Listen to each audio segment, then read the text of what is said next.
Stephen King once wrote that nightmares exist outside of logic, and there's little fun to be had in explanations. They're antithetical to the poetry of fear. In a horror story, the victim keeps asking why, but there can be no explanation, and there shouldn't be one. The unanswered mystery is what stays with us the longest, and it's what we'll remember in the end. My name is Alan Wake. I'm a writer.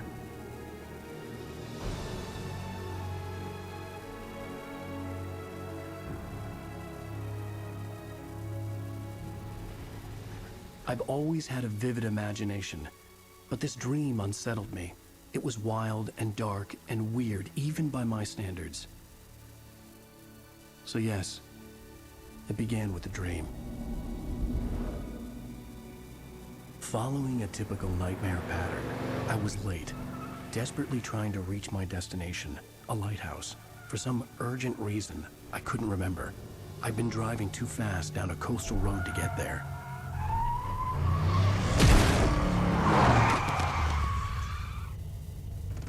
I'd seen the hitchhiker too late.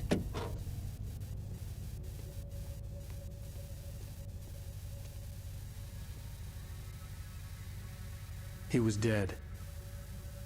I was convinced they'd put me in jail and I would never see Alice again.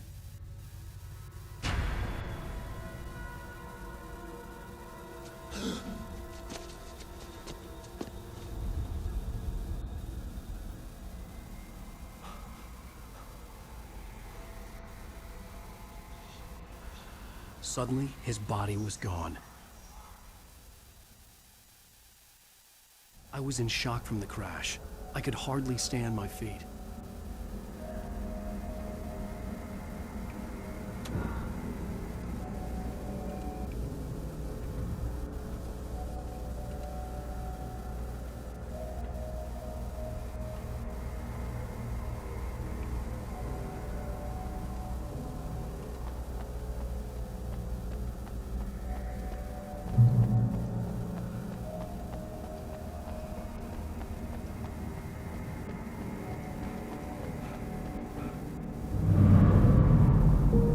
To go to the lighthouse. I knew there was something important waiting for me there.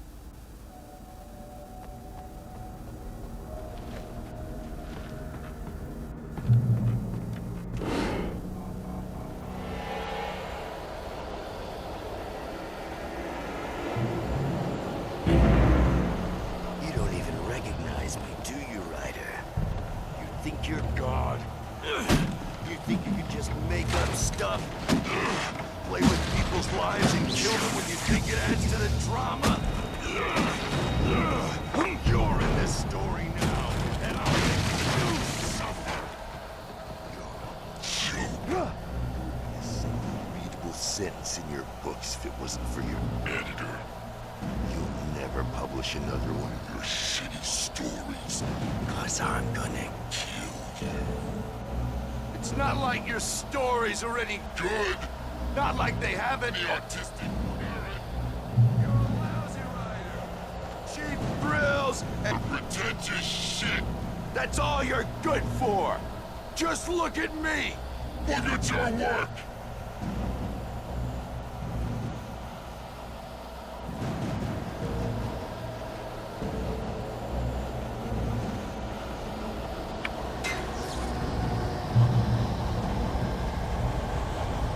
Missed your deadline! Damn.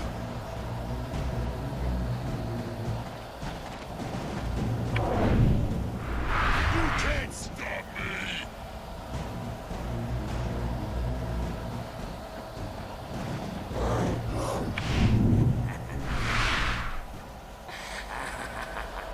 I realized that the hitchhiker was a character from the story I'd been working on.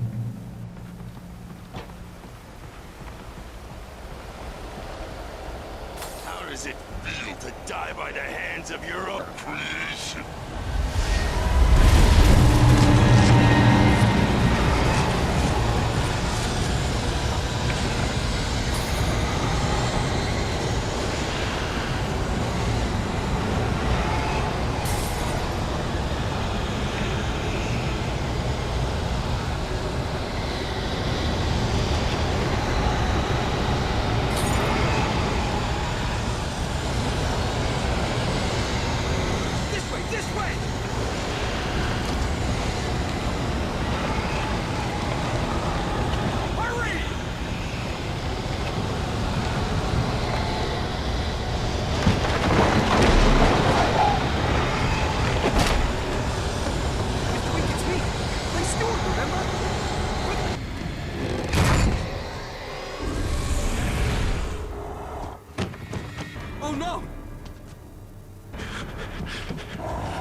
Stop! No! Damn it, die! No! No! No!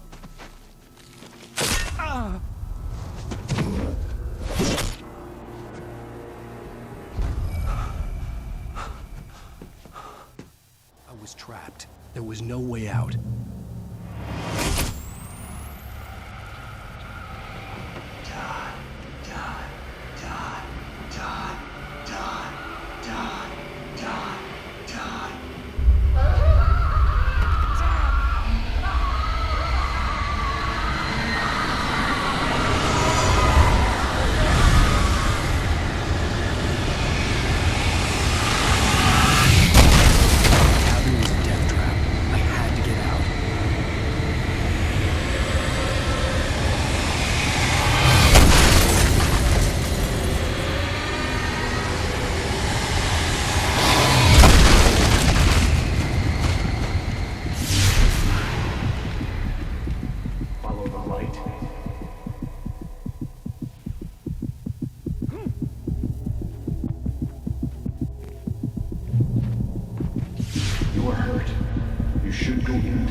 Something important to tell you. It goes like this. For he did not know that beyond the lake he called home lies a deeper, darker ocean green, where waves are both wilder and more serene. To its ports I've been. To its ports I've been. Do you understand? No. Follow my light.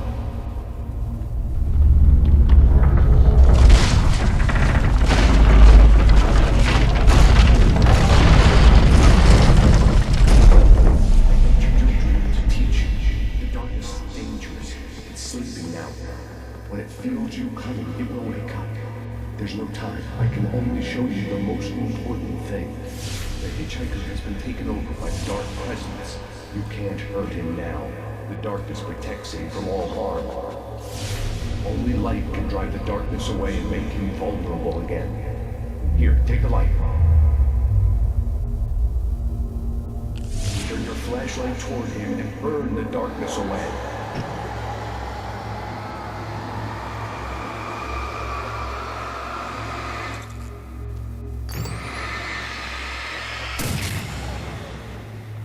You did it. Now the darkness no longer protects him, but it's still inside, controlling him. He can't be saved. He's still a threat. He is still your enemy. Here, take the gun. Now you'll die.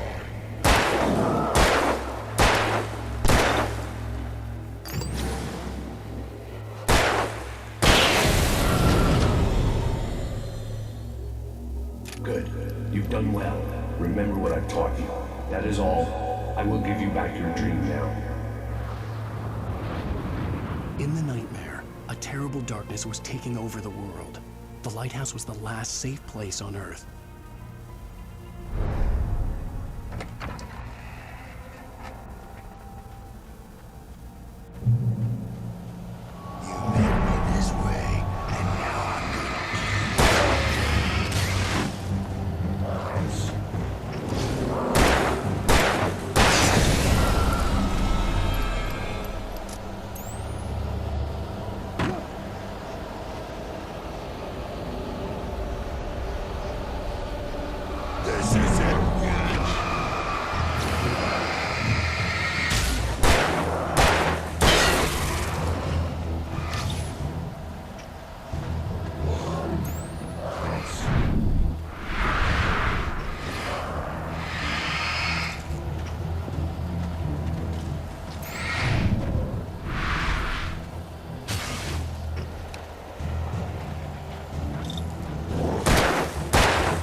can keep this up forever!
Shh, baby. Just another nightmare.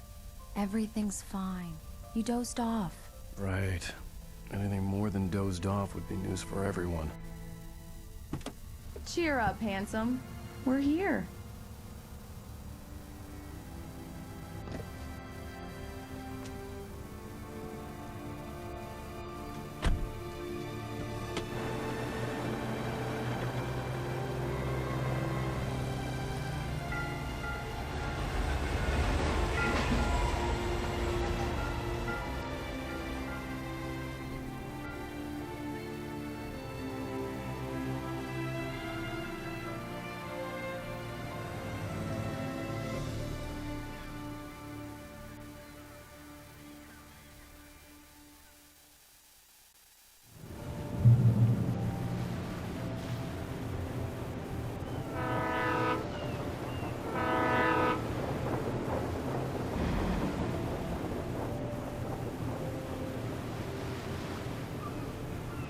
Let's act like we're on vacation.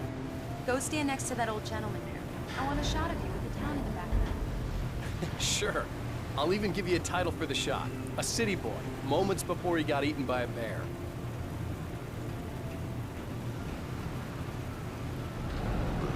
Damn yuppies. Alan, before he missed the shot.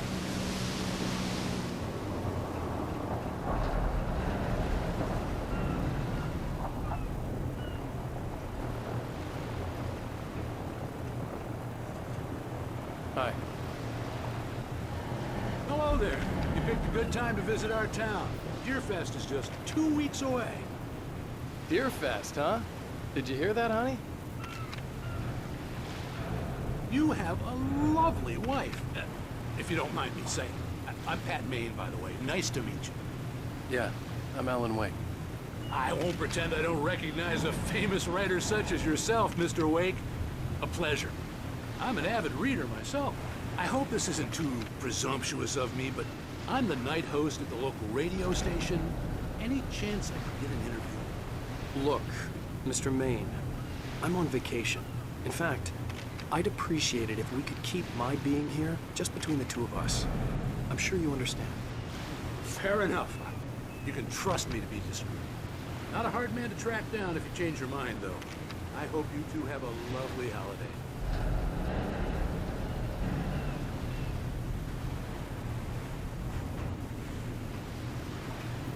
Very nice.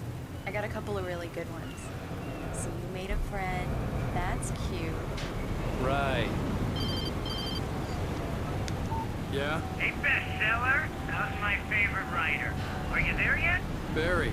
Yeah, we just got it. Are the locals giving you trouble? Just say the word and I'll hop on a plane and come make sure that you're left alone, Al. No, Barry, we're fine. Great, great. Just want to make sure you can relax and recharge. So, how is the place? Has it gotten your creative juices flowing? Barry, we're just settling in. Okay, Al. I'll call back later to make sure you're doing okay. And you call me if there's a problem, okay? Okay. I'm just looking out for you, buddy. Talk to you later. I love you too, Barry. You know he's going to be calling you every 5 minutes. Barry is Barry. I can always turn off the phone. What did I tell you? Text message from Barry. He says hi to you too. Alan, we're here. Come on, let's get back to the car.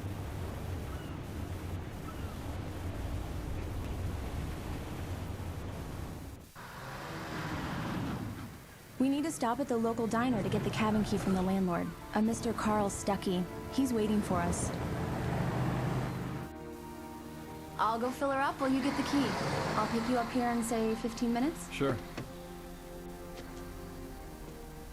Alan, thank you for coming here with me. I love you too. Go on. I'll promise to behave.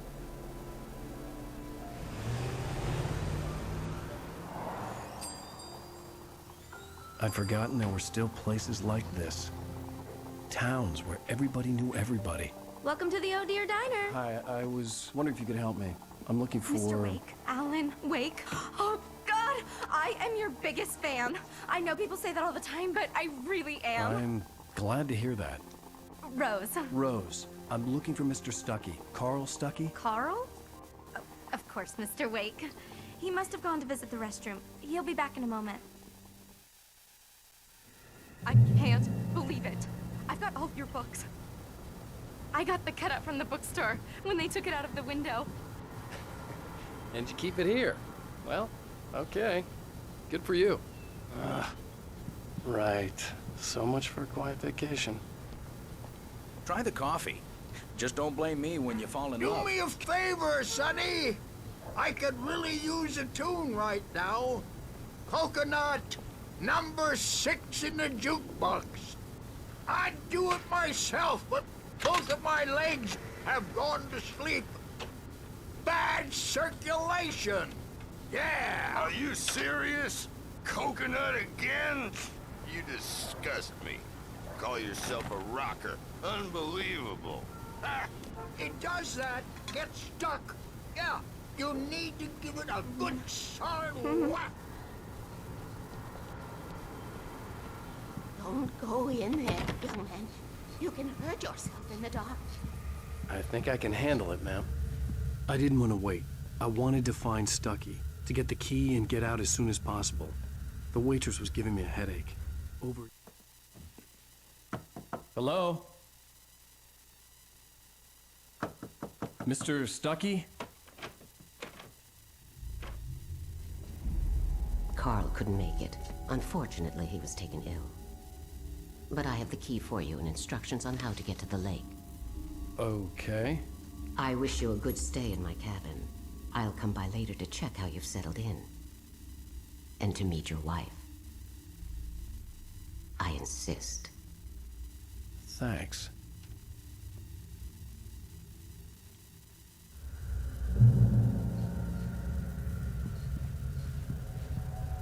Cauldron Lake is a special place. Very inspiring. You got lucky this time, young man. You can hurt yourself in the dark. This really ought to be fixed, and then I must remind Sarah to change the lights at the station. It's been too long already.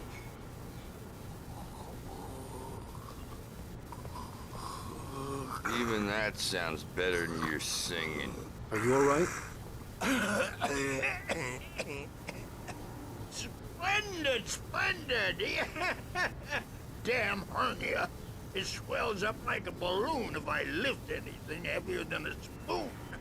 Yeah, splendid, splendid. It's been a long time, Tom. Good to see you.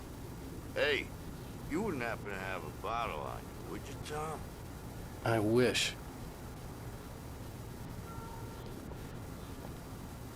The Andersons, they're, local musicians. We're waiting for Dr. Hartman to come pick them up. They wandered off from his clinic at the Cauldron Lake Lodge.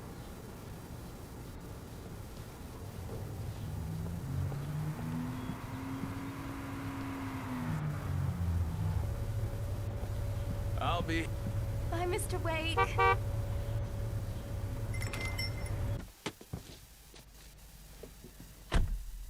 Mission accomplished. The key and the directions. My hero.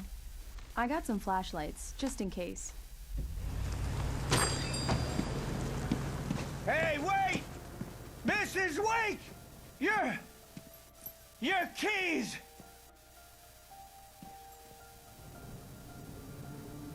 That diner was a real nut house.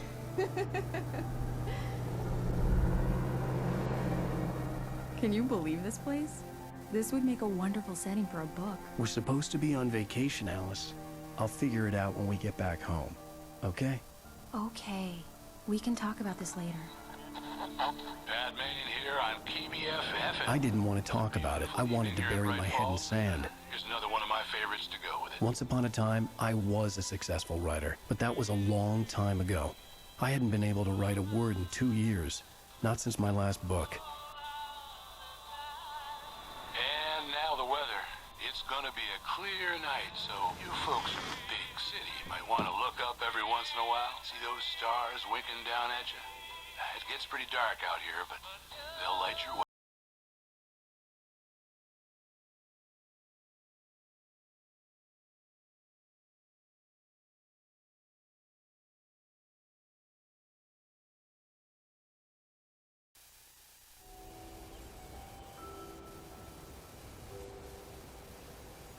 Wow. It's gorgeous, Alan. It's something, all right. Don't worry, honey.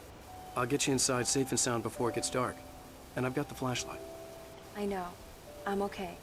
Alice had a phobia. The fear of darkness. I wanted to make sure we were inside with the lights on before sunset.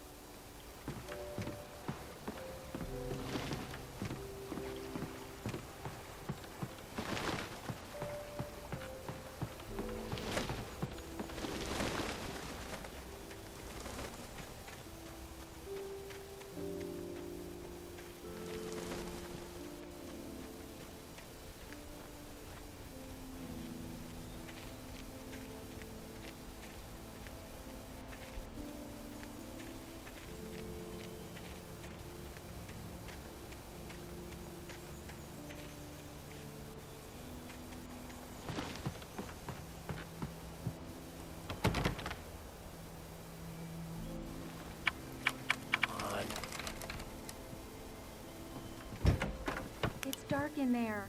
We need lights. Can you figure out how to get the power on, honey?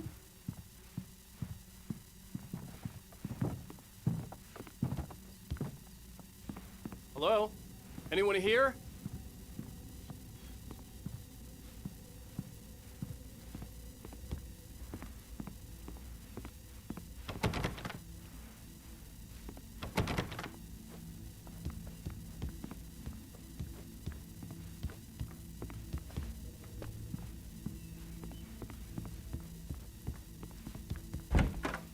For a moment, the oppressive feel of the nightmare I had seen on the ferry returned. Damn.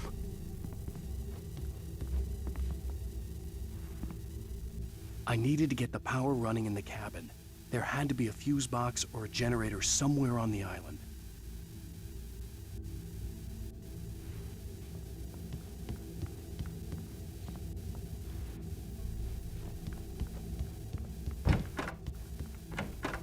The cabin looked like a time capsule from the 60s, or even earlier.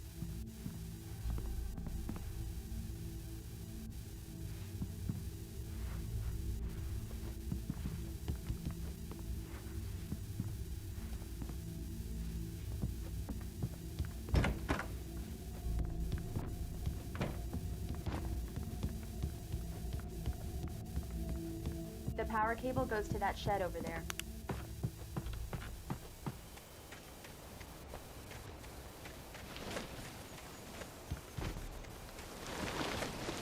An old generator had been connected to the power cable.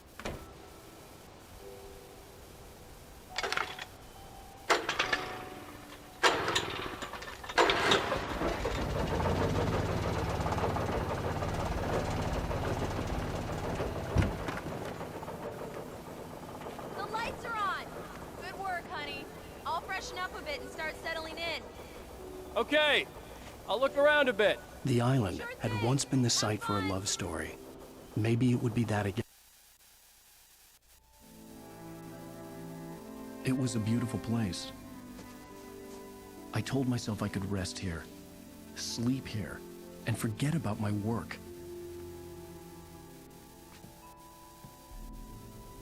I thought we could be happy here.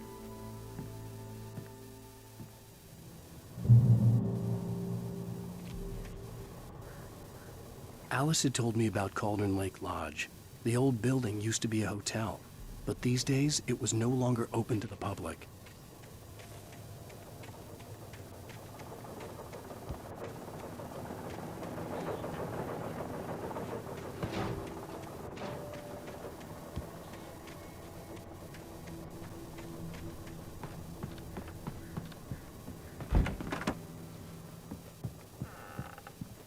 Alice? Honey? The Deerfest guests have already started to arrive. Just ran into one on the ferry. Famous artist, no less. We'll see if we can rope him into an interview later on. The old door had played a trick on me. Alice wouldn't have come out in the dark. Hi, Pat. It's Rose. Why, hello, Rose. What's on your mind? I know who that famous artist was. It was Alan Wake, wasn't it? He's my favorite writer. Well, Rose, I just saw him at the diner. Oh, I am so excited he's here. I'm sure he's glad to be here, too. Well, folks, I guess the secret's out. This is Pat Maine on KBF-FM. And now, some music. Great. So much for keeping a low profile.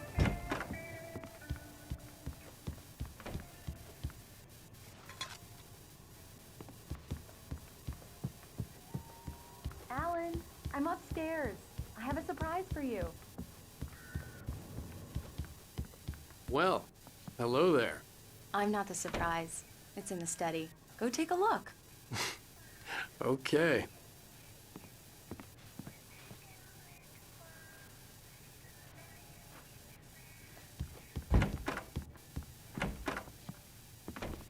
Surprise!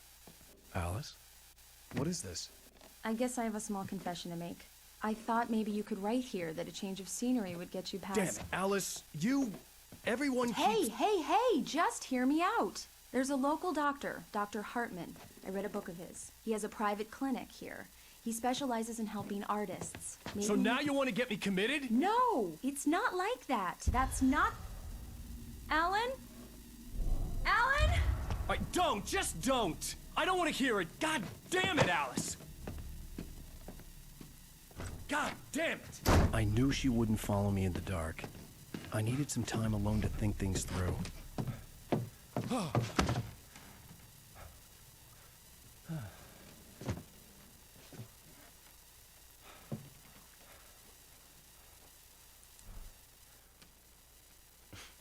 Damn it.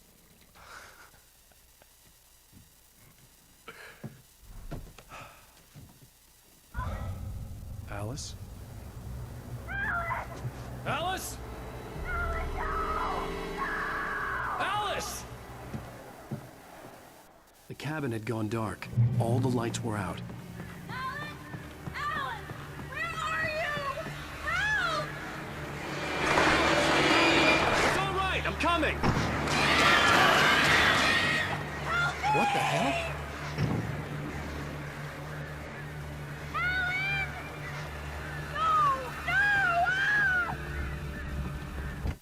Alice? Alice?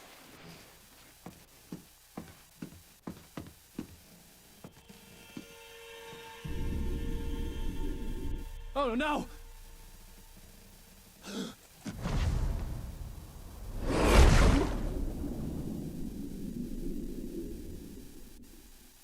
Keep going, Alan. Wake up. Alice?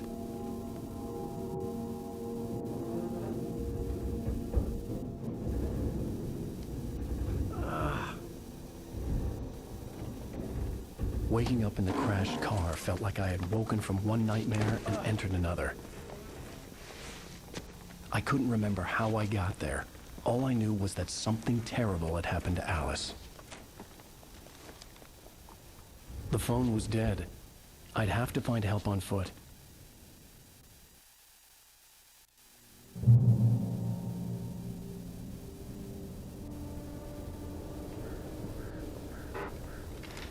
Among Alice's things was a book, The Creator's Dilemma, by a Dr. Emil Hartman. Seeing the book brought back my fight with Alice. I didn't like it, and I didn't like the guy's smug face on the cover either.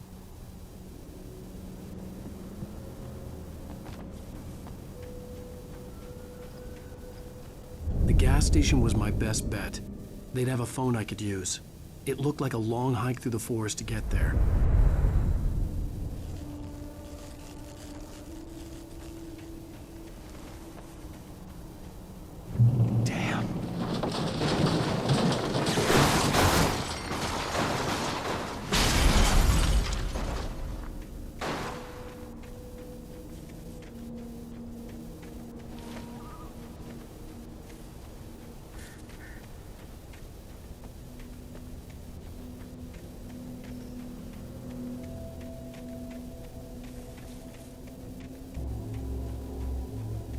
Hello?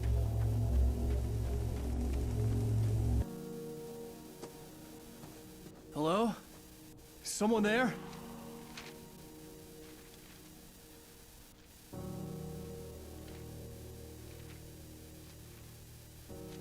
The loose sheets of paper were pages from a manuscript entitled Departure. That was the name I planned to use for the next novel I had never gotten started. I was named the author. I hadn't written it. I couldn't remember writing it. In the scene on the page, the hero was attacked by an axe murderer in the woods at night.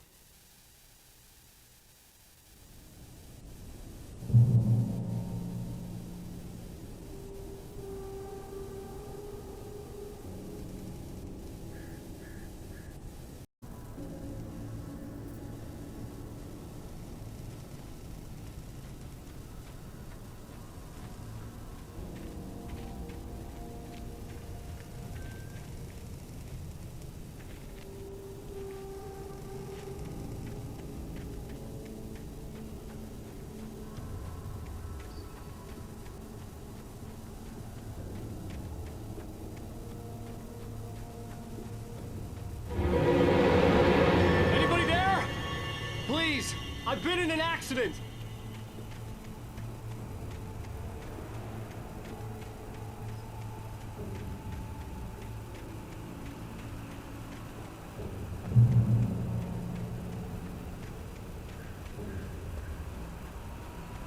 The lights up ahead were a good sign. Maybe I wouldn't have to hike all the way down to the gas station to find a phone.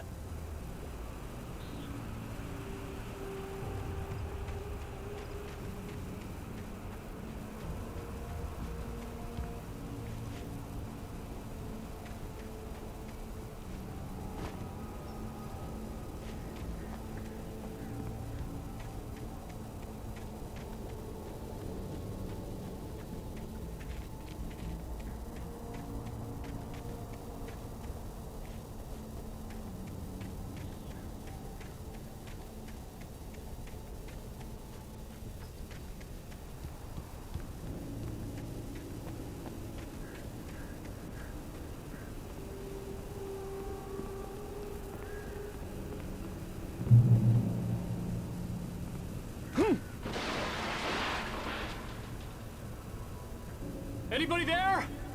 Please, I've been in an accident. Hey! Hey, you! Phil! There's been an accident. I need help. Listen, I need to... Premium cabins for rent in... Nightfall! Oh, hell.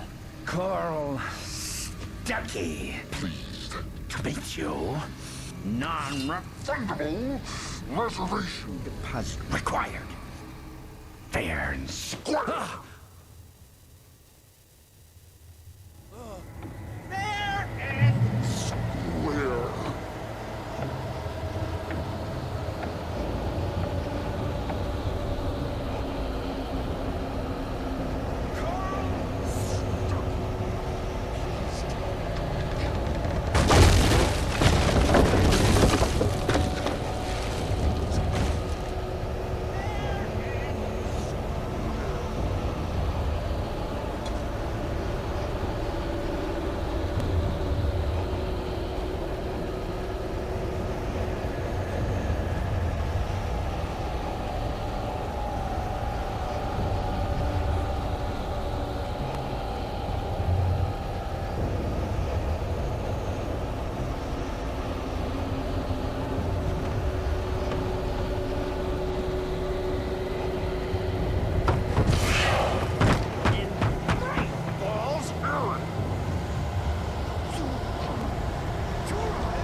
fall.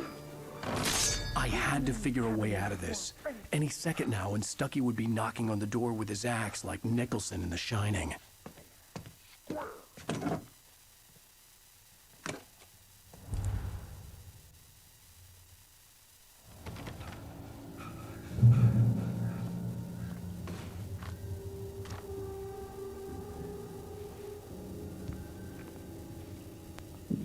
During your trying, it's the latest thing. Incontestably proven health benefits let you kill one stone. You can see the sights and keep those cholesterol levels down at the same time.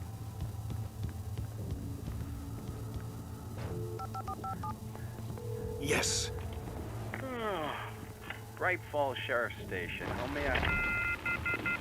Hello? Hello?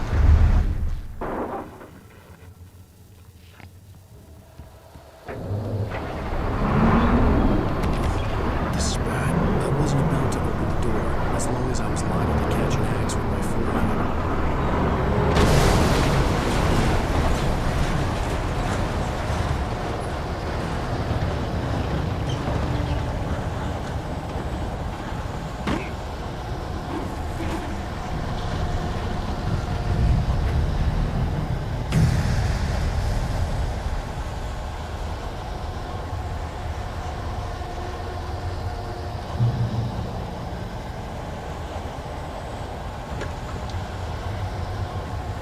The bulldozer had gone over the cliff with the office. I hoped Stucky had suffered the same fate, but I wasn't planning on staying to find out.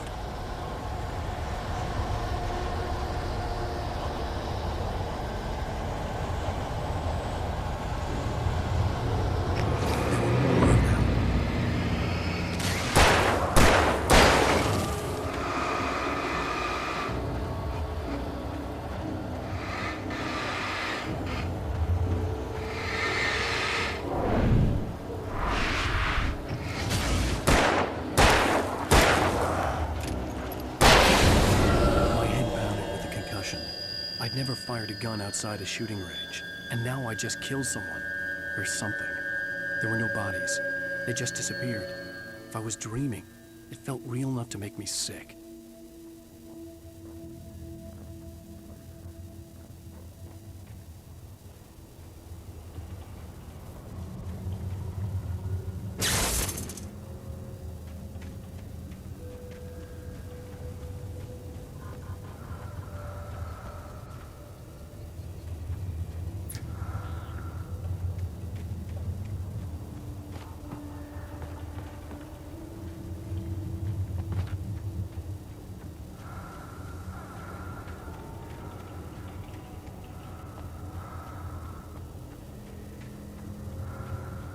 Eerie hand-painted graffiti was revealed by my flashlight. Someone had hidden a chest of supplies near it.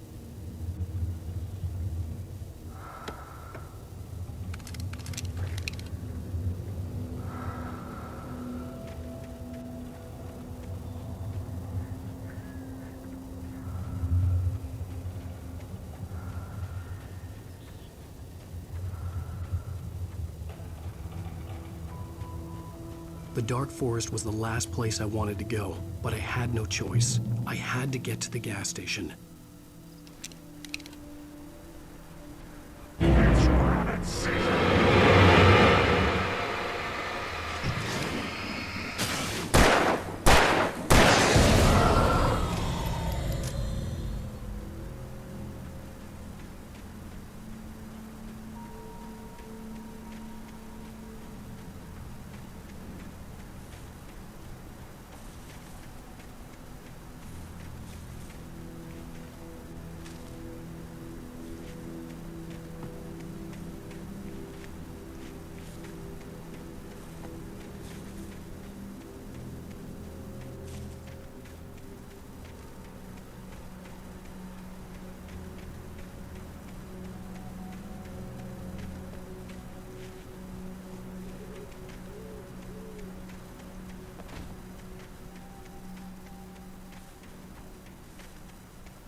hell was that?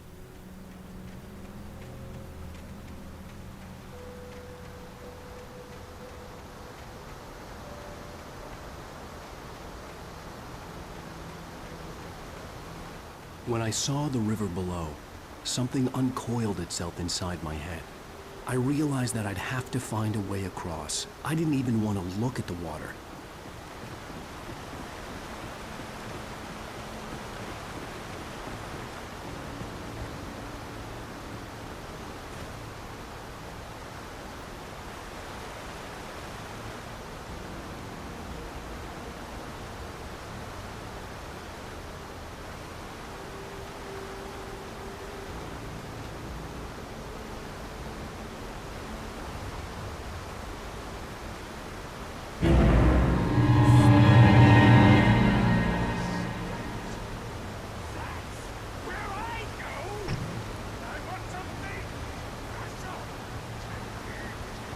Stucky was still out there, in the dark, stalking me.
The staircase was broken.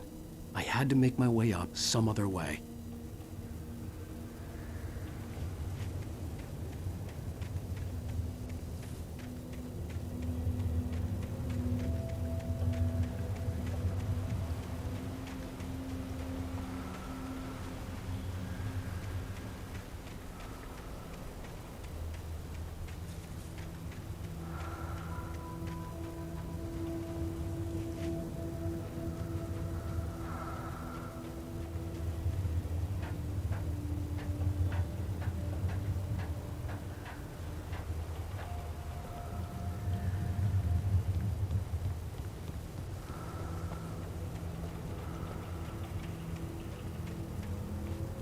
Taken.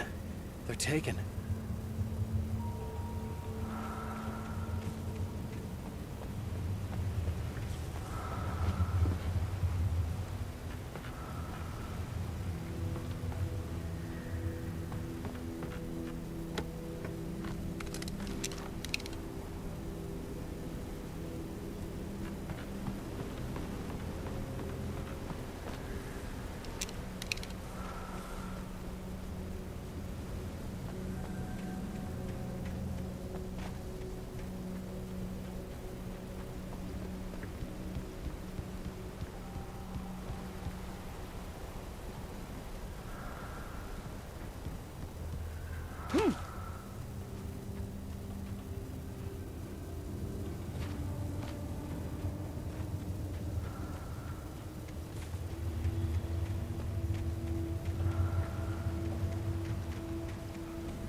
Departure by Alan Wake.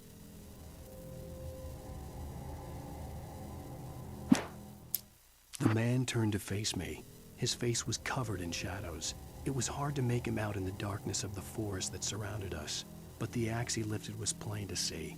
It glistened with the blood of his victim. He grinned madly. The shadows were alive, distorting his features. It was a scene from a nightmare, but I was awake. The Taken stood before me. It was impossible to focus on it, as if it stood in a blind spot caused by a brain tumor and eye disease. It was bleeding shadows like ink underwater, like a cloud of blood from a shark bite. I was terrified. I squeezed the flashlight like my life depended on it, willing it to stop coming any closer. Suddenly something gave, and the light seemed to shine brighter.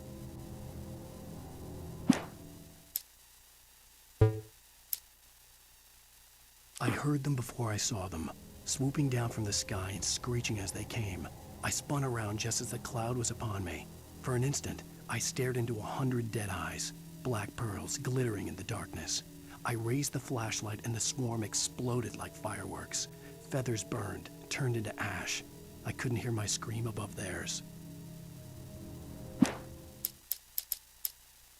Rose knew she had been gushing, but right now she didn't care. As far as she was concerned, her brief meeting with Alan Wake was literally the high point of her life. She watched as he got in the car with his wife. She was pretty, confident, at ease with Wake. Not like Rose. They were perfect for each other. She'd have given anything to be called their friend.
Well, I was just outside for a breath of fresh air, and what a night. I know most of you are probably in your beds by now, but if you're still up and around, take a moment. Step outside for a spell and breathe in deep. The weather is absolutely still. The sky is crystal clear. It's like the forest is quietly breathing along with you. As you listeners know, I'm a night owl, and it's on nights like this I wish I wasn't cooped up in the studio. Makes an old man like me wish I could just roam wild. But here I am, and it would keep you company all night long if I weren't. It looks like I'm not the only one staying up late. Caller, you're on the air. Hey, Pat, it's Maurice Horton. Hello, Maurice. What are you up to? Well, I was just taking Toby on his walkie. Oh, isn't it beautiful out there? Sure, but Pat, the reason I called is that Toby heard something rustling in the undergrowth and took off after it, and I couldn't find it. Probably a rabbit. Sure. Toby loves rabbits. Well, sure. Anyway, I figured that, if anyone runs into Toby, they could grab him. My number's on his collar. And Toby's a friendly dog? Toby loves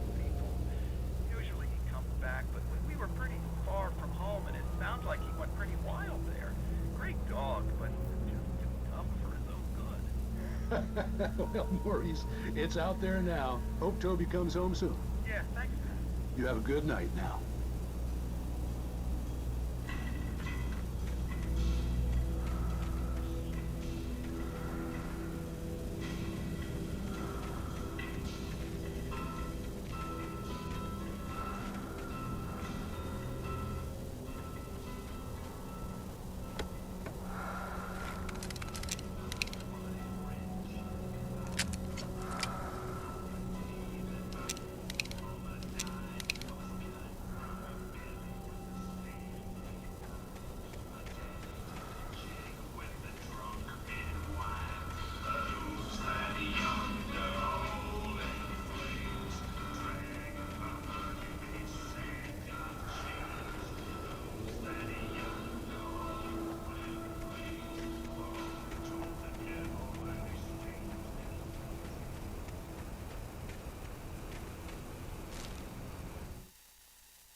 At first, I kept finding the pages as if by accident.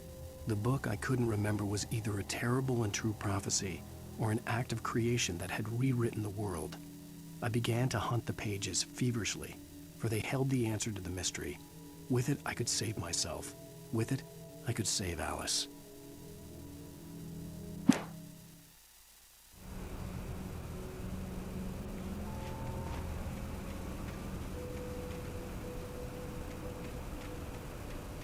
The gas station was closer now, its light welcoming in the darkness.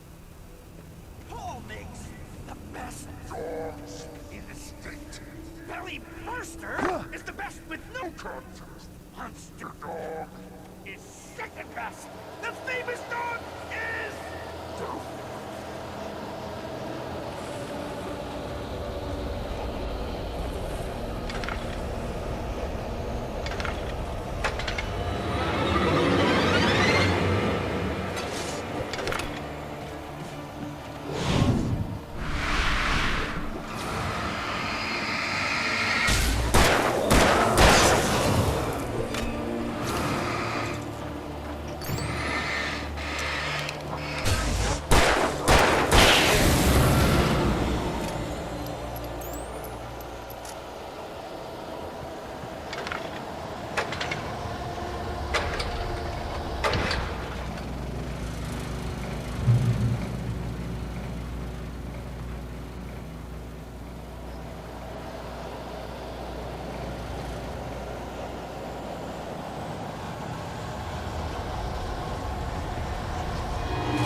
I stepped into the gas station's garage. It was dark and quiet. The place was a mess.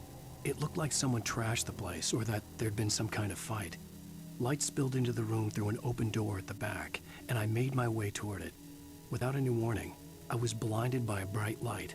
An old portable TV on the shelf had come alive by itself. Impossibly, I could see myself on the screen, talking like a madman.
bestows immortality on those who advance it to elevate all of mankind. Newton, Einstein, Sagan, princes among men. But the price for such a legacy is steep indeed. In Night Springs. Tonight's episode, a quantum suicide. If our lives are already written, it would take a courageous man to change the script. Having called a press conference, Dr. Barclay Colvin is about to demonstrate that very courage. Ladies and gentlemen of the press, I am Dr. Barclay Colvin, and I'm glad so many of you could join me here at the Moorcock Institute. Tonight, I'm going to give a practical demonstration of the many worlds interpretation. As you can see, this is a loaded 9mm pistol. It shall be part of a thought experiment. And now, a real experiment, known as a quantum suicide. Did he say suicide? Is that a real gun? He's kidding, right? Please, stay calm. There is no risk. Observe what occurs when I place the weapon against my own forehead. Now, you might think this round is merely a dud. Not so. Observe the flower pot. And yet, I myself cannot be harmed with this gun. With each pull of the trigger, 2 new realities branch off. One in which the weapon didn't fire, and one where it did. With my machine here, I have ensured that this reality is always the former. I have bestowed upon myself quantum immortality. Under no circumstances can this gun kill me. So wait. What you're saying is that every time you pull the trigger, in another reality, you die? Yes, of course, but that's completely trivial. There's an infinite number of things that could happen at any moment, and they always do happen somewhere. The point is, this one thing did not happen here. You're insane, Colvin. Insane? Insane? Hey, was this thing supposed to be plugged in? I stumbled on it. You fools! Gaze upon quantum immortality.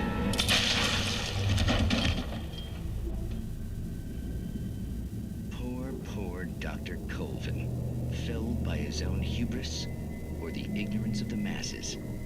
Perhaps he should have left the crate unopened, the decaying atom unobserved. Curiosity often kills the cat. Night Springs.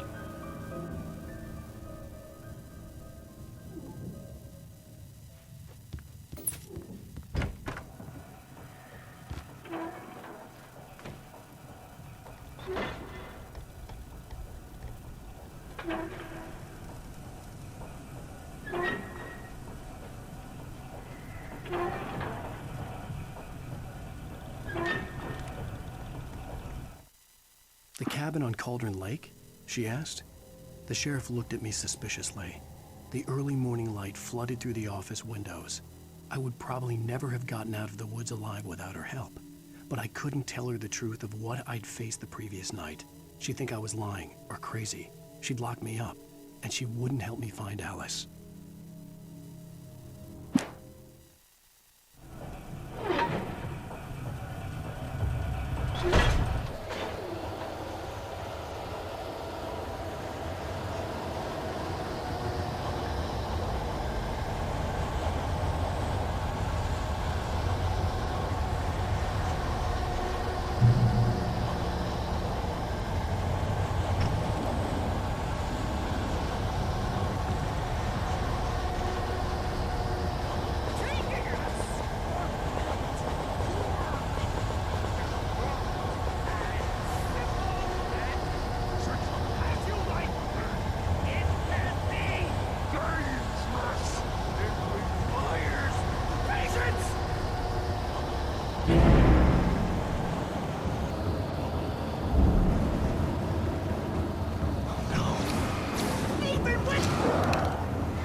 Stucky's body vanished, leaving behind only a lifetime of nightmares to come, assuming I'd reach the lights at the gas station alive.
I recognized the parade float I had seen in Bright Falls when I first arrived with Alice.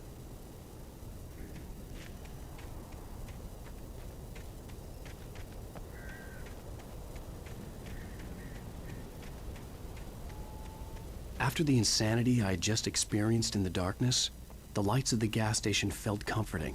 At least for a moment, the sane world reasserted itself.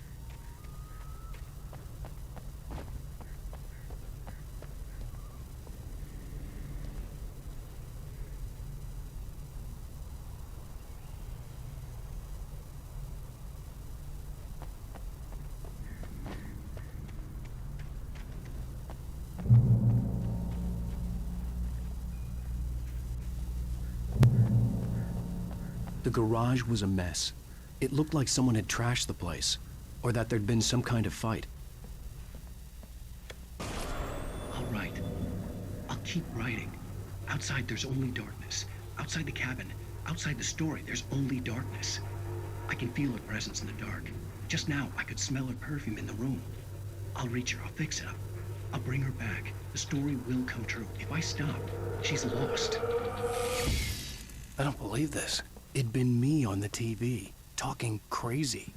Was I losing my mind?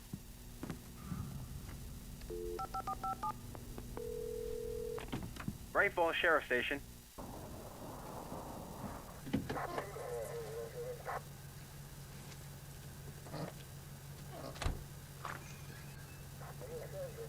Oh, thank God, Sheriff.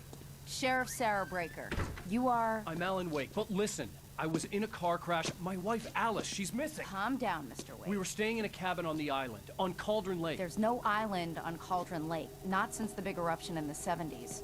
Please, I can take you there, okay? You look like you've taken a pretty bad knock to the head. Are you okay? Listen. We'll figure this out. Please get in the car. We'll swing by the lake and then we'll go to the station, okay? Mr. Wake, have you seen Stucky, the guy who owns this place? I realized I couldn't tell her what had happened in the forest. She wouldn't have believed me. And then she wouldn't have helped me with Alice.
on Alan Wake.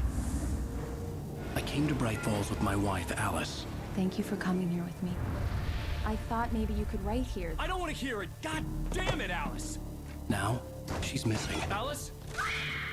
Alice? I woke up behind the wheel of a crashed car. I'm missing a week. I was attacked by shadowy men straight from a nightmare. The sheriff took me to the lake Alice and I had stayed at, but the cabin had disappeared.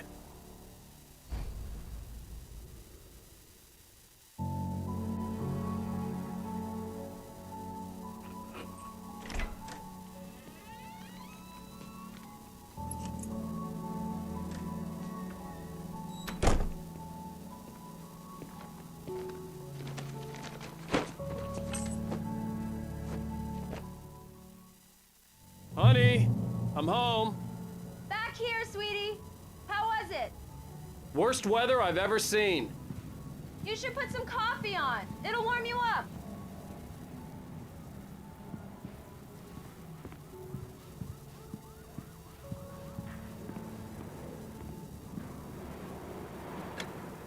Coffee's on.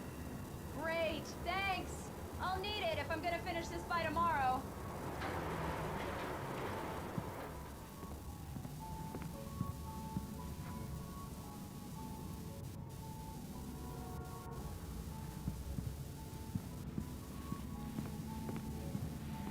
Oh, hey, I just finished those cover mock-ups. They're on your desk. Tell me what you think.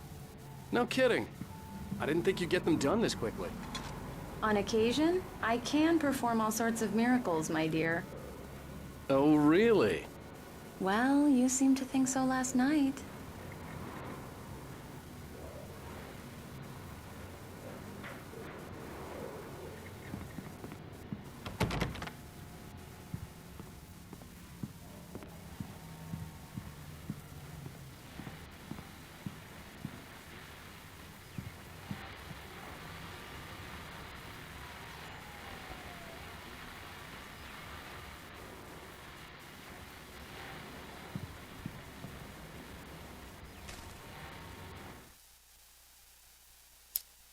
It's true what they say about the fall and the sudden stop at the end.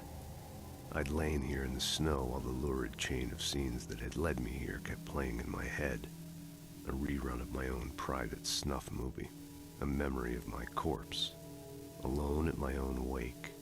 Thinking in metaphors again. The femme fatale was gone. Only a sour taste remained of the kiss that killed me. This was a late goodbye. 13 years after I'd gotten my revenge, it had finally caught up with me.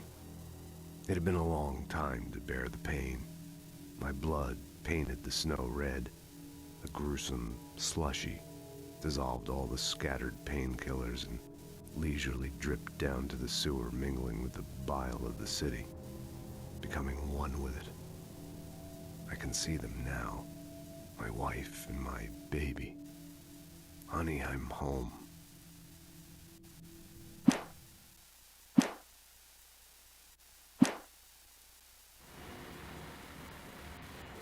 These look really good. Oh, sure, until Barry gets his hands on them. Which, by the way, will happen over my dead body. The last time was the last time. Oh, and speaking of Barry, he called. Alan! Alan, please check the fuse box. I'm right here. I'm on it, honey. Please hurry. I'm right here, baby. I'm fine, I'm fine. Just get the lights back on, now, please. Honey, it's a power outage. I've got the flashlight. Okay.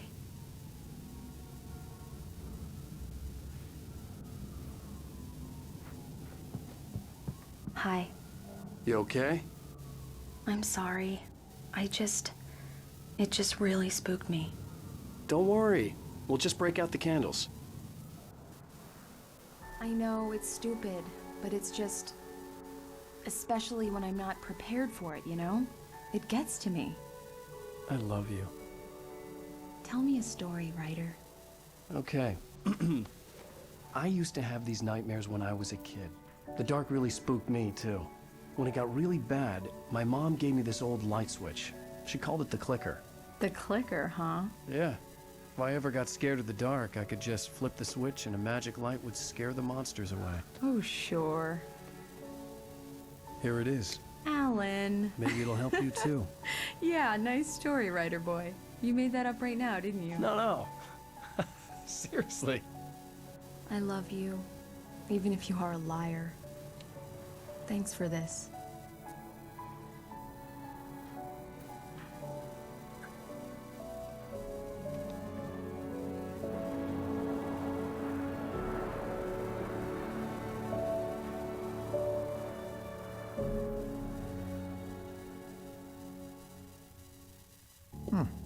How do you feel, Mr. Wake?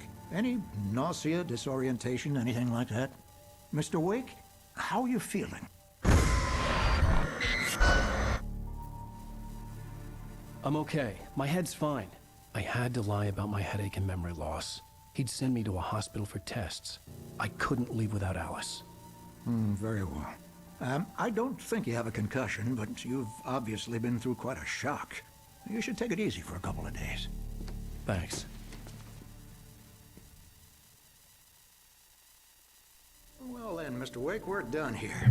If the pain gets any worse or you experience any other symptoms, you should come see me. I'll let you get on with it then. Sarah, Sheriff Breaker, is waiting for you. She's very good at her job. I'm sure she can locate your wife in no time. Doc Nelson was the image of a small-town doctor. Sheriff Breaker had called him to the station to take a look at the cut in my head. I'm sorry you had to cut your morning fishing short for this, Doc. Oh, she's a beauty, ain't she? Not the biggest I ever caught, if you can believe that coming from an old fisherman like me, but she's right up there. Now, she's a largemouth bass, which is what you're after if you prefer a lure. Now, if you want either trout or salmon, on the other hand, then it's fly fishing for you. You a fishing man, Mr. Wake? Oh, doesn't really matter, I suppose. But it can be very relaxing out there. You can't get me off the water this time of year. Closest thing to heaven. I'll take your word for it, Doc.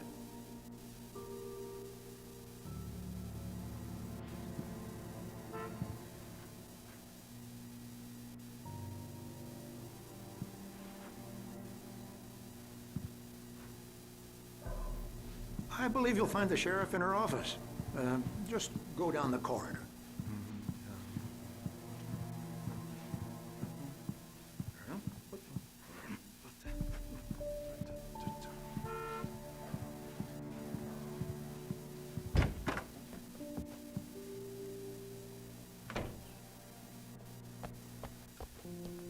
Thank you for testing the lights, Miss Weaver. Everything seems to be fine. I don't have the luxury of being complacent, Deputy Grant. The bulbs will need changing soon. You can't change them in the dark. I'll be sure to take care of it, Miss Weaver. Have a nice day now. Very good. I'll come back later. Alice looked through the viewfinder, lining up the shot.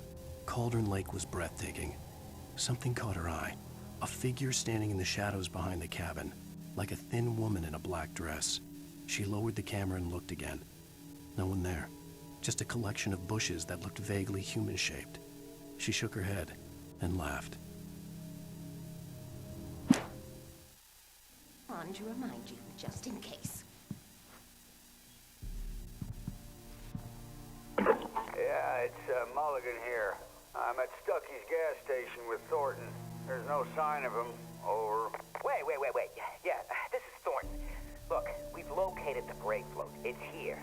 That's some good news, right? Stucky was supposed to be driving it at the rehearsal today. Over. Oh, give me that. Mulligan here. Looks like someone really thrashed the garage. Over. Okay, roger that, guys. Keep looking for Stucky. Jane's out.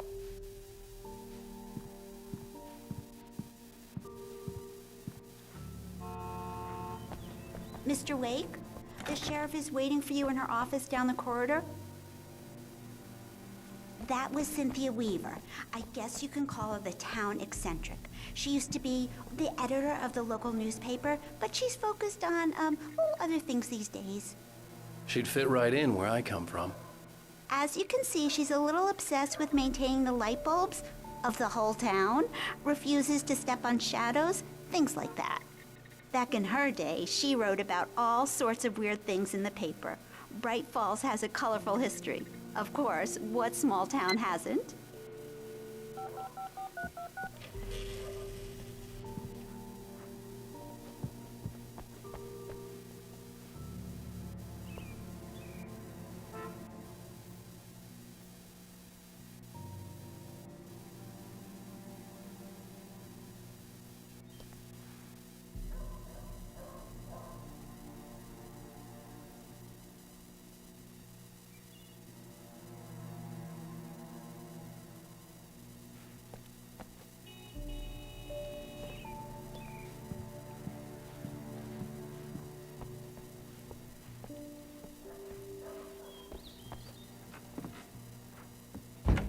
Come in, Mr. Wake. Your phone's on the desk. The battery was dead. It's charged now.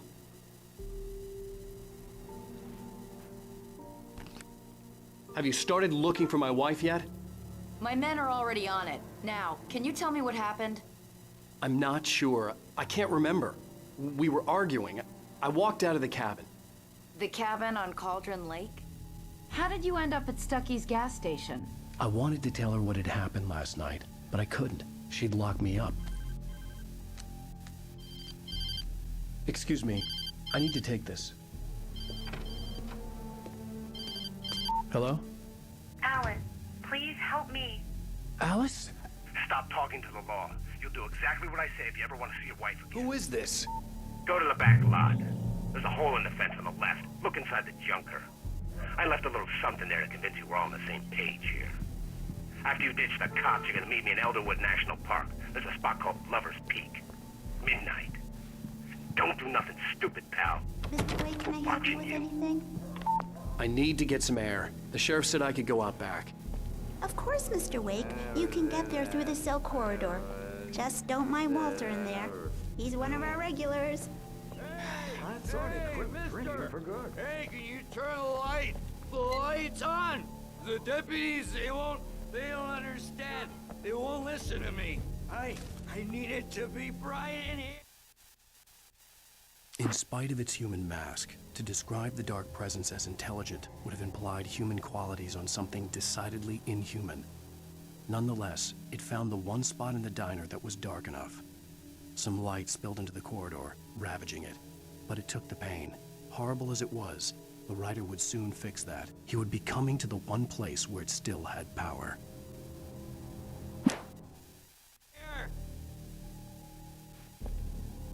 Hey! Hey! Hey, you! The early morning light hurt my eyes and made my head ache. The man on the phone had said, "Go through the fence on the left."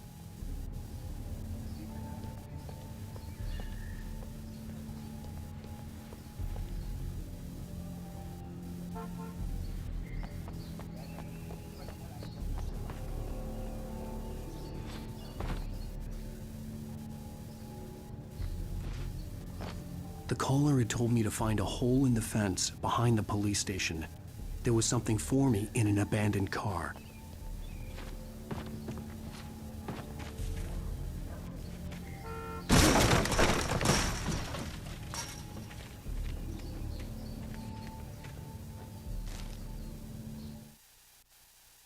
The kidnapper fired his gun one last time, and the shadow vanished into the darkness it had come from.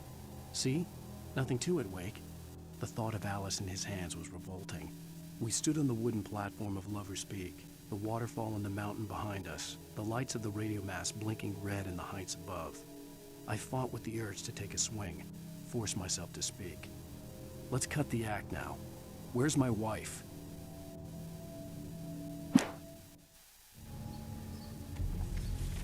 Alice's driver's license had been placed on the front seat. The caller meant business. Barry? Ow! Ow! Thank God! Where the hell have you been? I've been trying to reach you for a week, you and Alice. I've been worried sick. I flew out yesterday. I'm here in Bright Falls. Barry, listen to me. I'm at the sheriff's station. Come and get me. I can't talk now. Al, what the hell is going on? I had to get the sheriff to let me go. I needed to get to Elderwood National Park to meet Alice's kidnappers.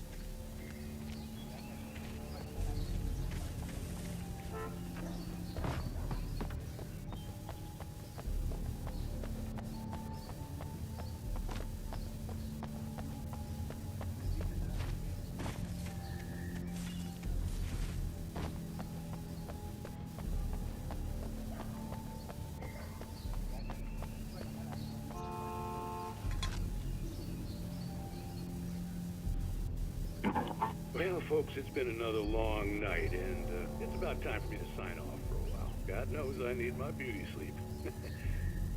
Just one more item before I go. It's been a busy night for the Sheriff's Department. We've had a few broken windows, even a report of shots fired on Main Street.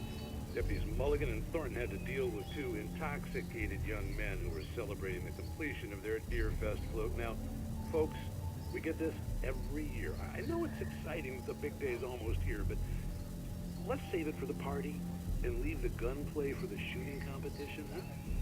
No point in getting all worked up yet.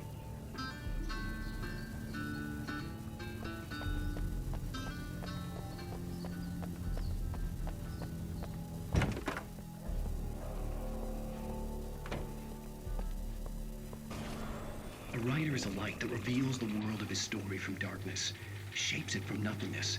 The way a sculptor carves a statue from a block of granite. If I stop, the world I'm making dies. Darkness will reclaim it. It's a long, hard journey into the dark. Alice's life is at stake, but I can't think about that, or I'll lose it. The dread lingers at the edge of perception. I'll push on. Anything is possible here. I'll write the story. I'll save her.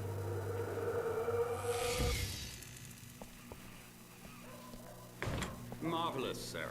I just wanted to settle all the damage the Anderson brothers might have inadvertently caused on their recent and regrettable little outing. They are not accountable for their actions, of course. I can assure you that my staff has been reprimanded. Tor and Odin never caused any trouble to anyone when they were still living at their farm. Indeed. All we can do is to slow down the progress of their dementia. Are you feeling any better, Mr. Wake? I'd like to leave. Am I free to go? Well, we still need to talk about... Am I under arrest? No, of course not.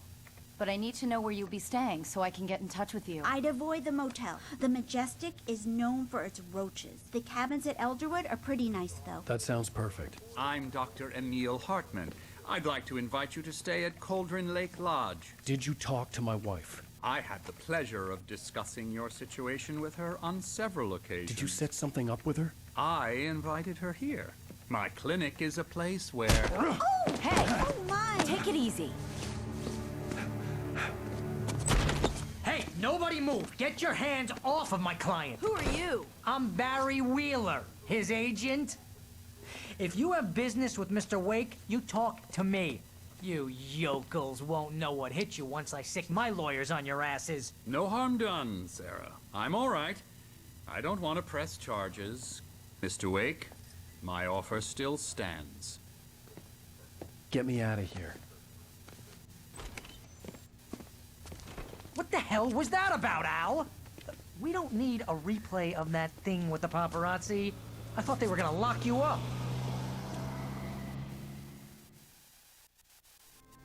I had to talk to someone. I told Barry everything. He thought I was certifiable, but when he heard about the manuscript, I had him. The fact that I'd written something, even if I couldn't remember it, was enough for him. He smelled money. And he believed that Alice had been kidnapped. Anything beyond that was another story. I had a midnight appointment with the kidnapper in a place called Lover's Peak, somewhere in Elderwood National Park. The plan was to rent a cabin. I don't like it, Al. I don't like any of it. It's not good. In fact, it's the absolute opposite of good. Mr. Wake! Barry, you found him. Hi, Rose. Oh, wow. I was just thinking about you, too. Great. I was just bringing Rusty some coffee. He's on the balcony, looking after Max. Poor thing. I really need to go. Great to see you again, Mr. Wake. Later! Who's Max?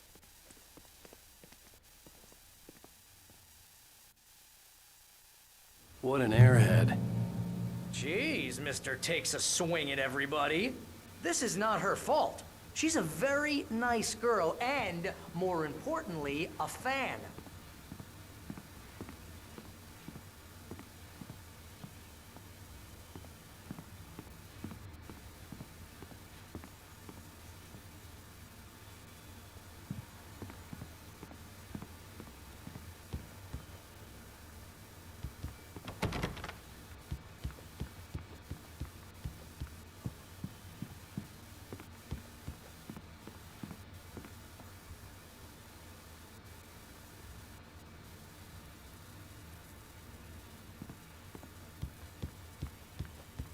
Seriously, Al, what you were saying in the car, just listen to yourself.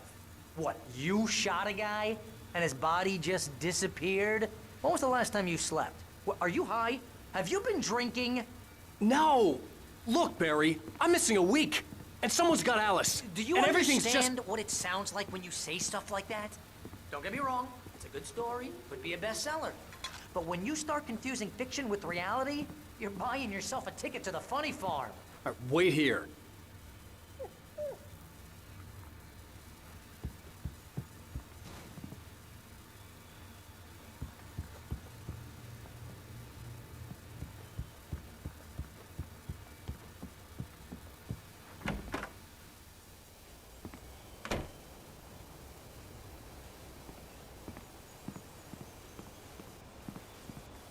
Easy there, boy.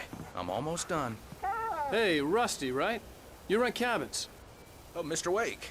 I'd shake your hand, but mine are kind of full here. Actually, I'm sorry about this. Would you mind grabbing the registration form from the desk? It's just across from Bucktooth Charlie. Okay, sure. What happened? Seriously, Al, you can't just go and meet a kidnapper. Those situations always end up in disaster. You gotta talk to the cops. She's my wife, and it's my call. Can we talk about this later? No, this whole thing Listen, you hit your head. I mean, geez, Al, come on. You gotta understand how crazy all this sounds. If you're trying to pull a joke on me, freak me out, it's working. Ha ha, let's have a laugh on Barry. Well, you had me going there real funny, Al. You can quit it now.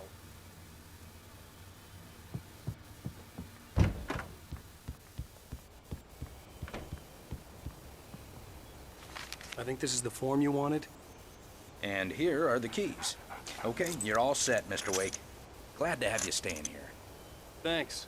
Can you tell me how to get to Lover's Peak? Oh, sure. It's at the end of the nature trail.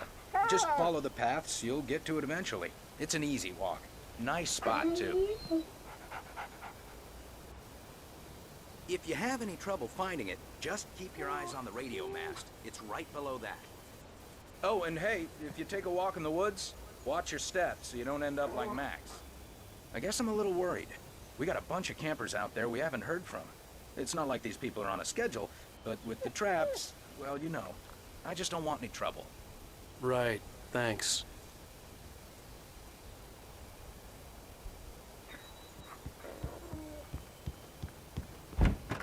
Look, Al, you're asking me to believe that you shot a dude who went poof into thin air, a guy who was bulletproof until you pointed a flashlight at him. You hear that from people who end up spending time in padded rooms, strapped to their beds, wearing white shirts with too long tangled up sleeves, and eating a healthy diet of pills. Al, you make cruel jokes about people who believe that kind of stuff. You're the skeptic. You gave me an hour-long lecture on homeopathy last month. What was it? If there's no proof, it's pure bullshit. Period. Guess the laugh's on me then. Al, come on! I mean, okay.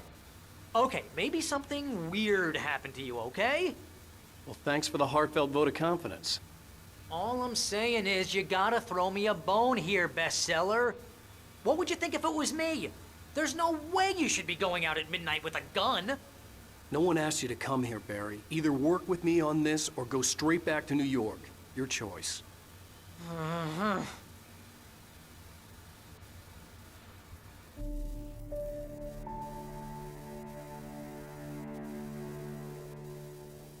That's just crazy talk, Al. Al! Al? We should go to the sheriff or call the FBI. Damn it, Barry, they'll kill her! This is not a goddamn debate, Barry. I'm going to Lover's Peak. He said to come alone. Okay then. I understand. But you're my best friend, and I'm worried that you're not right in the head. Tell me what to do to help, and I'll do it. You stay here, and if I'm not back by morning, call the cavalry.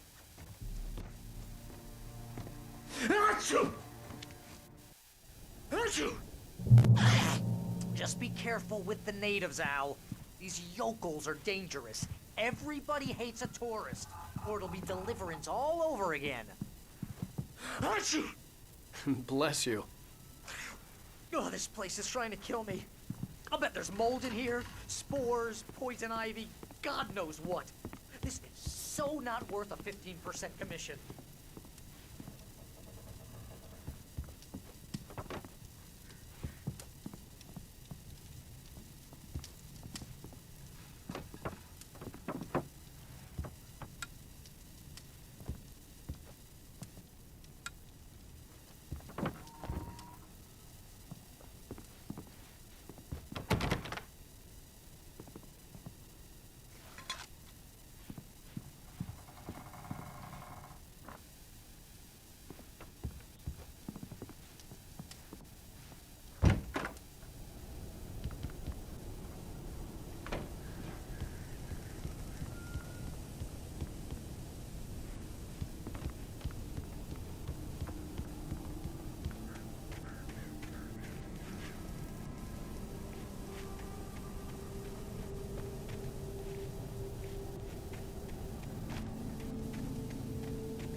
I'll hold down the fort. I'll be with you in spirit every step of the way, Al. Walk through the door now.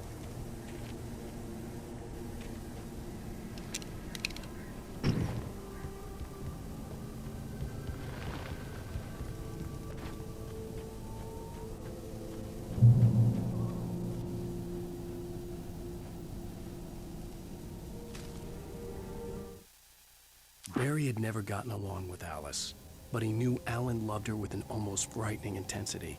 And now something had happened to Alice. And here was Al armed with a gun and saying things people got put in padded cells for. It was as if his friend had experienced a massive psychotic episode and was now totally disconnected from reality. It scared the shit out of Barry.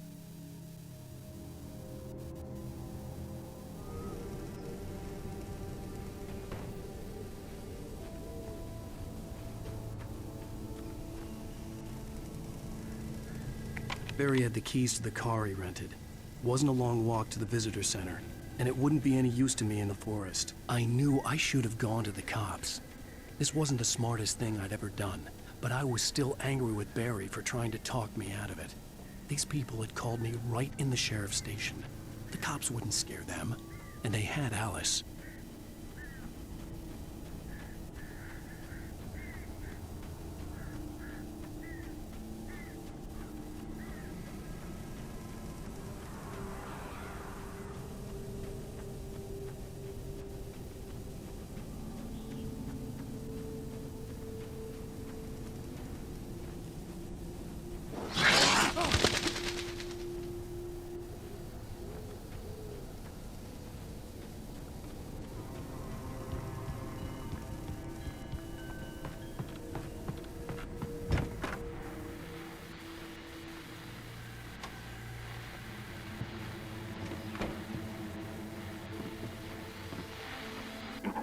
Welcome back to the show, folks. As promised, our very own Dr. Nelson has just parked his rear end in the studio. Doc, what's your Deerfest plan like? My plan? You make it sound a lot more organized than I ever seem to manage.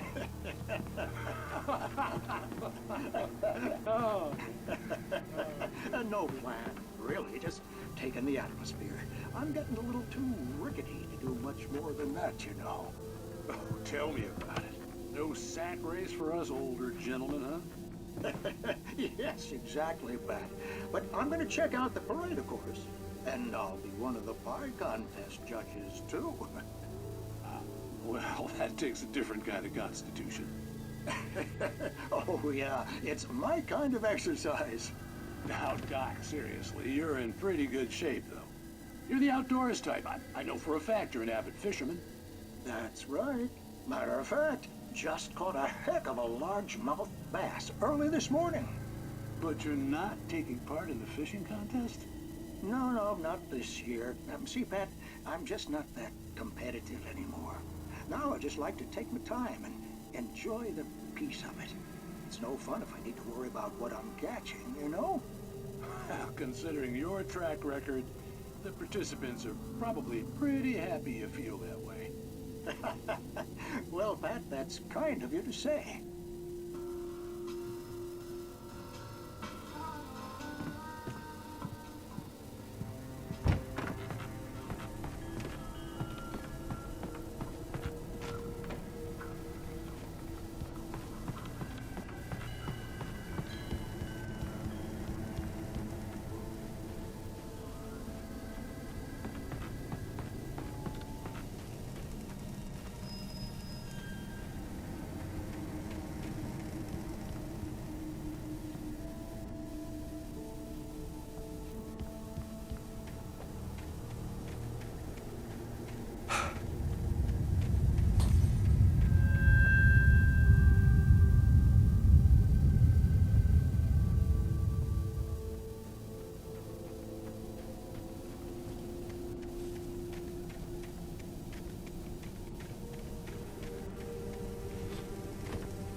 Crime and punishment.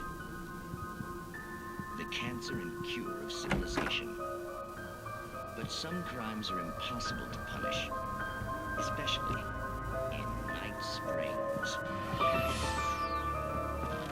Tonight's episode, The Man in the Mirror.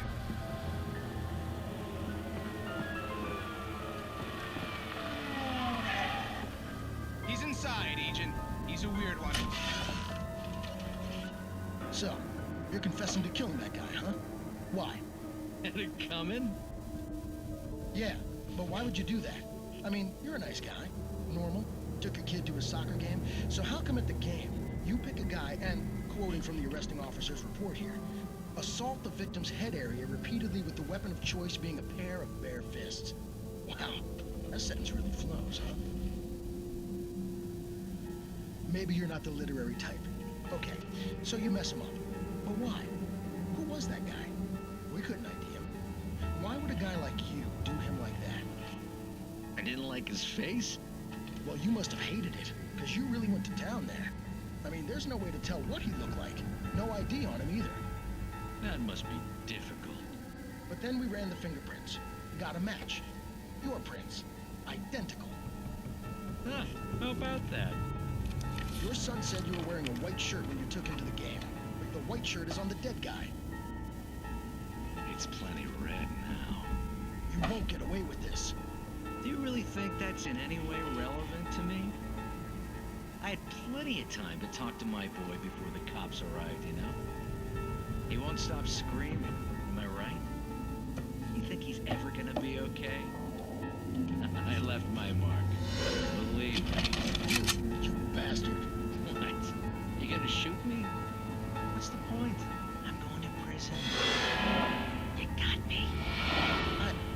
I don't understand any of this. And you never will. Don't worry. Maybe you'll see me again, Agent. Maybe in the mirror.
Rose knew that Rusty was in love with her, and she liked him too.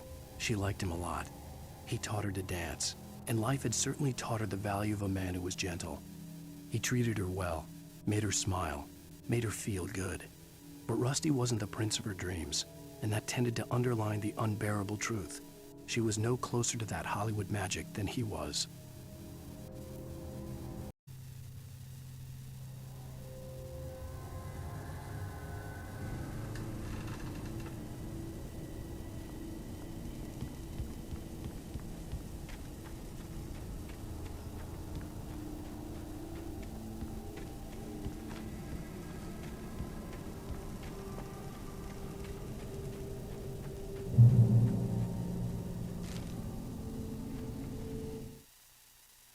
The air in the visitor center was heavy with an awful smell, as if some rotten drowned thing had crawled up from its grave. Rusty kept coughing blood. My eyes were drawn to the twisted shape of his broken leg. The attack had been vicious. Max whined in his cage. Rusty's eyes were wild with fear and terror. He gasped. "Mr. Wake, it happened just the way it was on that page."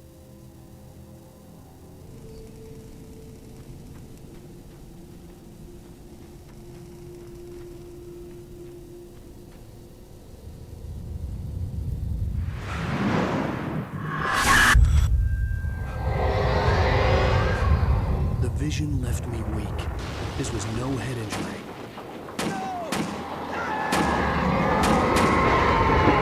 Rusty? Damn. Rusty, hang on! Oh God! I'm coming! Please, help me!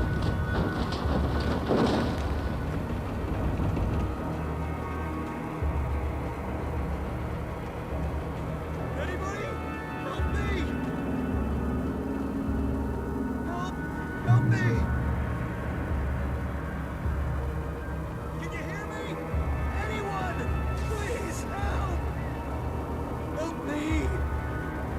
Hello? Back here. I'm back here. Mr. Wake? Oh, hell. It happened just the way it was on that page. I found. Came true. It knew. So dark. It'll come back for me. You must... The lights. In the office. I have the key. Okay, Rusty. Hang on. I'll be right back. Whatever did this couldn't be far. Rusty had found a page from the manuscript. It would help me understand what had happened. Shh. Good boy.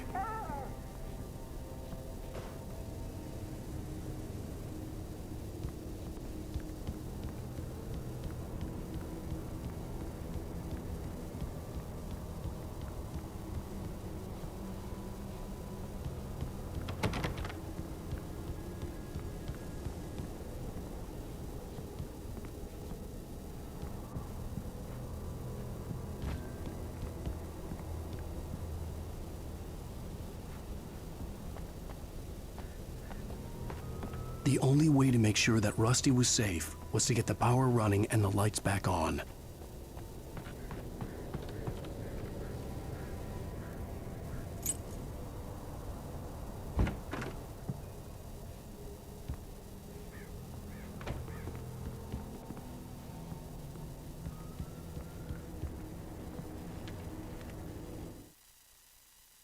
At the last instant, I changed direction and threw myself down. The axe splintered the trunk of a tree. I stumbled into the pool of bright light. My lungs burned. I was too exhausted to move. I tensed as I waited for the killing blow, but it never came. I raised my head. Nothing moved in the darkness beyond. For the moment, bathed in the cold light, I was safe.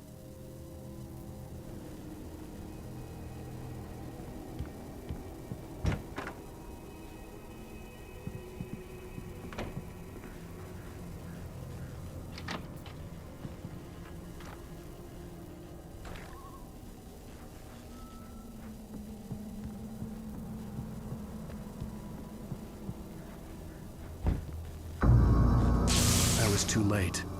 Someone had destroyed the circuit breaker. There was no way to get the lights back on.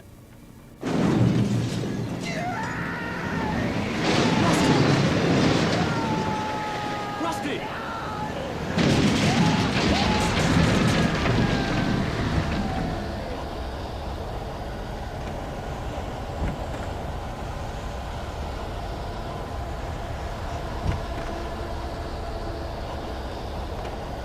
The ground was covered with oily patches that looked like liquid darkness. Just need to take my senses.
Something had torn a mammoth-sized hole in the wall.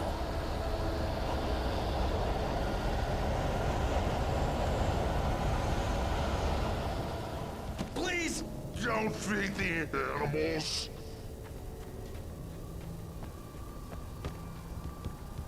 Fishing is only permitted for those visitors who purchase a park fishing license.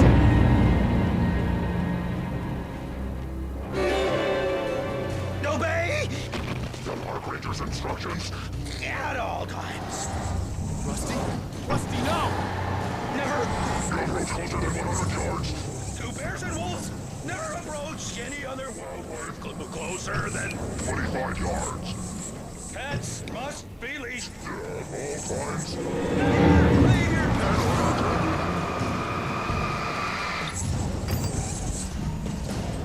It is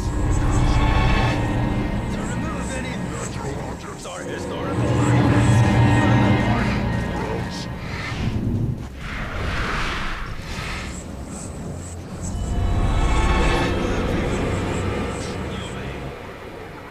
Or even simple berries.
Forget about it, Barry. It's just me going crazy. Oh, jeez. Oh, jeez. You're not crazy. I wish you were crazy, but you're not crazy. Ow, be careful.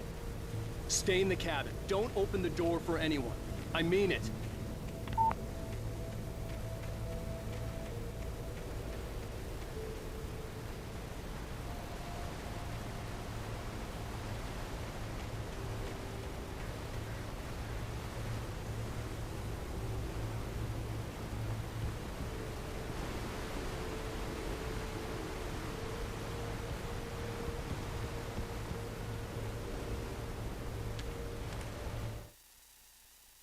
In that last instant of consciousness, Rusty thought about Rose. He was older than she was. Rose was barely out of her teens, but she made him feel young and forget what a train wreck his long-dead marriage had been. He still wore the ring. He'd been waiting for her to tell him to take it off. Now she never would.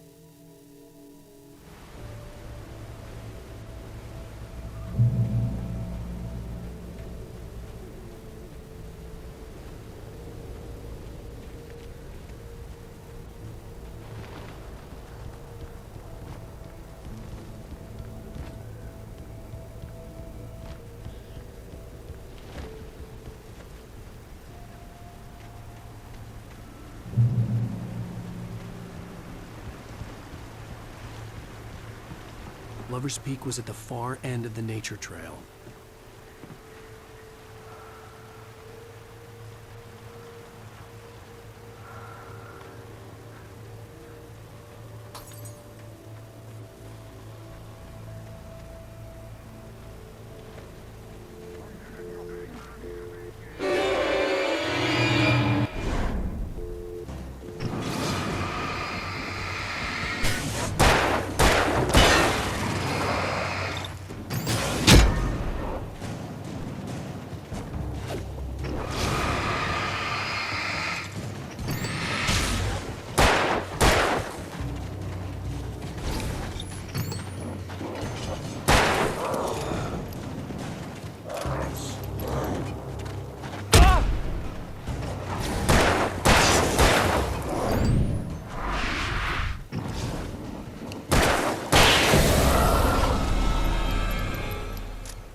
I turned the corner, afraid of what the flashlight's beam might reveal.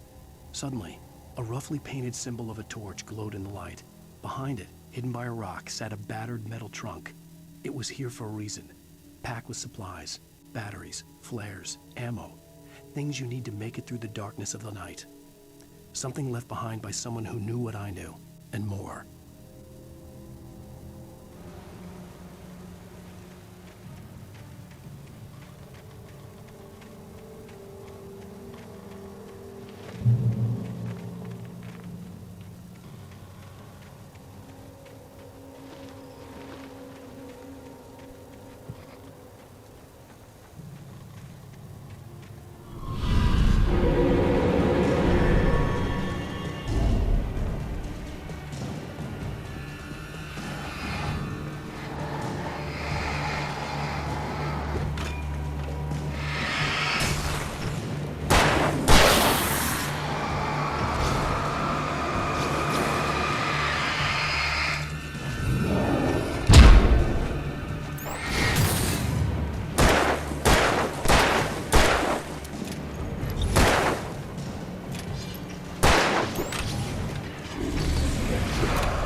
on, we gotta get moving. More of them coming.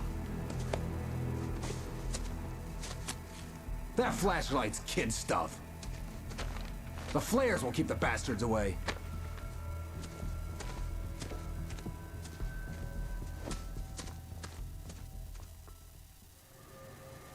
You can see them too? Hell, of course I see them. Come on, we gotta move. Why? Because that's the way the story goes. Yeah, but... Let's move! I lost my gun back there. Oh, I've got a gun. Just keep that light steady on him. It took a moment, but then I recognized him. He'd been on the ferry when I first arrived here with Alice. He knew my name. We were headed in the direction of Lover's Peak. There was no way this was a coincidence. He was the kidnapper. Come on, Wake! You better keep up.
Wake.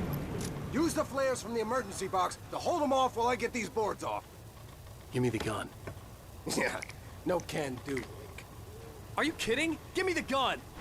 No time for back talk. Hold off, damn it.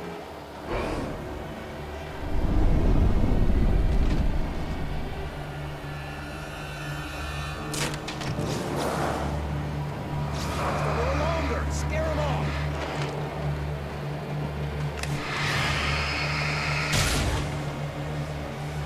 Get some light on those bastards. That'll keep them off us.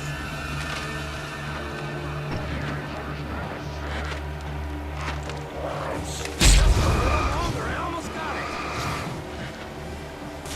Okay, it's open. Move it or lose it.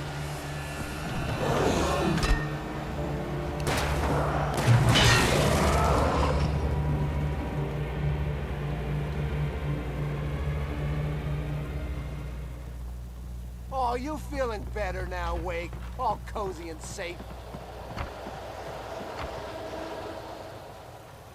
Better get ready. They'll be on us soon.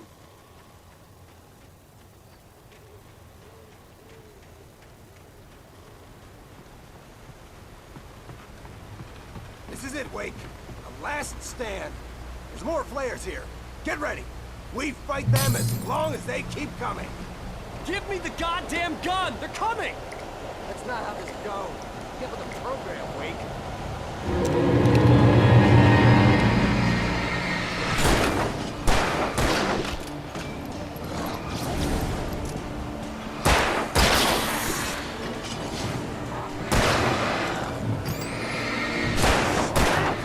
You just keep coming.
let's cut the act now.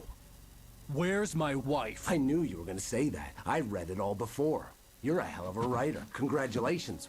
You're gonna bring about something glorious and terrible once we get you some proper editorial control. What the hell are you talking about? Where's Alice? I want the entire manuscript, or she's gonna suffer bad. You touch her and I'll...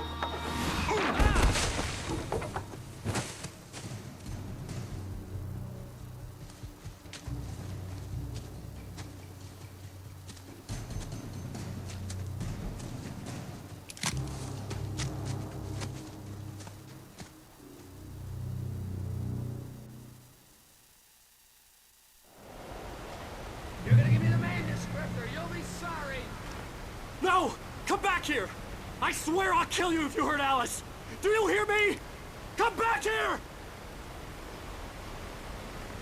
He had Alice, and he wanted the manuscript because he thought it held some magical power. But I had no manuscript to give him. I had to get back to Barry and figure out my next move.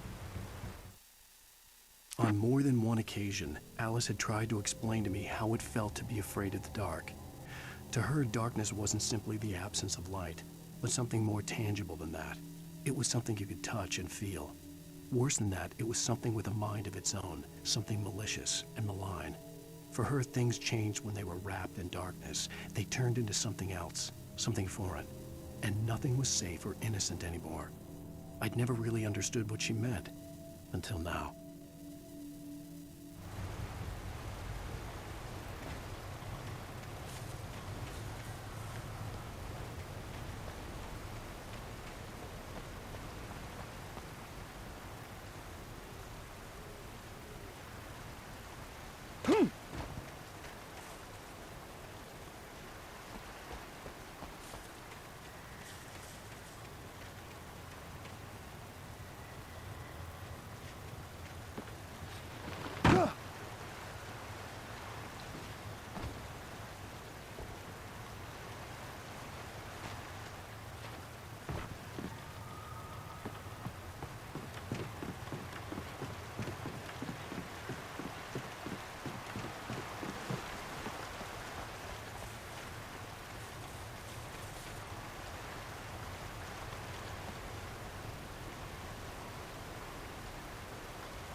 The night had been one desperate situation after another.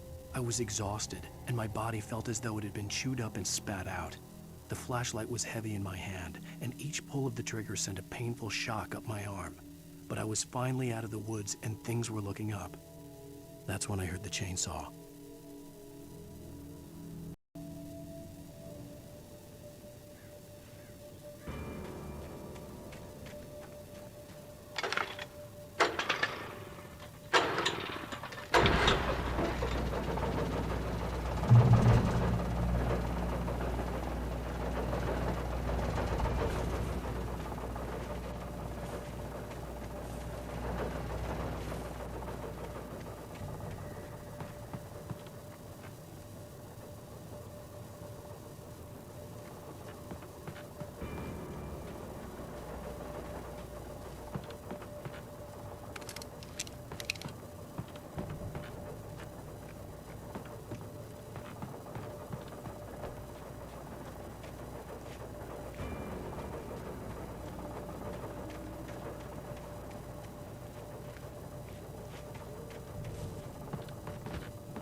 I had heard the plane fall. It made no sense.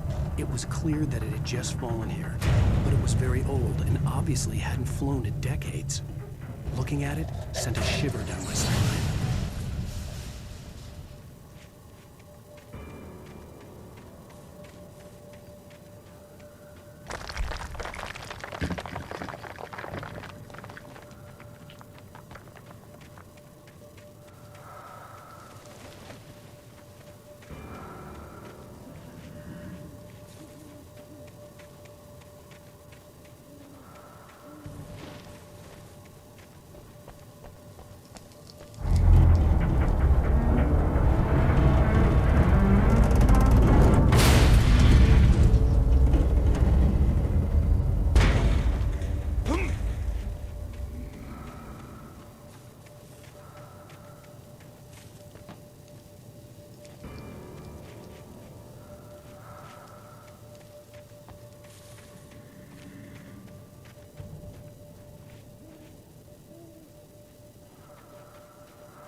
logging site was a mess.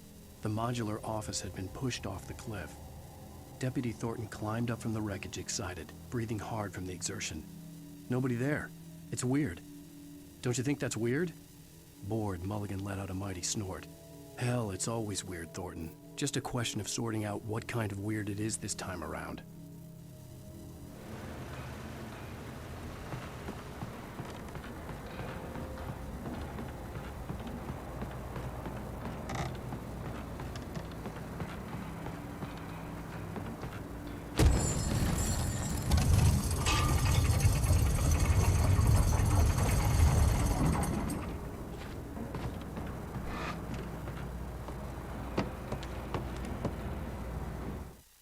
When Barry saw the darkness attack the visitor center, it made him a believer. The men Al said he'd shot, they hadn't been just locals on crank. Somehow the world had changed, like the channel had been switched without warning. You think you're watching a sitcom, and you're really watching a horror show. When the birds started attacking the cabin, Barry wasn't surprised, just terrified.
hazardous occupation.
Barry? Ow! The porch is covered with birds. They've got all Hitchcock on me. Stay out of sight. I'm on my way. Don't open the door. What, am I crazy? Stay hidden. I'll be there soon. Just make sure you keep the lights on.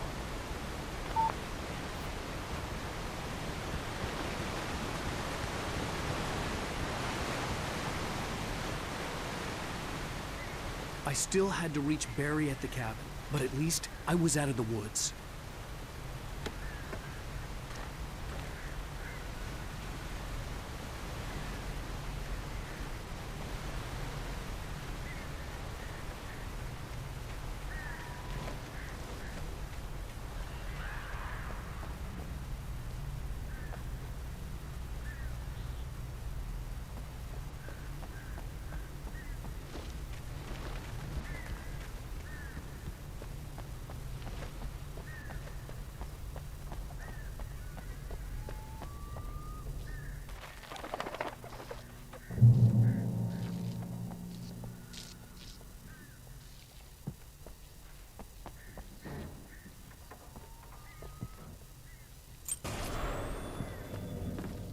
A story is not a machine that does what you tell it.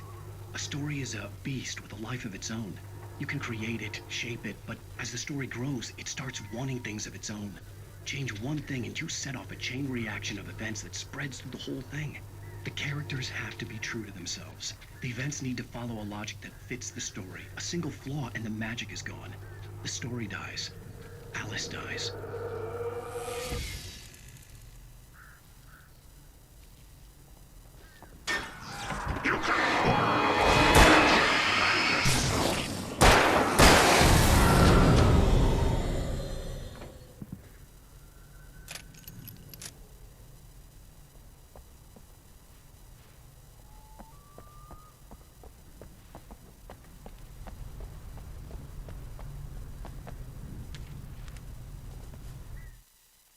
The FBI agent's command froze me in place. I considered surrender. It was all falling apart anyway. I could give in, let someone else deal with it, but it felt all wrong. Call it instinct, his posture, the way he held the gun. He was no friend. Shots ringing in my ears, I leaped for the hole in the fence and stumbled into the darkness beyond.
The flare gun was probably the best weapon I could imagine against the dark things I was facing.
It was the kidnapper.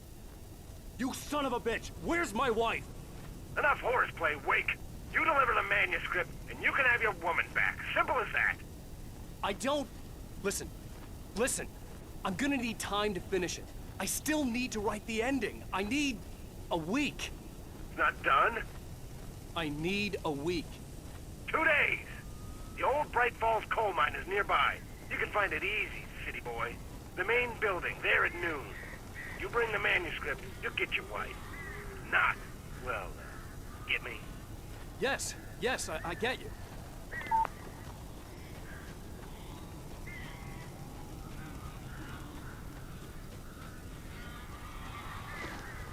Barry had talked about birds over the phone.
Open the door now.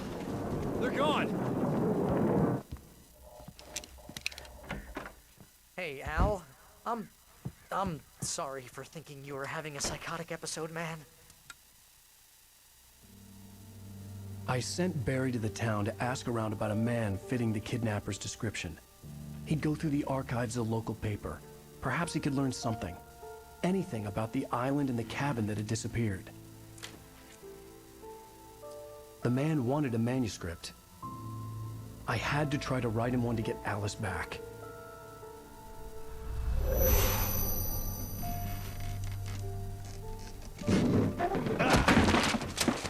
For me, the supernatural had always been nothing but a metaphor for the human psyche, a tool to use in writing fiction.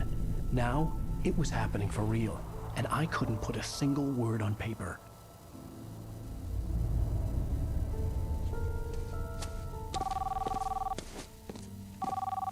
Barry Wheeler speaking. This is Rose. Rose? I found Mr. Wake's pages. Oh, you sweet, brilliant girl. Could you and Mr. Wake come get them? I live in the trailer park outside the town. We'll be there in less than an hour. Bye now. See you soon.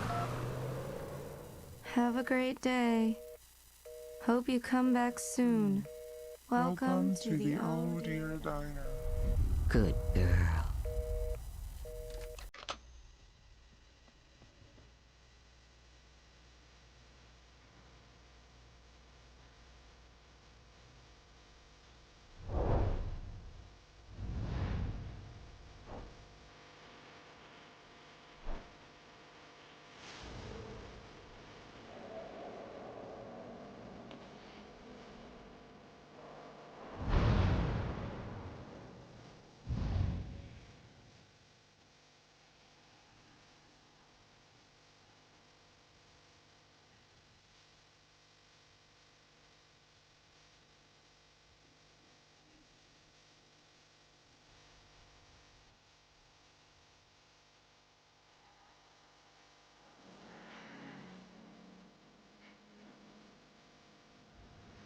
Previously on Alan Wake, Alice has been kidnapped. Alan, please help me. Alice? You'll do exactly what I say if you ever want to see your wife again. I can't tell anyone except my agent Barry. Damn it, Barry, they'll kill her. You're my best friend, and I'm worried that you're not right in the head. The ransom is a manuscript I supposedly wrote that's coming true before my eyes. It happened just the way it was on that page. So dark. I have found only a few scattered pages. I want the entire manuscript. The deadline is in 2 days. I found Mr. Wake's pages. Good girl. How the hell did she get her hands on the manuscript anyway? I don't know. She's resourceful. I told you were too hard on her. Listen, I found out all sorts of interesting stuff while I was digging around. Yeah. Mr. Wake, it's Sheriff Breaker. We have an FBI agent here, Agent Nightingale. FBI?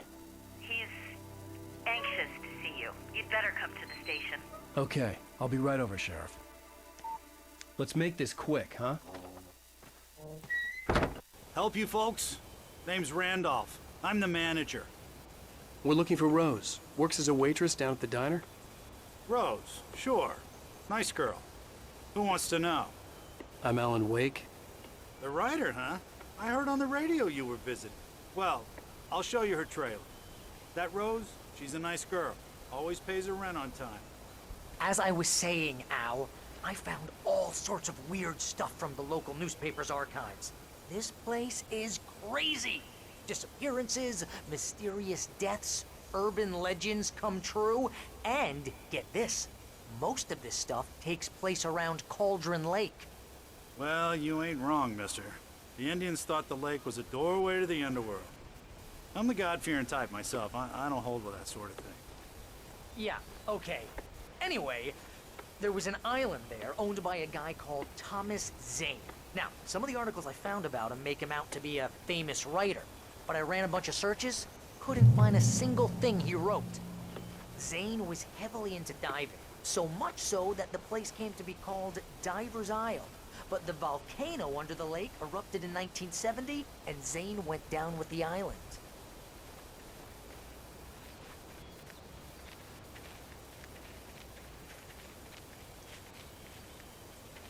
Yeah, how about that? It was there in the morning, as if it had fallen from the sky. But it would take a tornado to lift something like that. We're damn lucky it didn't crush any of the trailers.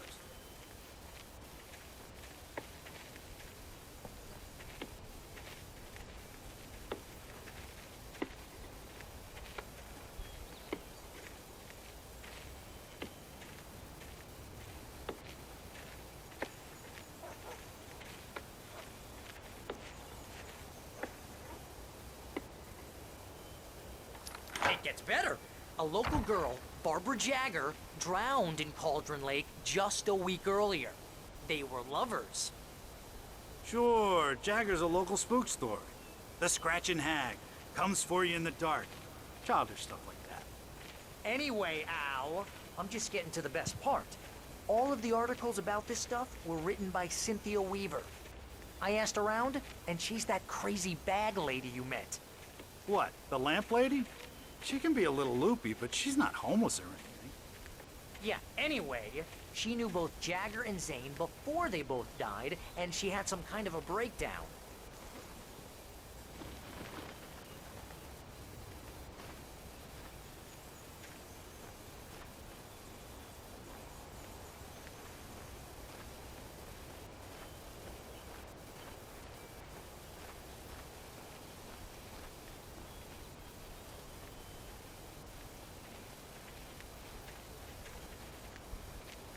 Well, mister, this here's Rose's trailer. You mind me asking what you want with her? We're just here to talk to her, pal.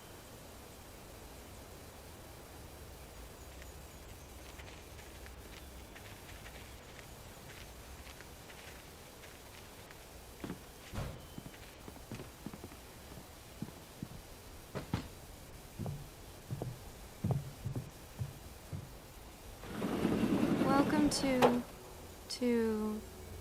Oh dear, Mr. Wake.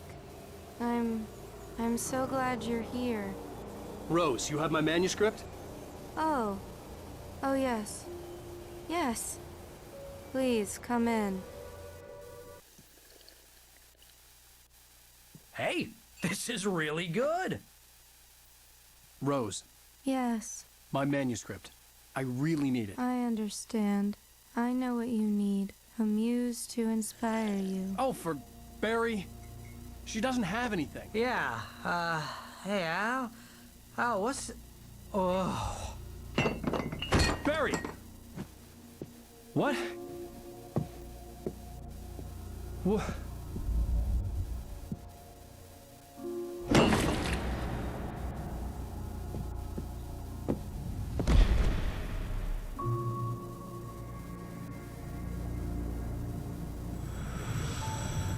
It's coming for you, hiding in my barber's skin.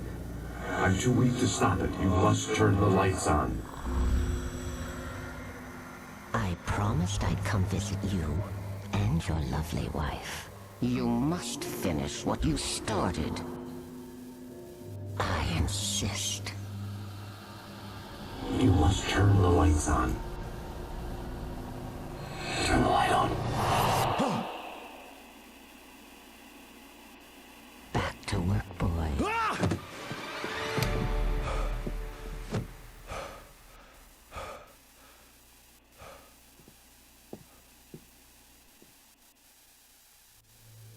I felt nauseous, hungover. Only anger kept me going.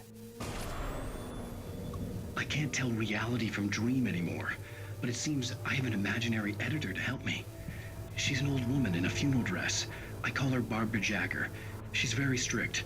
I'm writing faster and faster. My manuscript is being heavily revised. The edits are getting very aggressive, and each day there's less of me and more of her. I hate it, but I know she's right. She promises me I can save Alice this way. She knows more of this than I do. About the complex incantation I'm attempting. About this place. She's worked with another writer under similar circumstances, Thomas Zane. The genre of the story seems to be shifting. It's turning into a horror story. I'm getting close. I can feel it.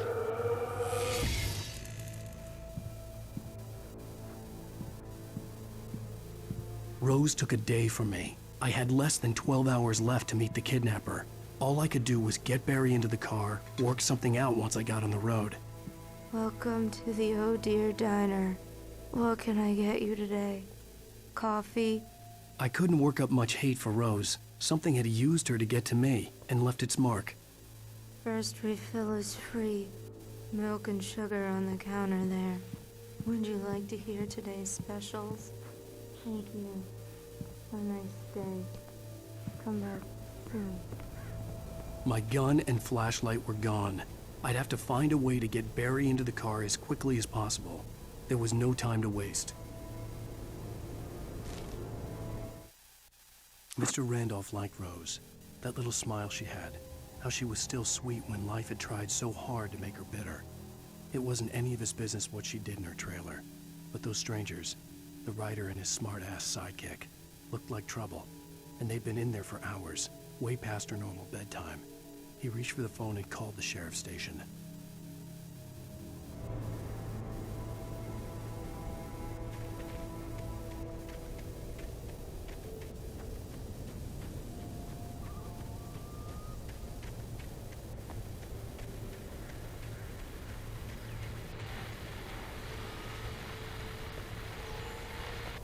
I just stepped outside to catch a breath of fresh air, and let me tell you, the weather's getting heavy.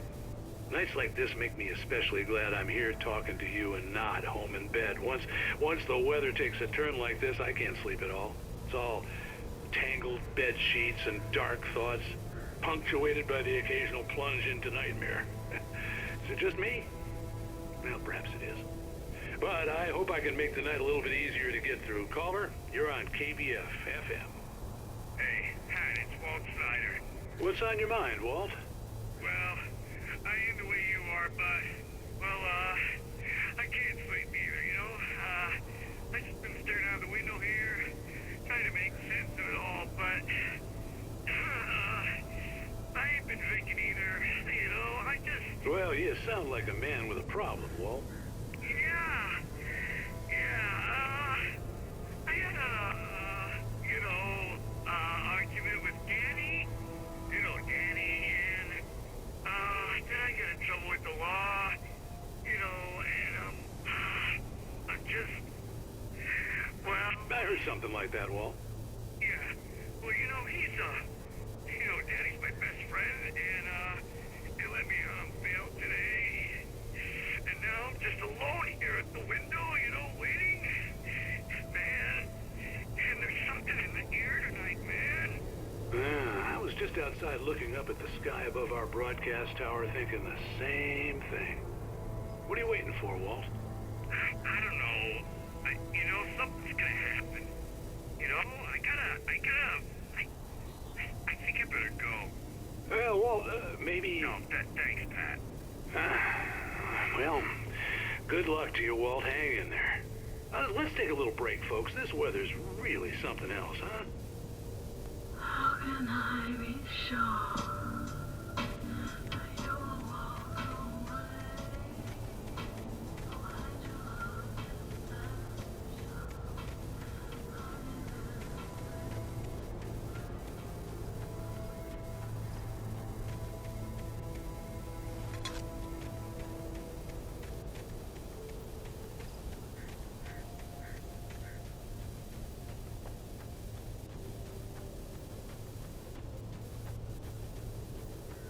Oh, you're gonna get it now. God knows what you've done to that poor girl. This is Agent Nightingale, FBI! Get him up, Hemingway! You're under arrest! You move a muscle, I'll unload right in your goddamn face! Stay right where you are, Spillane!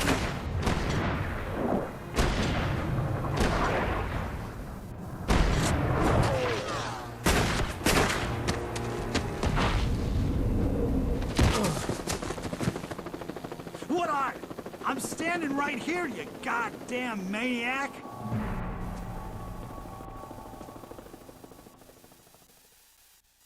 I hated to leave Barry behind, but there was no way I'd miss my appointment with the kidnapper.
Head him off!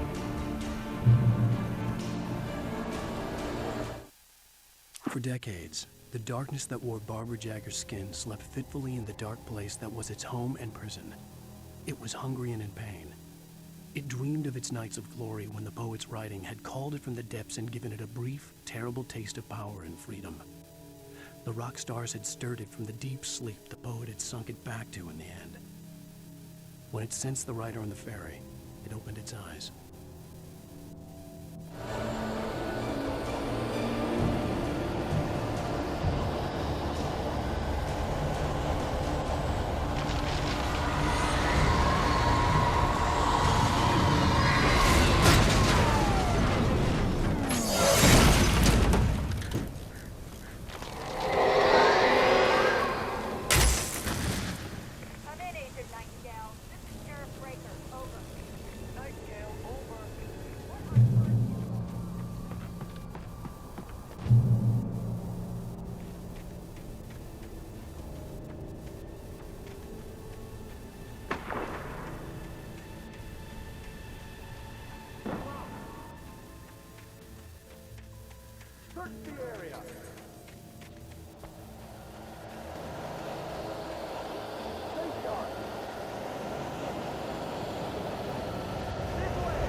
This horror was everywhere I went, circling me.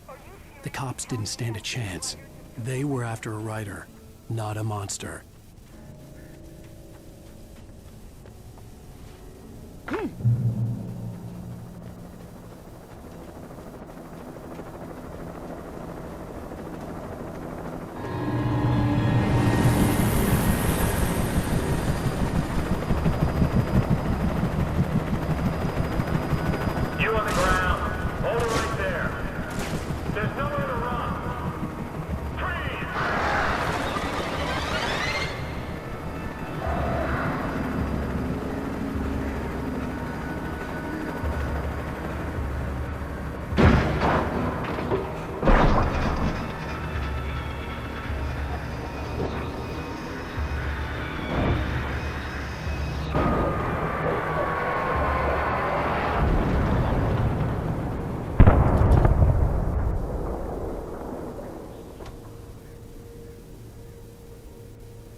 This is James. Mulligan, Thornton, come in. Over.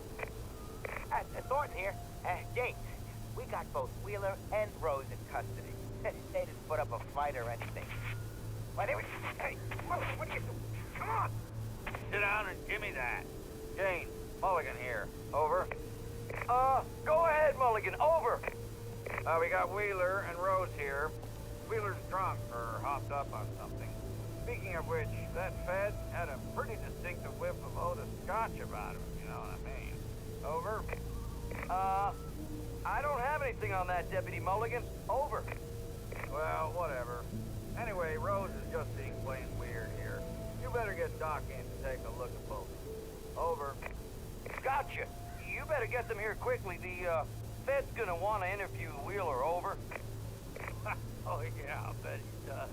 Looks like they have a lot in common. Mulligan out.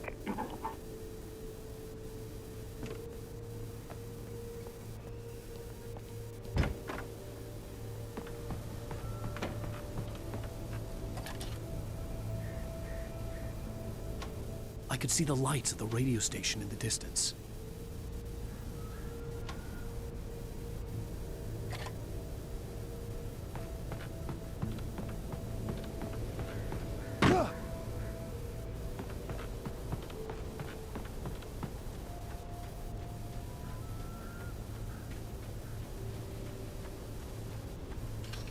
I imagined that the broadcast tower in the distance was part of the local radio station. Maine seemed like a decent guy. Perhaps he could give me directions to the coal mine.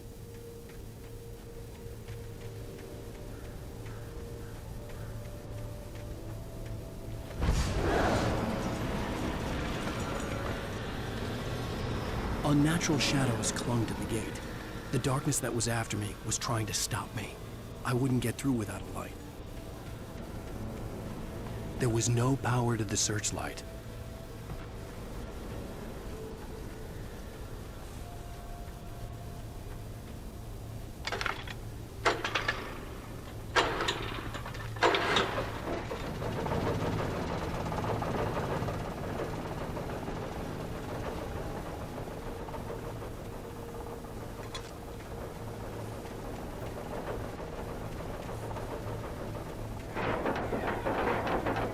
The old generator conked out. I'd have to see if I could fix it and try again.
It took me a moment to recognize the flashbang grenades.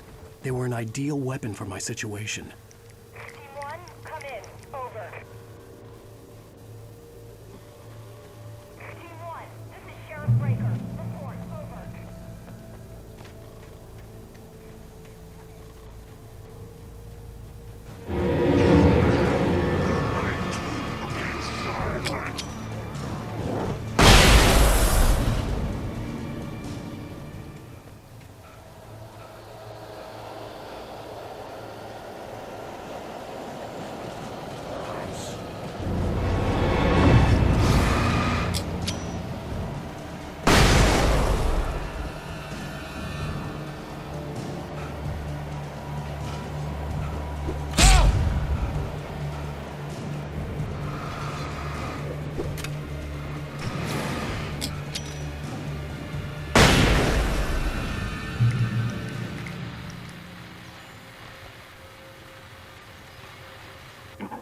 And here's another call. You're on KBF-FM with Pat Maine. It's Milt Peabody, Pat. What's on your mind, Milt? Well, I live near the trailer park, Pat, and there's a big ruckus going on over there. Well, that's just up the road from me, too. What's going on, do you know? I don't know, but there's a bunch of police cars there, lots of sirens, a helicopter buzzing around, and I think I heard some gunshots. Gunshots? Yes, sir, like from a pistol. So can you find out what's going on? Because it's just next door and they're popping off guns there. They're still shooting? No, it was maybe 10, 15 minutes ago. It sounds serious, Pat. I'm telling you, it don't sound like no party. Well, I'm certainly going to give the station a call, Milt. Okay. You'll hear it here as soon as I hear from them. Okay, thanks.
I hope Maine could lend me a car to get to the coal mine.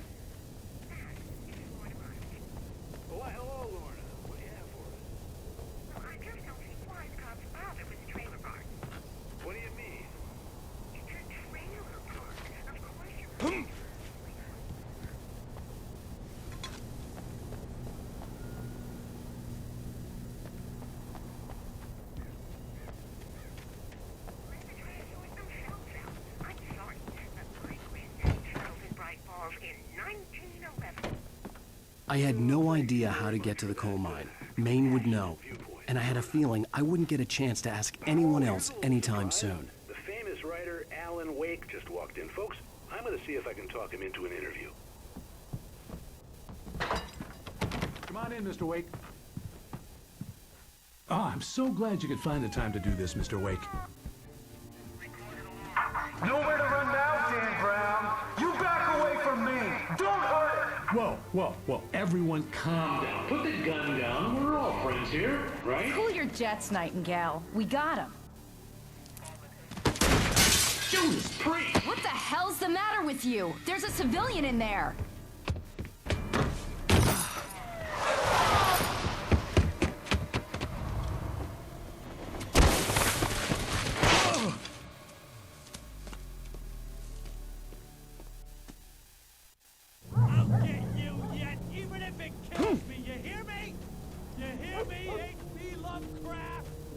had fallen off so many cliffs it was ridiculous. That's what you get for naming a book The Sudden Stop. It was probably good I hadn't had the chance to tell Maine where I was going. I'd have to lose the cops and find my own way to the mine.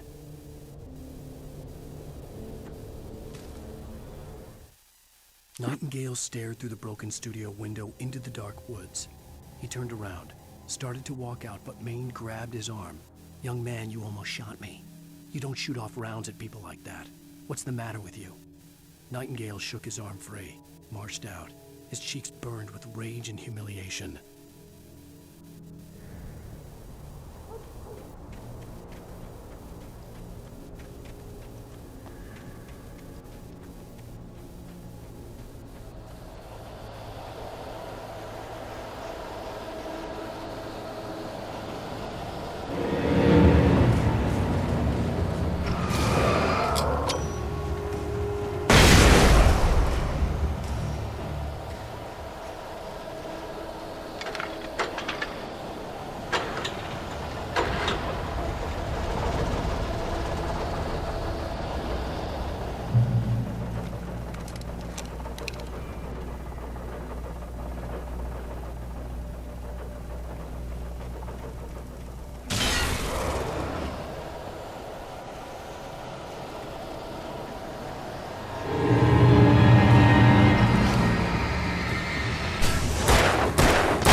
Danny had stepped out, but what stumbled back in was something else. Something alien.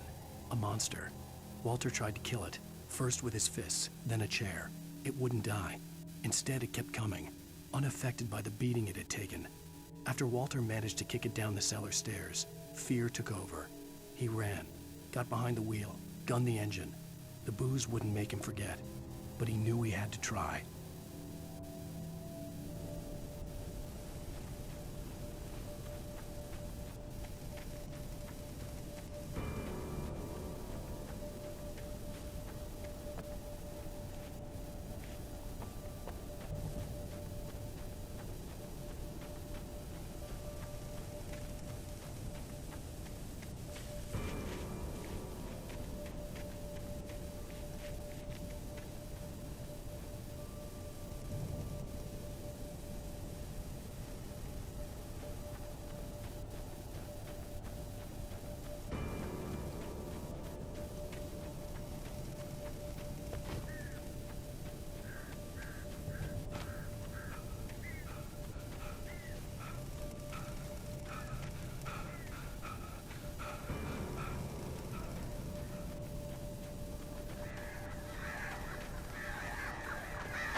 There was no sensible reason for the power company work lights to be here. It was almost as if they'd been left for someone like me to use.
Sarah trusted her gut, and her gut said Agent Nightingale was an asshole.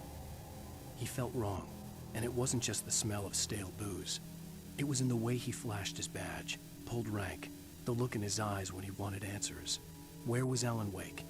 What was this about an accident? Where was his wife? And most importantly, why did she let Wake go? He wouldn't answer her questions. Federal business was all he'd say.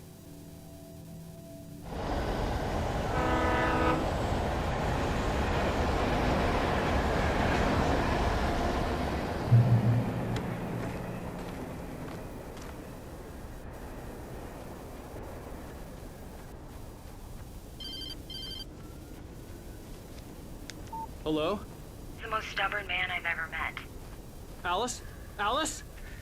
Alan. Alan. I'm so afraid. Keeps me in the dark. Please help me. I look at you, Alan, and it's not you. Something else. Looking out from behind your eyes. Alice, I'm here. I'm so alone here. It's all gonna go to hell. You need to be careful. Cooperate. The connection had been terrible, but that wasn't the only thing that hadn't been right with the call. She sounded wrong somehow, but she had called me.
pipe wrenched itself loose from the bridge's steel framework.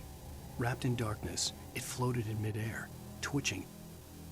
For a moment, I didn't understand what I was looking at. The heavy object lurched at me with impossible force. I threw myself out of the way, but just barely. When I turned my flashlight on it, it shook in a dark rage before it flew at me again.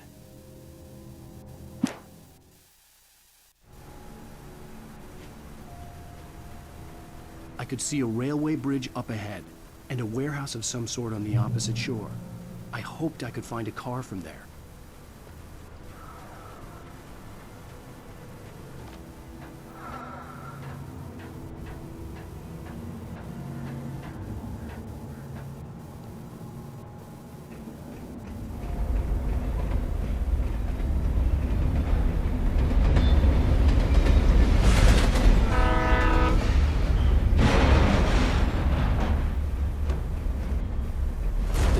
That was pursuing me was growing stronger, and it was taking over everything in its path.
I slammed the door shut right in his smug face.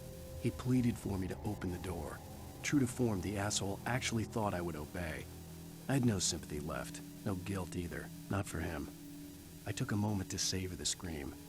I bet I had a smile on my face. It was all that I had time for. The dark presence was inside the lodge with me.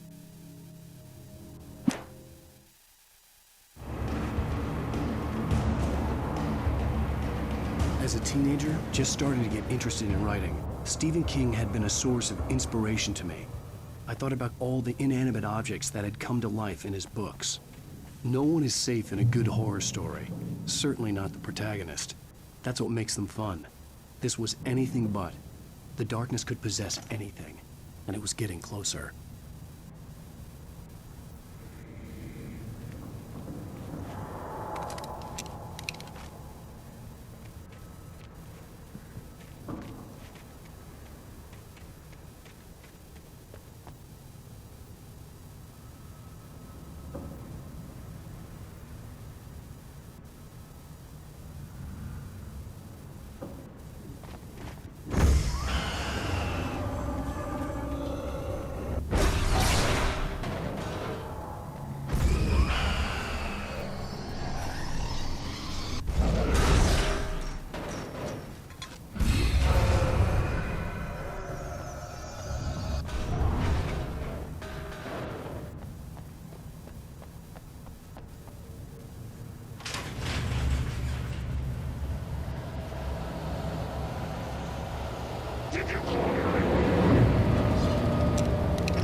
I had never been this glad to see the sunrise. I had a couple of hours to get to the coal mine.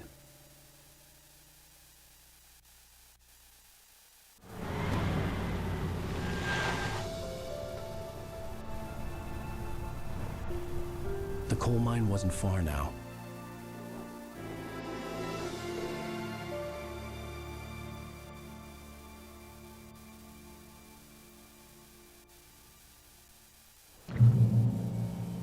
Today, I would meet the kidnapper, and he would give me Alice. I wouldn't give him any other choice. A drowning man will clutch at a straw.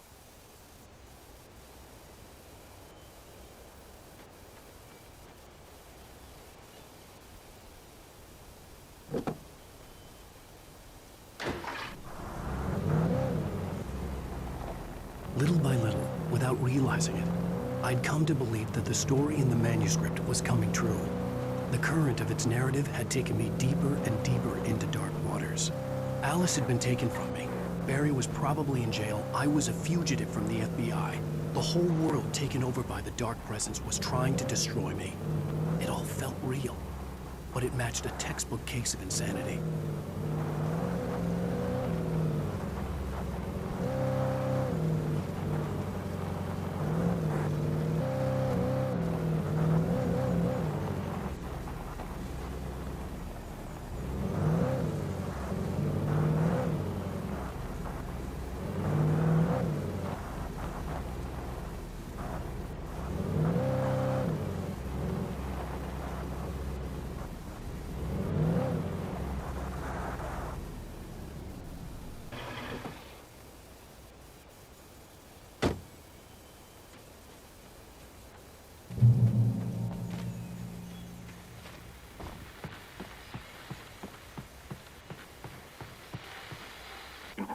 This is Pat Main, and you're listening to KBF-FM. Folks, I want to apologize for kind of abandoning you to that looping music track last night, but I was detained.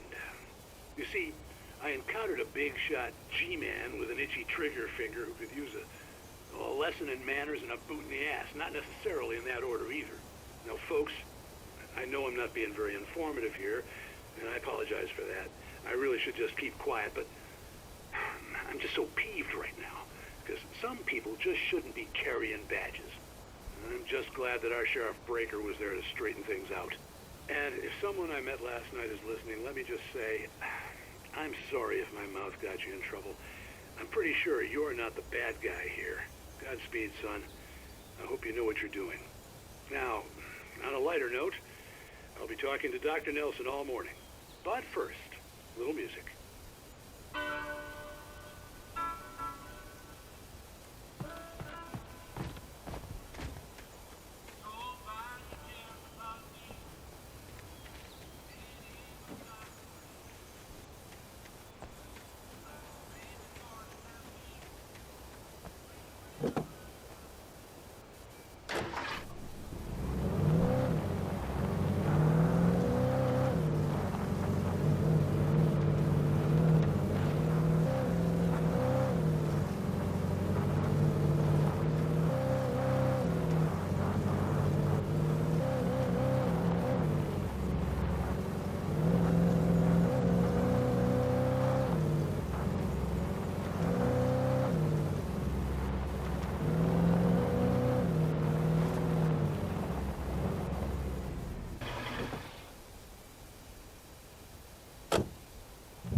Welcome back to KBF-FM.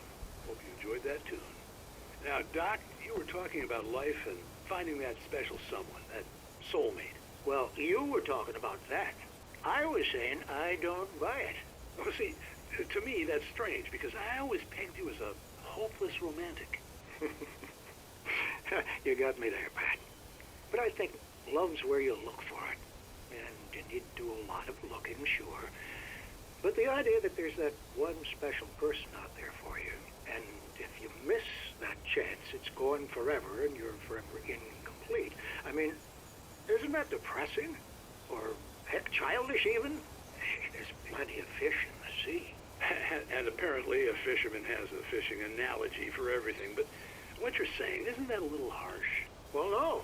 What I am saying is that your potential for finding that connection isn't limited to what's essentially a chance encounter. How is that harsh? Yeah, well, I guess that's a nice thought, but let me say something personal here. Okay. Now, well, I don't disagree with you exactly, but I can't really fit that together with what I feel, what I felt for someone, because she was the one. She was. And I let her drift away from me. Maybe I didn't put in the work, I don't know, but, well, since then, and it was a long time ago, but since then, there hasn't been anyone, not like her. And I'm not saying I dwell on her or haven't moved on. I like my life. I'm not living in the past, but I do miss the way she completed me. You can't argue with the heart, Pat. I'm sorry, folks. I had kind of a scary experience last night, and let's just say it's shaken a few things loose.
For Mott, spying on the writer on the ferry had been a disappointment. His boss had made Wake out to be something special, but Mott hadn't been impressed. He'd gotten a good long look at the wife, though, and he liked what he saw. Mott had fantasized about goading Wake into a fight, but it hadn't happened. Still, he'd get his chance to see if the writer had anything in him. He'd been promised as much.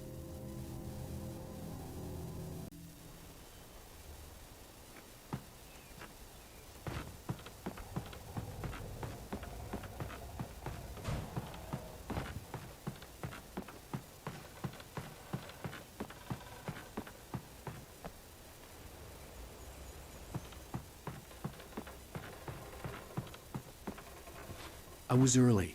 I was supposed to meet the kidnapper at noon in the main building. The coal mine was quiet. It was a museum now.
With Nightingale gone and the night wind blowing in through the broken studio window, Maine stared at Sarah. The sheriff looked away. Maine's voice shook with barely controlled anger. That boy's doing more drinking than thinking. I hope you know what you're doing, Sarah. He's got a sickness in his eyes. You take my word for it. He wants Wake for a reason, and it's not for anything good.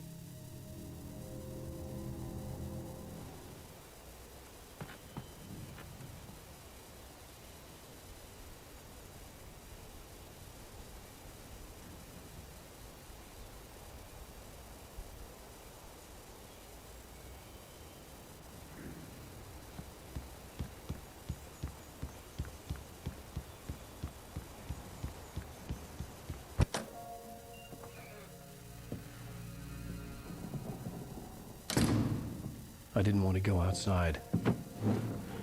Cops had to be looking for me. The noon sun turned the place into a sauna.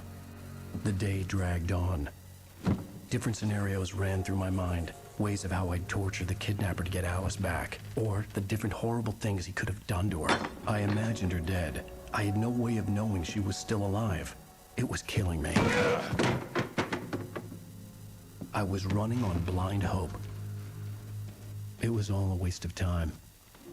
The bastard never showed up.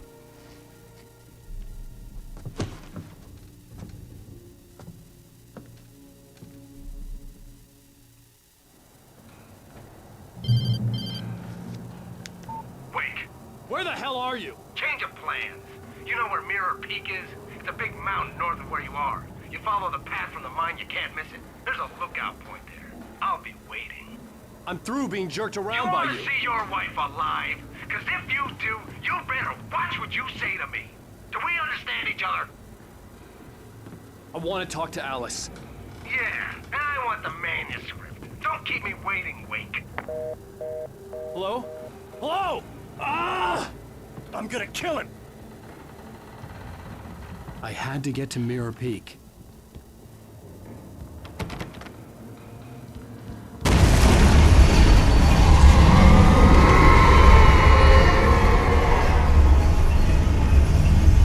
It was close. Maybe closer than ever before.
When Thomas Zane fell for Barbara Jagger, it happened fast.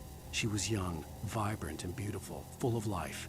He had never been a very happy man, and without any seeming effort, she had changed all that. Zane felt good for the first time in his life.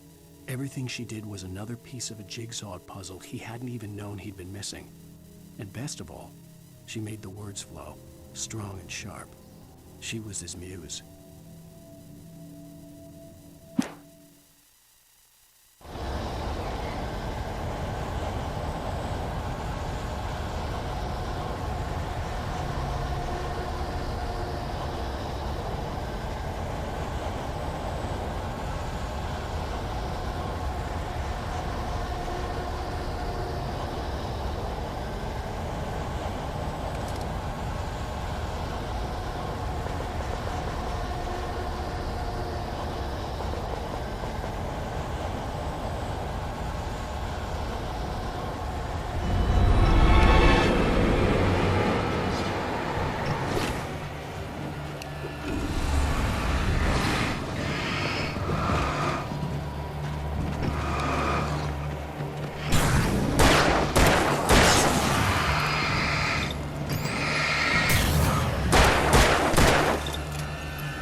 The only way to reach the hillside ahead was to go through the building. I had to find a way to avoid electrocution.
Some of the Taken retained echoes of their former selves, but these were just the nerve twitches of a dead thing. Nothing remained but a shell covered and filled with darkness. In most cases, these puppets were enough for the purposes of the Dark Presence. But for anything more elaborate, as with the writer, it was different. It needed his mind. And so rather than taking him over completely, it merely touched him.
There was no way the flashbang grenades were standard power company equipment.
I stared through the bars of the jail cell.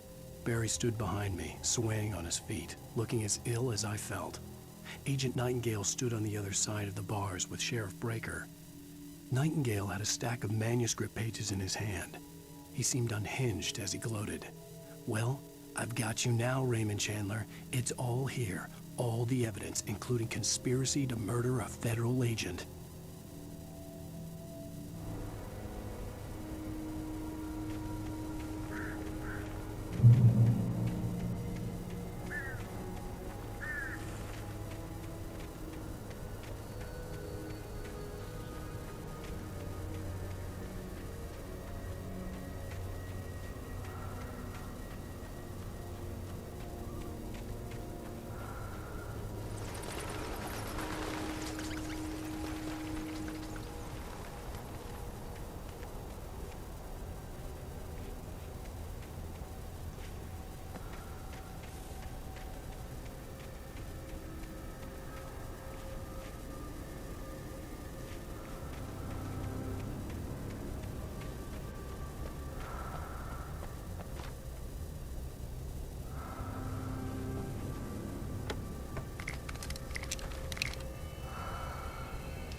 I had no real plan.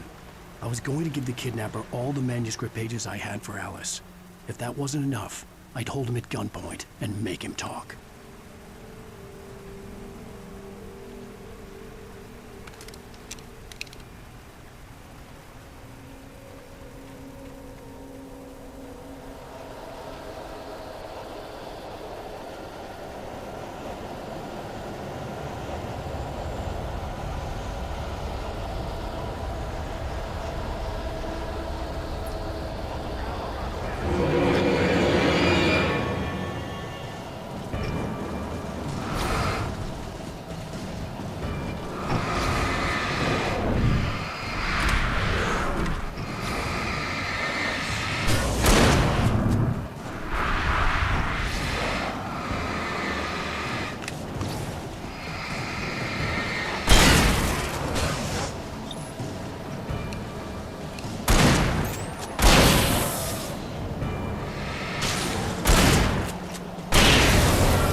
The dark presence was moving ahead of me in the same direction I was going. A cold feeling settled itself in the pit of my stomach.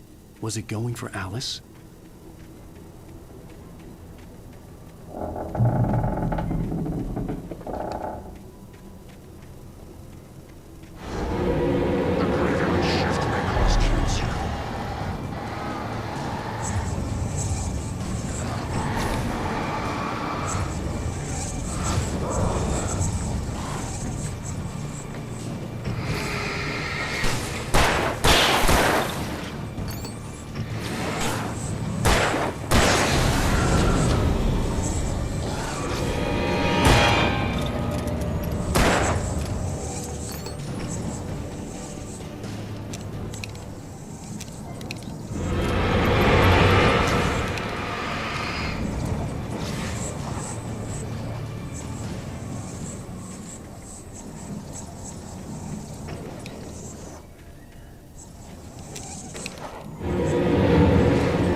The place was dead, a ghost town. Had been for decades, maybe a century.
Things were never as simple in real life as in fiction.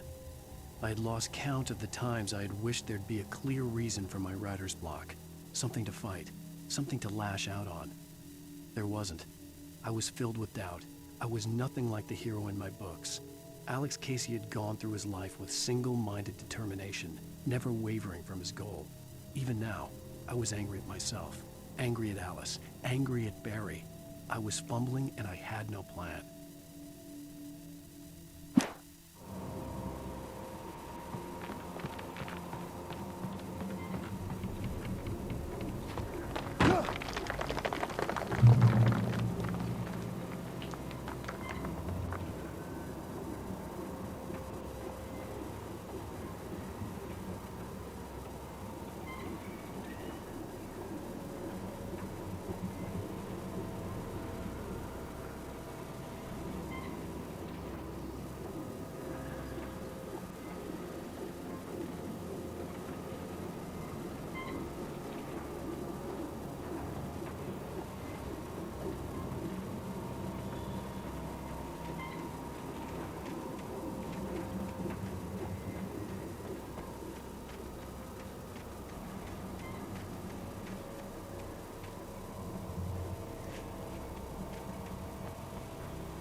outside of writing is a struggle.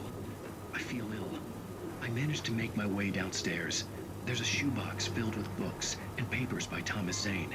It's very hard to focus, but I managed to read some of it. He's a poet, and a good one. He writes of muses and creators summoning fabulous things from a magic lake, using his powers to shape the world of a realm of gods and dreams and demons, dark things that wait for a chance to slip through, wearing the flesh of men as disguise. Zane writes about himself, his girlfriend being taken over by a dark presence, about growing scared of the lake. Zane believes it's a mirror to the gaping void of darkness above, where some Lovecraftian presence lurks. I crawl back upstairs. I'll borrow these things for my story. They ring true. They fit.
The kidnapper had sent me a text.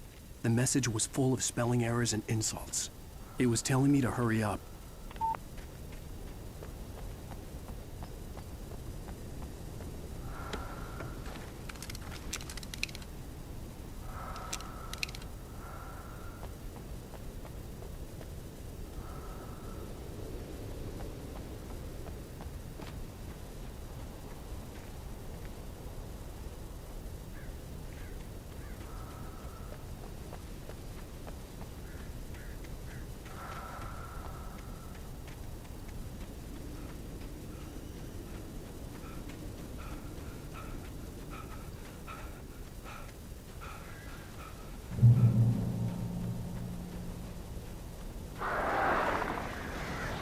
Birds.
Without warning, the headache stabbed at my brain.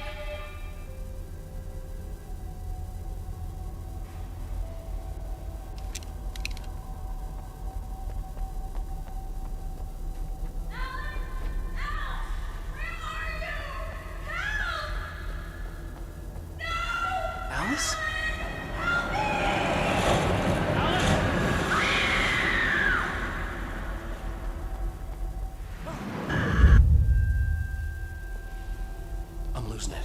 I gotta get out of here. The hunters were big, thick-set men, confident and at home in the woods.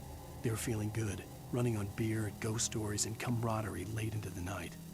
It did them no good, as they were taken by the dark presence, sucked deep into a darkness far worse than any ghost story they ever told or heard.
I'd have to make my way up this mine shaft in order to go on.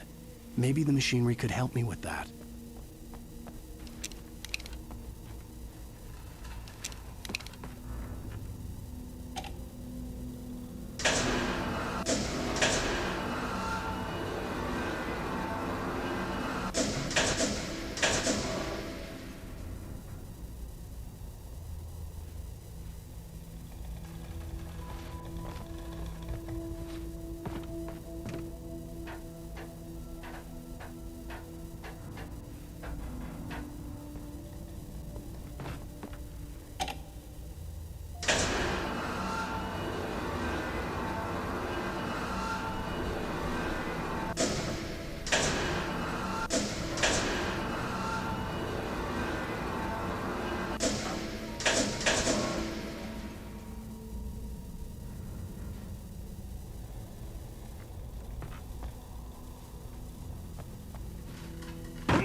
Maude had checked all of Stucky's rental cabins. There had been no sign of the Wakes. It was dark when he'd found their car parked at the end of the road by Cauldron Lake. It made no sense. They must have taken a wrong turn, but there was no sign of them, and the car had been there for hours already. Frustrated, Mott stood on the rotten ruin of the footbridge that had once led to Diver's Isle before it sank beneath the waves years ago. The boss wouldn't be happy.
I could see Cauldron Lake. I thought I could make out the spot where the island and the cabin had been. There was a light near it. It had to be a boat.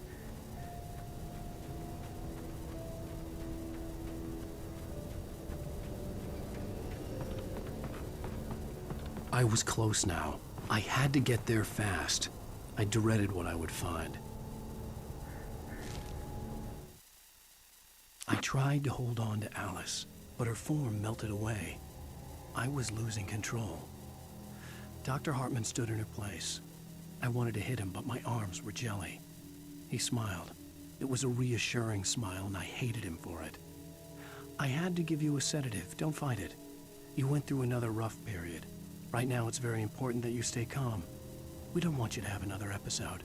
You're a patient at my clinic. Have been for a while now.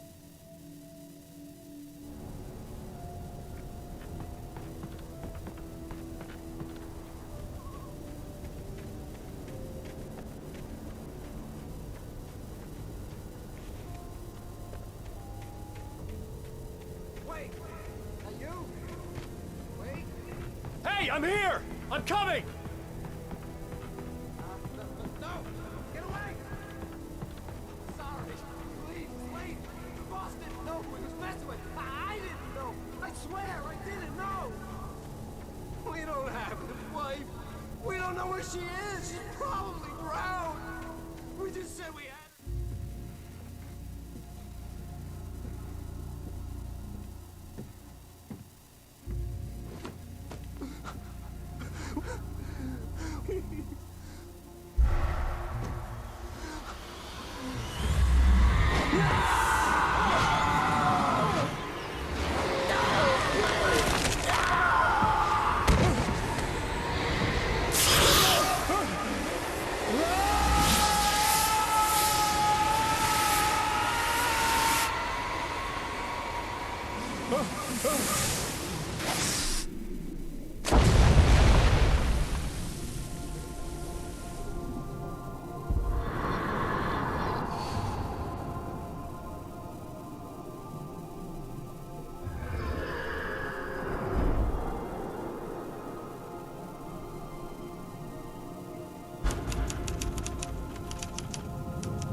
Previously on Alan Wake, I'm hunted by the law. Sheriff, Wake's running. I'm giving chase. Are you seriously telling me that writer just took out my deputies? A thriller I supposedly wrote is coming true. The genre of the story seems to be shifting. It's turning into a horror story. I was told that Alice had been kidnapped, but that was a lie. We don't have his wife. We don't know where she is. Her purported kidnapper was eaten up by the dark presence before it attacked me.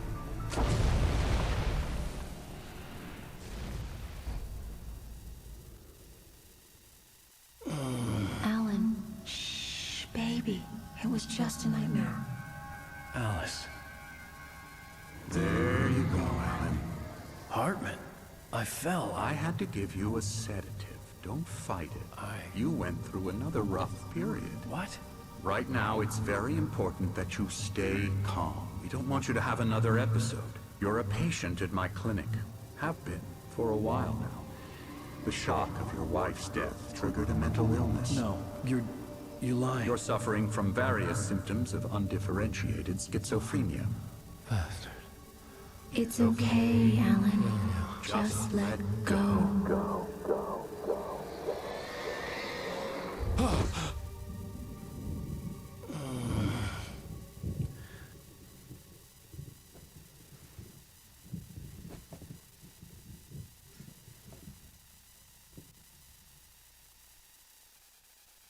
Whatever Hartman had bumped in me was making me numb. I felt like this was happening to someone else. Someone I was watching on television. I couldn't think. Couldn't focus.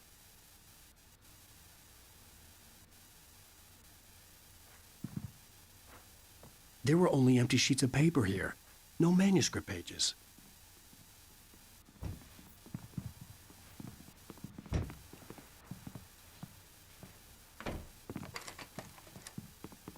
Good evening, Alan. Are we feeling better now? Feeling calm? Yeah. I see you brought your pet gorilla with you. So sure, I'm calm. I get the message. Loud and clear. Quite right. That's the spirit. You're being very brave, Alan. I understand you're confused. I would be more concerned if you weren't suspicious of me. I don't blame you for it. Big of you. Now, why don't you come with me? We'll reacquaint you with my clinic and go over everything you might have forgotten. Little walk and some fresh air? Yes, it will do you good. This corridor is for patients. Most of them aren't here right now. Jack took them out for a fishing trip, except for the ones who are particularly vulnerable, of course. I encourage creativity as a part of the recovery process here at Cauldron Lake Lodge. I specialize in treating artists. I bet you do. Splendid, Alan. I honestly believe we can get this thing under control if we work together. This way, Alan.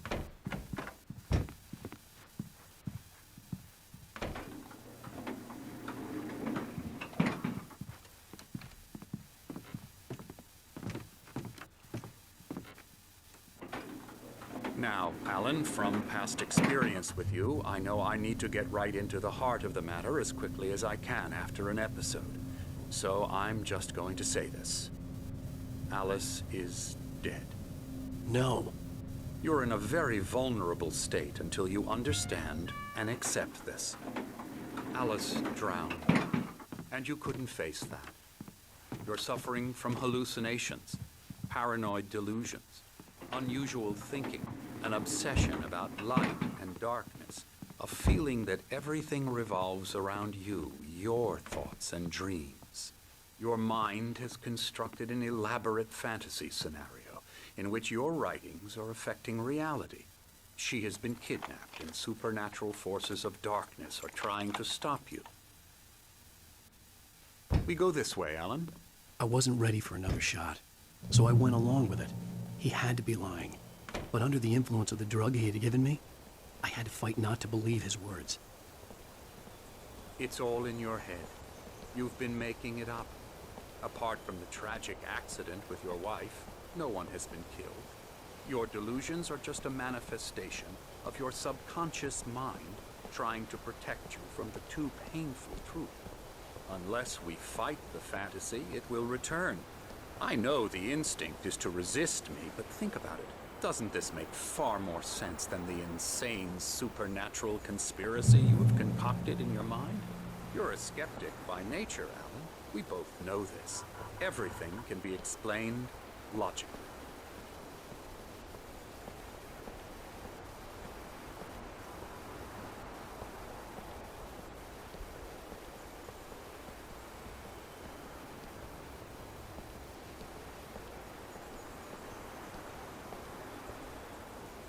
I never get tired of this view.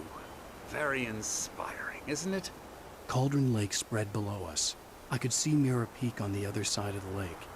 I thought I could make out the spot where Diver's Isle had been when I arrived with Alice. Now there was nothing but waves. It seems there's a storm coming. Funny, I don't recall there being a mention of that in the weather forecast. Well, no matter. This way. Follow me. Alan, what I'm telling you is good news. Right now, we're in control. Every time you have a relapse, it gets more and more difficult to resurface from the dark depths of your imagination. Not surprising, considering your profession. Imagination is what you work with. After all your nightmares, this should come as an immense relief to you. If it doesn't, why is that? Because I'm lying? Or because you don't want to admit that you're not well? It's very natural for you to think of me as your enemy. It's part of the I illness, let him talk. after all. Hartman I'm the obviously one loved trying his to own bring you voice. out of the His world words you've echoed constructed madly for inside yourself. my head. But I can't dug my do nails it into the by palms of my myself. hands to stay You need focused. to work with me. Once you accept that, we can begin the journey towards your recovery.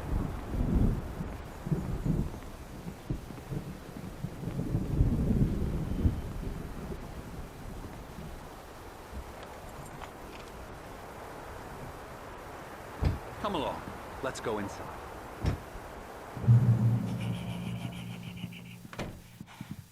Here's the entrance to the office wing. That's for staff only. You were impressed by my trophies when you first arrived here. I do love to hunt. The great outdoors, man versus nature. It's wonderful stuff. Pretty damn wonderful, yeah.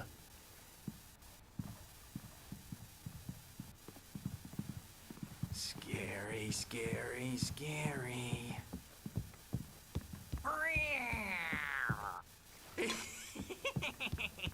Emerson.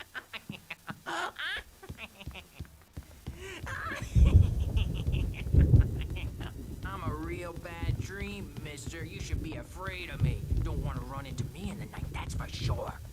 Please, Emerson. Mr. Wake is confused enough as it is. Yeah, you'd like me to go away so you won't be scared. But you can't just decide what kind of dream you have or when you have it. Emerson. Okay, okay. Sorry. Ew.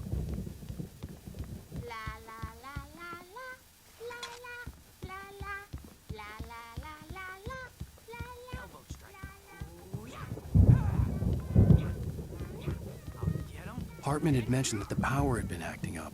Maybe that was the reason for the generator and the work light on the balcony.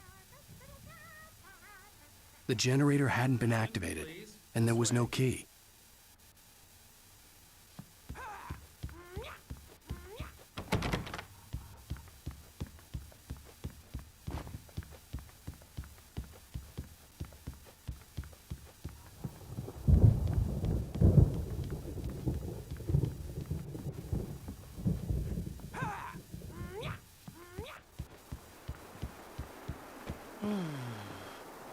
Oh, hello. I've painted you. Okay. I was just struck by inspiration a couple of days ago. Dr. Hartman wanted me to paint landscapes, and that's what I was doing. But now I've been doing these things, a lot of them. The images just keep coming. Dr. Hartman likes them. He has them in his office. Yeah? He's very proud of me. He says I'm getting much better. I think I'm getting better.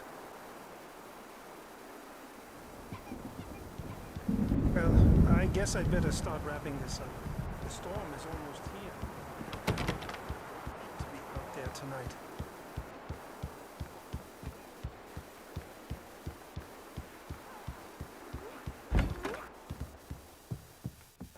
Now, you might have noticed the typewriter in your room. You've been writing as a part of the therapy. As soon as you feel up to it, you should continue.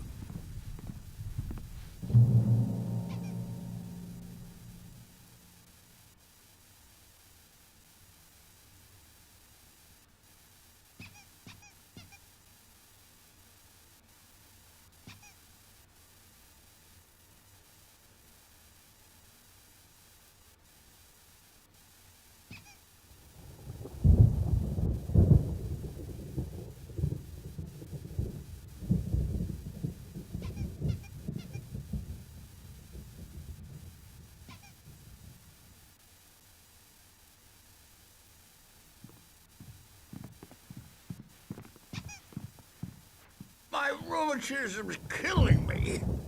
There's a storm coming. Oh, what a storm. I hope it wipes this place off the face of the earth. And these two are the Anderson brothers, Odin and Tor. They had how should I put this?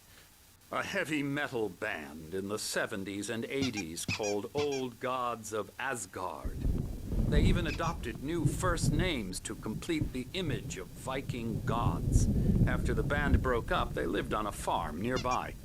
They are, well, in advanced stages of dementia. They're well cared for, TLC and all that. There's nothing more that can be done. I'm afraid that the rock and roll lifestyle has left its mark. Oh, that won't do. I'm so sorry to cut this short for now, Alan. The power has been acting up. I'd better go check on it. We'll continue this soon. Meanwhile, when you feel up to it, return to your room and try to write. It really is for the best. Don't you think? I'd like to bash his head in with a hammer. Oh, he'd love to fish out our secrets, but he has no clue. He's not crazy enough. Not crazy like us, Sonny. Yeah! Being crazy's a requirement, Sonny. Who else could understand the world when it's like this? It takes crazy to know crazy. That's the sanest thing I've heard in a while. Zane! You're all right, Tom. Hey, we like him, don't we, bro? He's got to go to the farm. The Anderson Farm. Valhalla! We wrote it all down, lest we forget. A crash course. All you need to know to get your head right. You need to find the message. Here, Sonny, here's something for you. Gave me a rash, but I kept it safe from these bastards.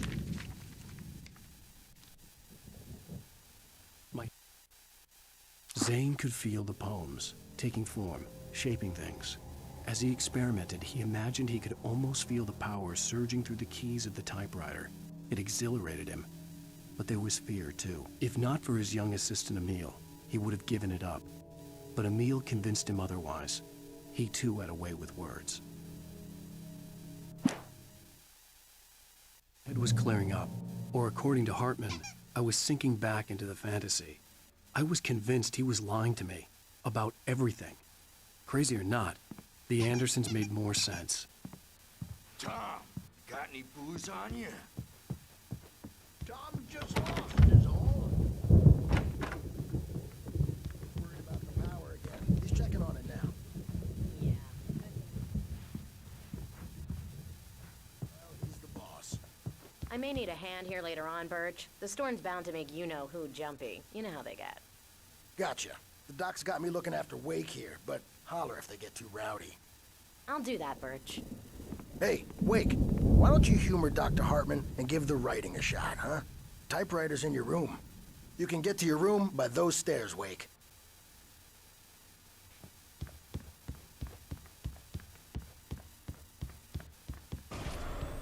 Something's wrong. I'm not myself. It's hard to think that there's a shadow inside my head. I can only focus on writing. Everything else is a blur. I'm trapped in this cabin. Have been for days, but it's always dark outside. My editor is real. I saw her again. She's not human. It's not human. A dark presence is wearing the old woman's face. She was covered in clinging shadows. There's a hole in her chest where her heart should be. I think I've made a horrible mistake. I don't think I'm any closer to saving Alice. It's been lying to me, using me to get the story it wants, and the story will come true.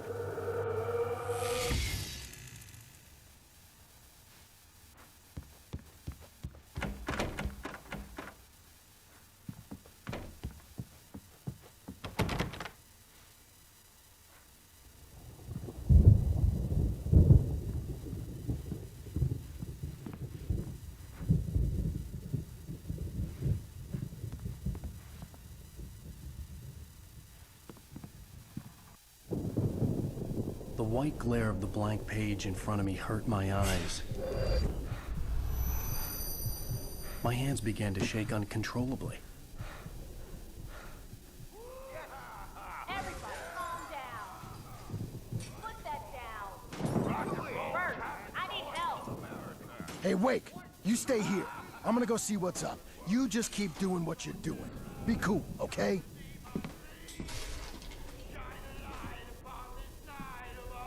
I didn't know what the chaos was all about, but it could be my only chance of getting out of here. Where the hell did he get a damn hammer? Here's a friendly poke from Mjolnir, wench. Oh, afraid of the crazy... Hartman kept talking, giving Barry the grand tour, clearly proud of the place. He went on and on about his hunting trophies, and Barry was impressed. But he was here on business.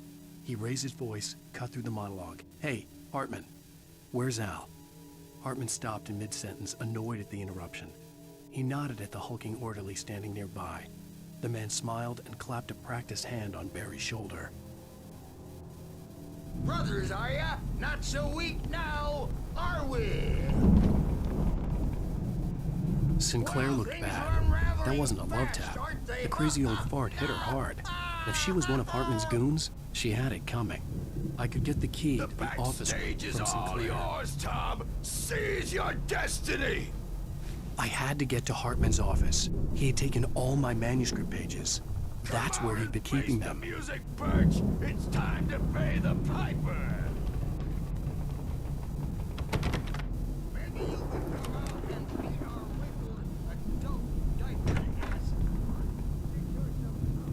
Let me out of here! Hartman, do you hear me? Or I'm gonna sue your crazy quack ass to shreds! Seriously? Barry? Ow! About time! Barry, man, am I glad to see you. We need to get to Hartman's office. It's right next door. You okay? Yeah. I mean, no! The cops found me at Rose's trailer, but they didn't hassle me too much. I'm obviously a victim in this, and I demanded to be treated as such. Or else I'd sue their asses. Speaking of asses, that Fed gave me a real hard time, but I had no clue where you were. That guy's crazy, Al. But he let me go, and then I get a call from Hartman, that son of a bitch, who tells me you're here, and I should come pick you up, but when I got here, 2 goons clobbered me and stuck me in there. What's with the cutout? I stole it from the diner to piss off Rose after what she did to us. That'll teach her. Yeah, that's a harsh punishment. Come on, pal, we gotta get going.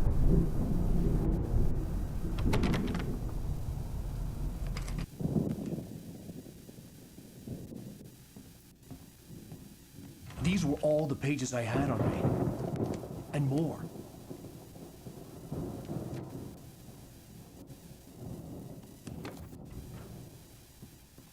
Alan, please.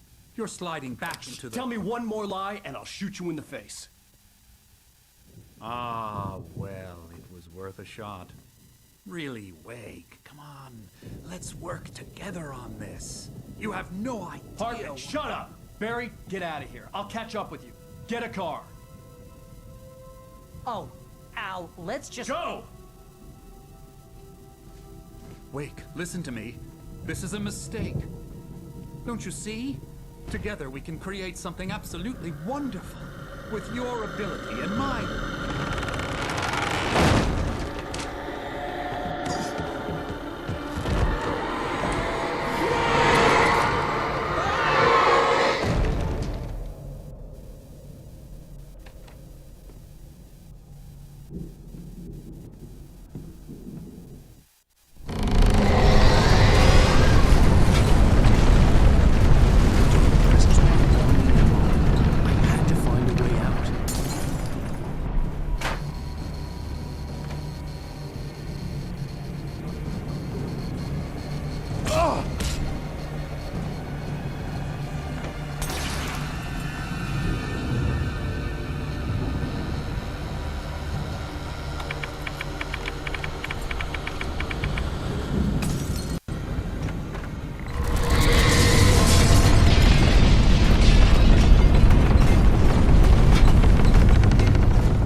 Possessed bookshelves out of my way.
Hartman knew he was no creator.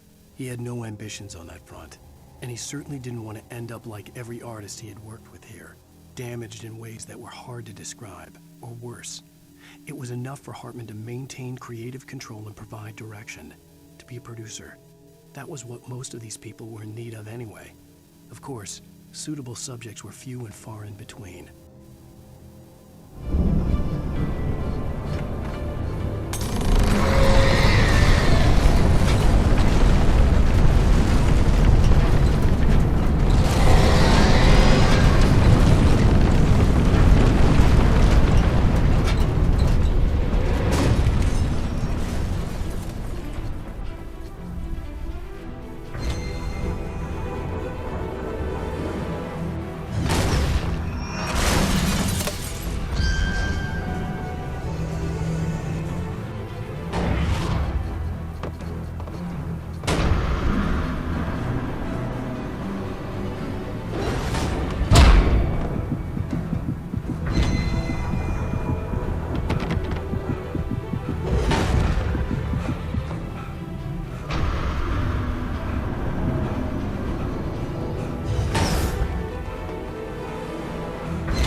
It's locked. You're gonna have to go through the hedge maze over there.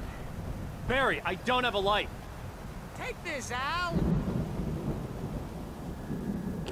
Oh, God! Look at the house, Al!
I stared at the Viking paraphernalia that littered the area, surrounding an unlikely centerpiece.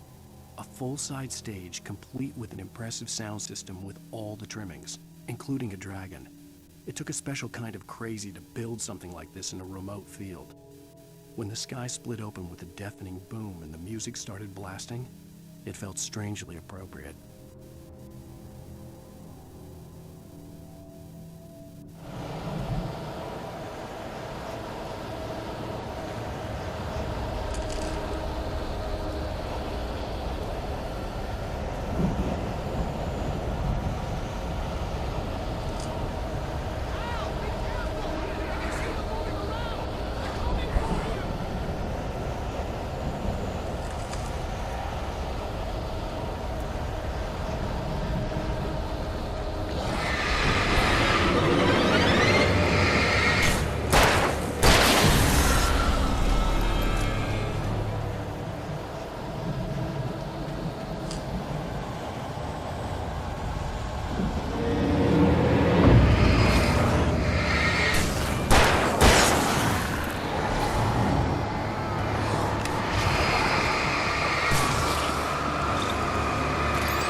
want any fighting. It makes me...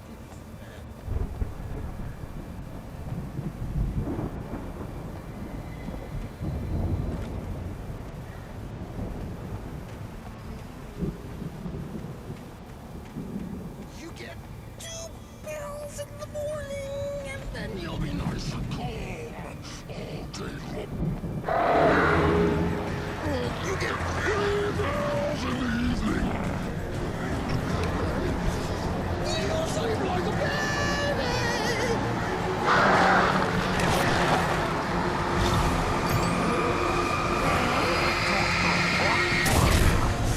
Like things to be. Do you have any trouble? I don't have to punish anybody.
Mott knew that Wake was smarter than him.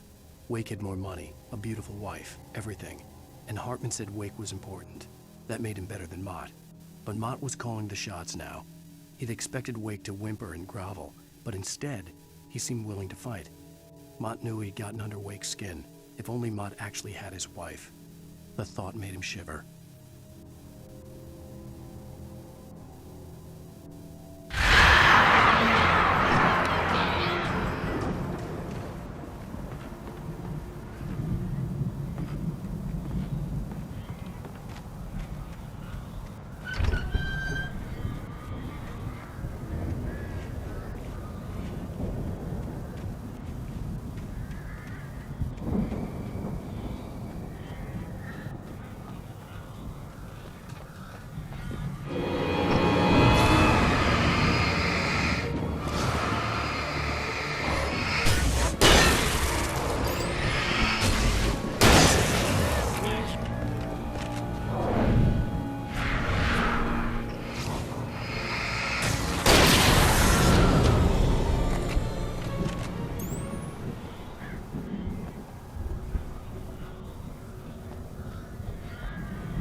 For the moment, Barry was just glad he had survived the fall. He had been separated from Al, and there was no easy way to climb back up. He told himself he'd be okay in the gloomy forest at night. He would just have to wait for a while for Al to find his way down. Barry turned when he heard the heavy footsteps and saw the movement. The man-shaped shadow lunged at him from the bushes, an axe held high. Barry screamed and threw up his hand. The world exploded.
Hartman watched as Wake's features slackened.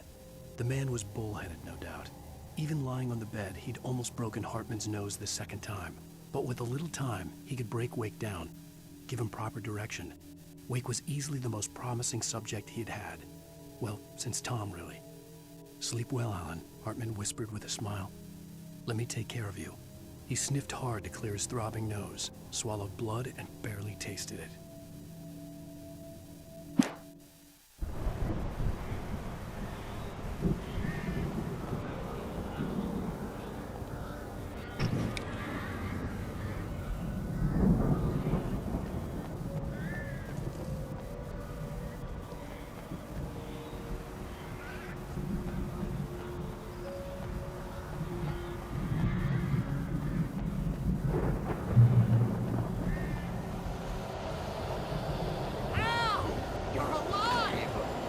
Let's get out of here. Can you open this gate?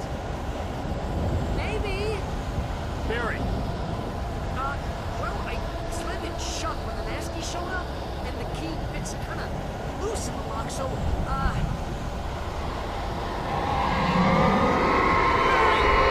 I'll find it. Don't worry about it.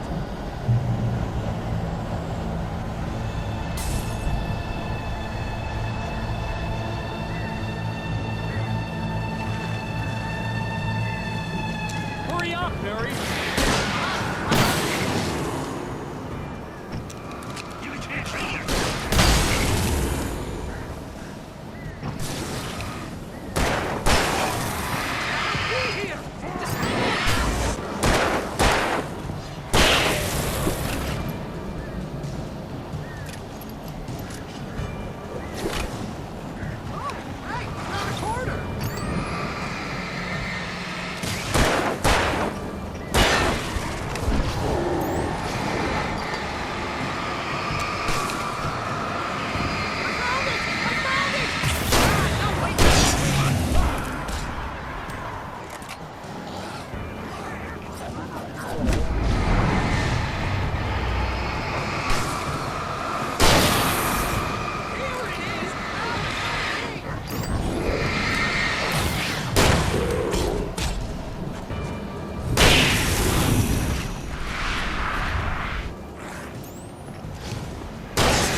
Tell me we're headed for the nearest "You're now leaving Bright Falls. Come back soon" sign. We're going to the Anderson farm. I knew you were gonna say something like that. You know what? You owe me big time for this. When this is through, if we make it, I don't care what anybody says, I'm done with darkness. You're gonna buy me a tanning bed as a gift, and I'm gonna live in it.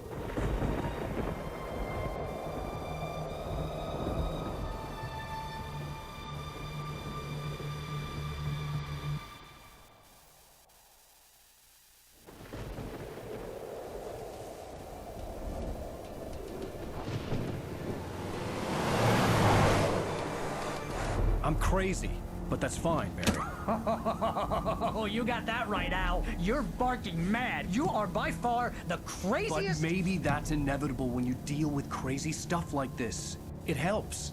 This is happening, Barry. Alice, they never had Alice. She's trapped in the darkness at the bottom of the lake, but she's not dead. Al, how can you know that? I know, Barry. I can... Al, No, listen. I can bring her back. I can find her. There's something special about this place. The lake, it does something to the works of art created here. It makes them come true. But there's a catch. The dark presence, whatever that thing is, twists it to its own ends. That's why all of this is happening. It's using my manuscript to take over everything. Al, I believe you. It happened to Thomas Zane before, it happened to the Andersons. I believe you. Crazy or not, you're not delusional. Weird shit's going down. That's a fact. I'm on board, man. I'm with you. The Andersons knew about it, but they were too far gone to tell me with all the drugs they were on. But they wrote it down. There's a message somewhere at their farm, Barry. We just need to find it. Look out!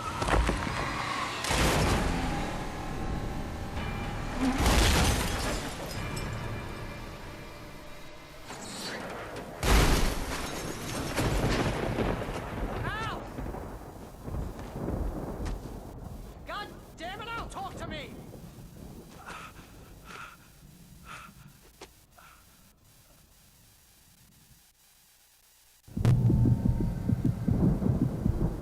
had lost my gun in the crash. Barry was nowhere to be seen.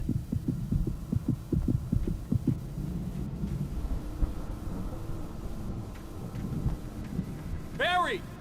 Barry! Oh, man, you're okay! Jeez, it's good to hear your voice! I was trying to get out of the car, but the ground gave way. Man, what a drop! Don't worry, your cutout is fine.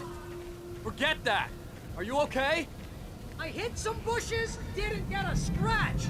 There's no way you can climb down, though. It's like a sheer wall. Ah, Al! There's something moving down here! Barry, it's a taken! Use a flare, Barry! Yeah! Barry, are you alright? I'm good, Al! I'm great! Guess you never messed with anyone from New York City before, huh? You have to find your way around to the farm, Al! I'll be waiting! Barry, just wait for me, okay? Al! I'm not staying here! It's suicide! I'm going to the farm! I'm gonna go ahead and secure the area! You can catch up! Don't worry about it! I'm on the case! Now he's Rambo. This would turn into a disaster if I didn't catch up with Barry.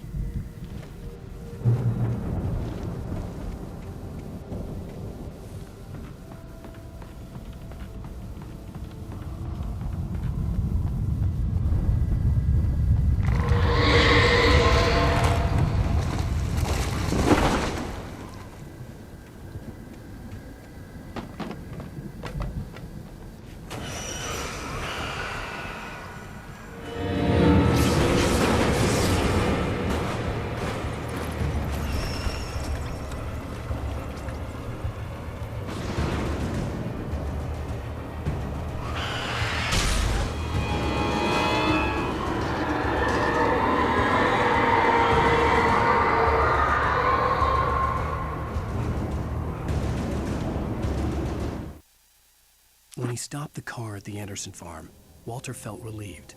Oblivion was close at hand. The brothers wouldn't miss a jar of moonshine or two in the booby hatch. But then he saw the man on the porch, and he knew who it was. Driving for his life and knowing it was useless, he didn't realize he was crying until he couldn't see the road for the tears.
Crawled over the gate. I needed a light to destroy them to get through.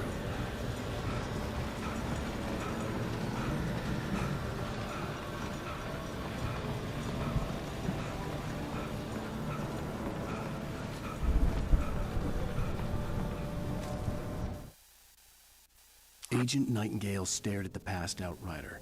The man was sleeping off one hell of a night. Nightingale felt a stab of envy at Wake's oblivion, but he had a job to do. He put the gun to Wake's head and almost became a murderer. His hand shook and his throat felt tight and dry. Biting his teeth, he tried again to pull the trigger. He lost the nerve. Wake stirred. Nightingale would have to settle for an arrest.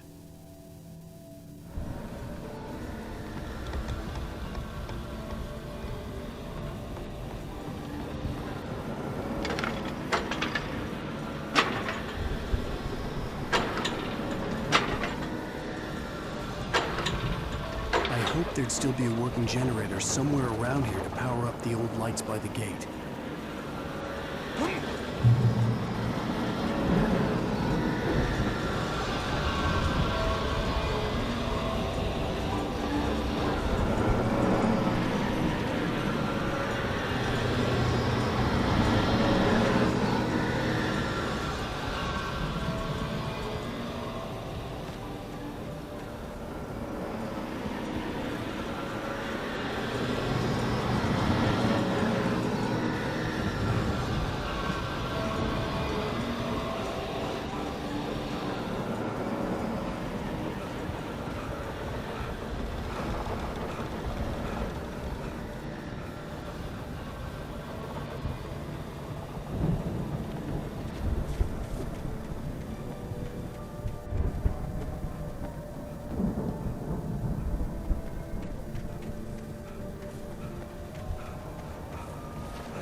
I could sense the movement in the woods ahead.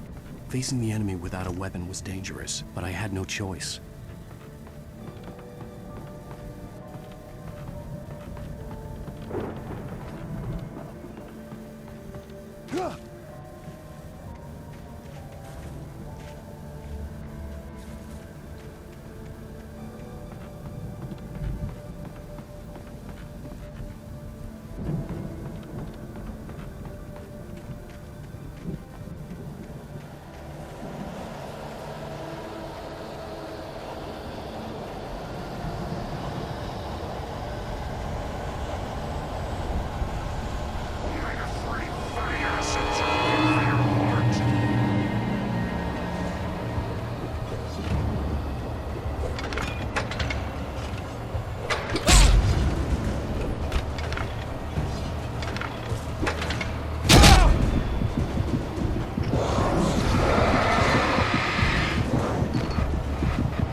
Was driving away from the farm, headed in the same general direction as I was. For all I knew, it was Barry, caught in the consequences of leaping before looking.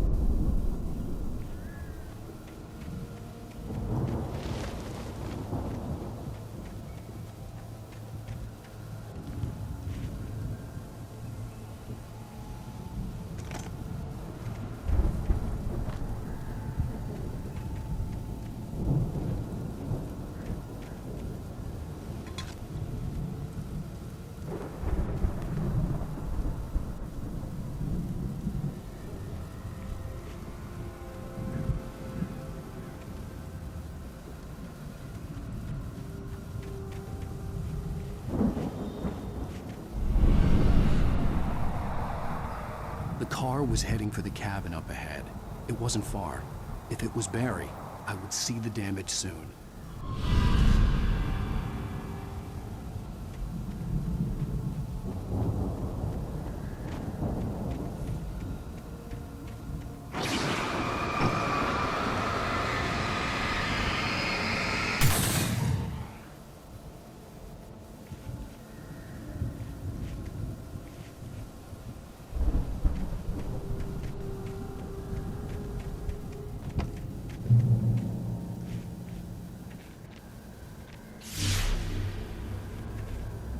trying to deliver each page to the right time and place. I'm trying to show you how the story goes. I had seen glimpses of the light before. I had seen it in my dream. It was a strange spaceman or a diver in a bulky suit. He was the one who'd been placing the pages on my path.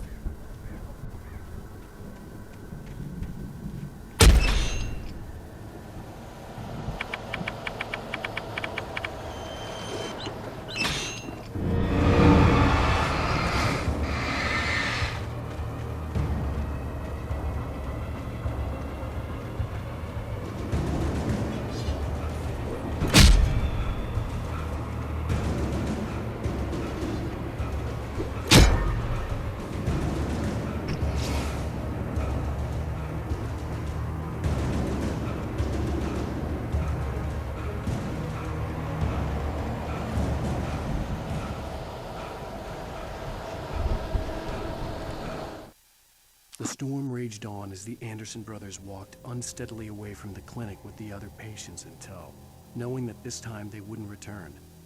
The darkness around them seethed with horrors, but Tor and Odin were unafraid. Their eyes glinted with guile. They knew every secret path, and there was blood on their hands. They had fought these shades before.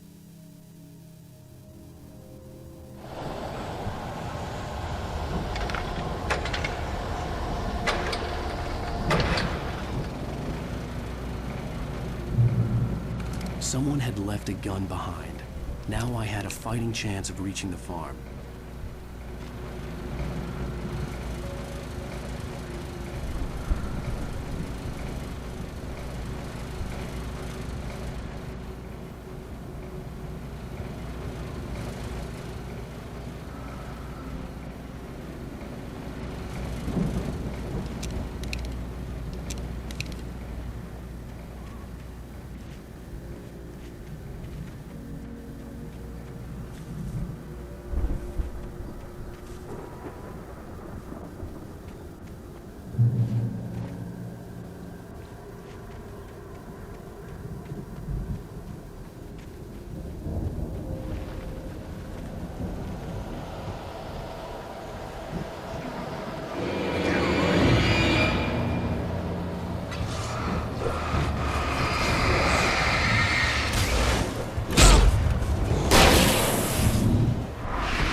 I could see the car, but there was no sight of the driver.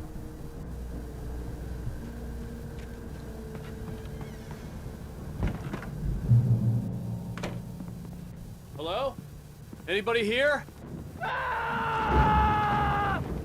Barry! No! Danny, you're not! Please! What are you? No! Don't! I'm sorry!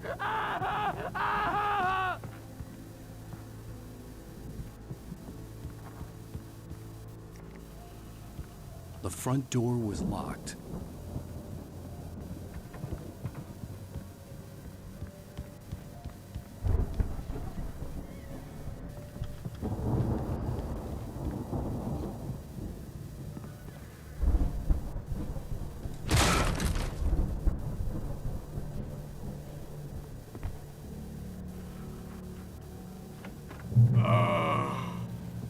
I know you. You were in jail the other day. I went to the farm again for the moonshine, you know? It makes you see. They're not gonna miss it. They're in the loony bin. My buddy, Danny, I lost him. Something's gone wrong with him. It's not him. Like a real bad follow-up to a real good movie. The best friend's suddenly the bad guy. Who wrote this crap anyway?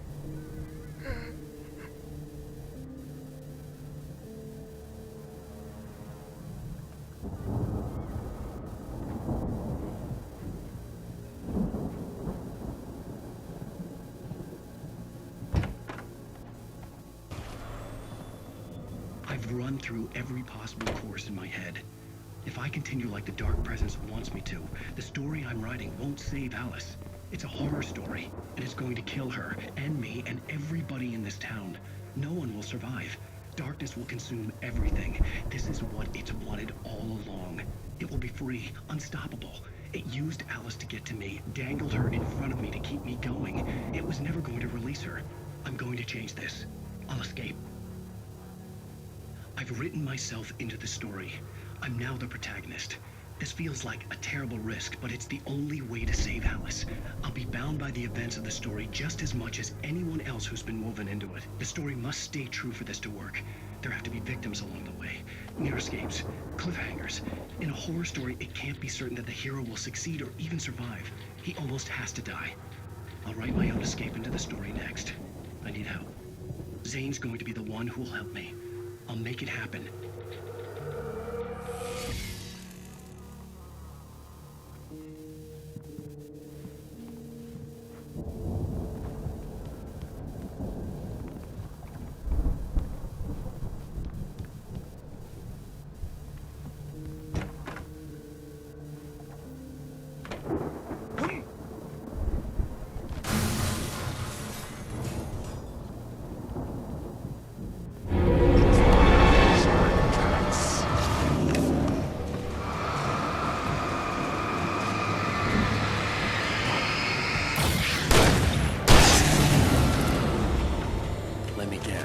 Danny, huh?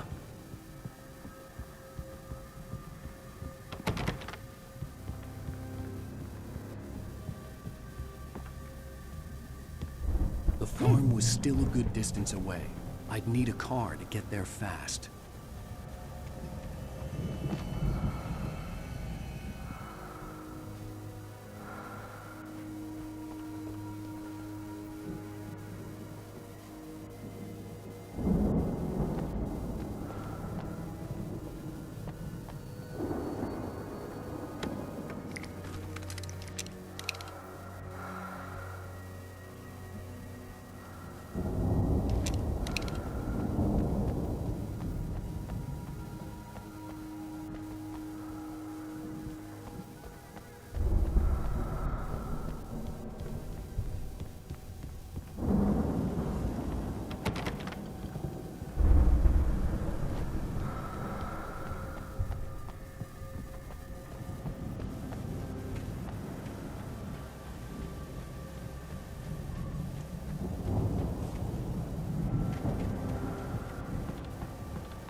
Barry wasn't up here, he was probably in trouble down at the farm.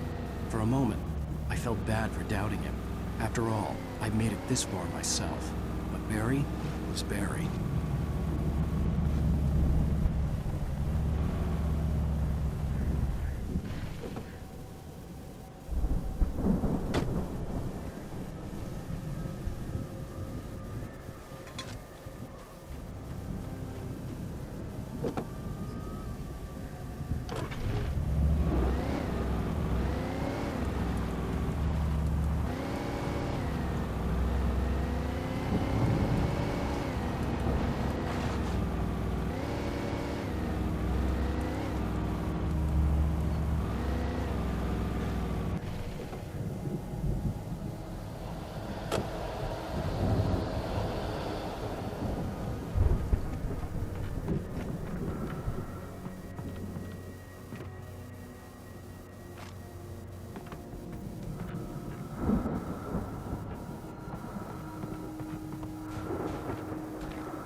as I'm sure everyone's noticed, that storm we all felt coming is finally here. The boys at the Weather Service reckon it'll last until morning at the very least. Pertaining to that, let me read that missing persons alert again. The Sheriff's Department's still looking for a Caucasian woman, 30 years old, slim and blonde with blue eyes. She may be lost in the woods, and it's possible she's been injured in a car accident. If you see her, please make sure you get her indoors and call the sheriff. It's bad weather to be caught out in, so if you see someone in the area who maybe looks a little confused, give him a hand, all right? This is Pat Main on KBF FM, hoping you're all safe and warm tonight.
I'd known the brothers used to be some kind of rock stars, but it hadn't really sunk in until I saw the stage.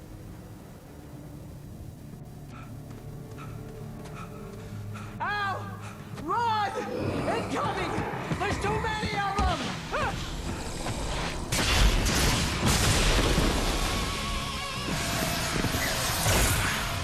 God damn!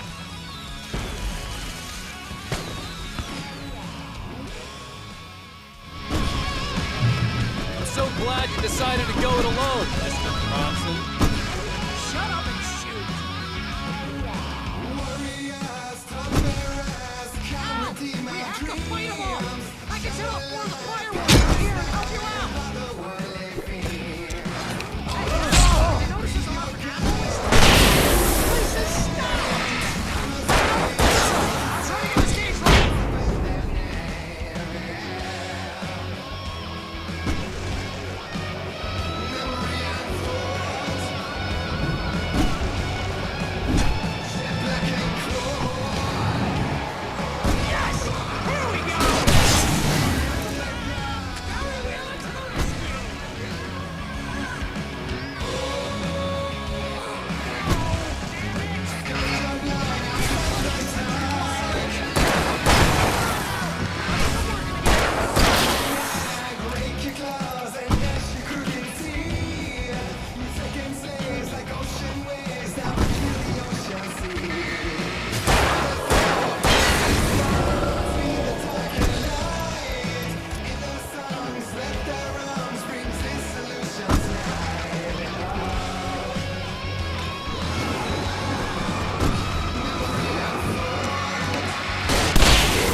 Bright Falls, rock and roll capital of America.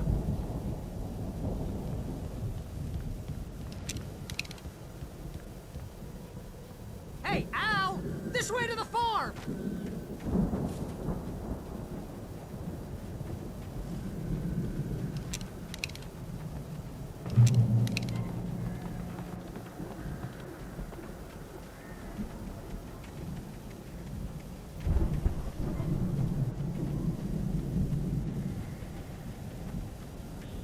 See, bestseller, no reason to worry. Your cutout's good as new, right where I left it. I'll come back for it once we have the place secured. Yeah, that's been my biggest worry all this time. We need to get this thing moved out of the way. This is as far as I got before they ambushed me.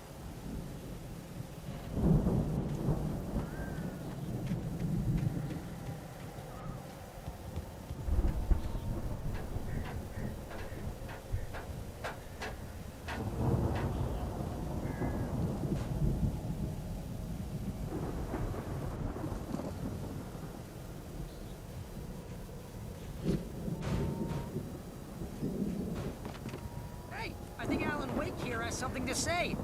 What's that, Al? Oh, I'm Alan Wake. I'm always right about everything. And if I don't get my way, I'll sulk all day long. I'm always intense and moody. It makes me very attractive and mysterious. Right now, I'm just standing here because I need my best friend Barry to carry me. But that's okay. I can just take him for granted. I think I see what you did there. That was pretty good. You want me to do my imitation of Barry Wheeler? No? Thought so.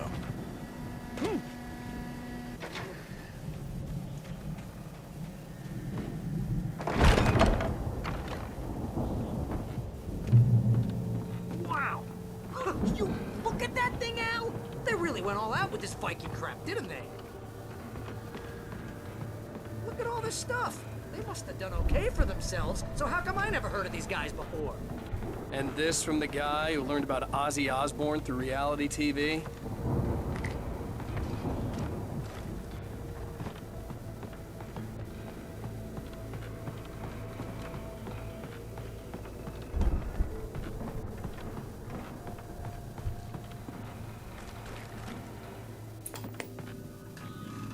Sleep. We all spend Oh, the Night dreams Springs. in this Man, race. sick memory. Hey, remember when I got you that gig? Your first real writing job. What got you started? Was this one of your episodes? Vice versa. In Night Springs.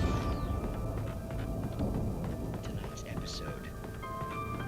The Dream of Dreams. That's by someone else. We join Mr. Jones as he explores the endless dreamscape, only to be brought to a sudden stop by a decidedly mundane situation. A long line of people. Hey, Jones, right? Listen, we're gonna have to wait until His Highness over there is good and ready. Oh, wow. Who's that? You don't know him? What are you, new? He's the guy dreaming us. Well, not just us. He dreams everything. All of this. But wait, no. I'm the one who's dreaming. I'm asleep. Isn't this my dream? Oh, yeah. Sure. Get real, pal. You're just another dream. I'm a dream. You're a dream. The weirdo in the diving suit is a dream, and the girl made of smiles and sunshine is definitely a dream. But I'm pretty sure I'm dreaming this. Well, maybe you're a really confused dream. What am I, a shrink? All I know is I'm going with the smart guys, and they say that's the guy doing the dreaming. Right there. I don't know what that means. It means we keep him happy. No sudden falls. We make sure he has his clothes on when he goes out in public. No chases where the monster is nipping at his heels and he runs like crazy, but his legs don't seem to get him anywhere. None of that. Because if he wakes up in a cold sweat... Yeah, precisely. So we wait till he wants to move on. Keep things nice and calm. Hey, something's happening here. Yeah? What's that? What? Can't you hear that? Oh, God help us, it's an alarm clock. Oh, it's you, isn't it? Please, man, I got a wife and kids. Please don't wait.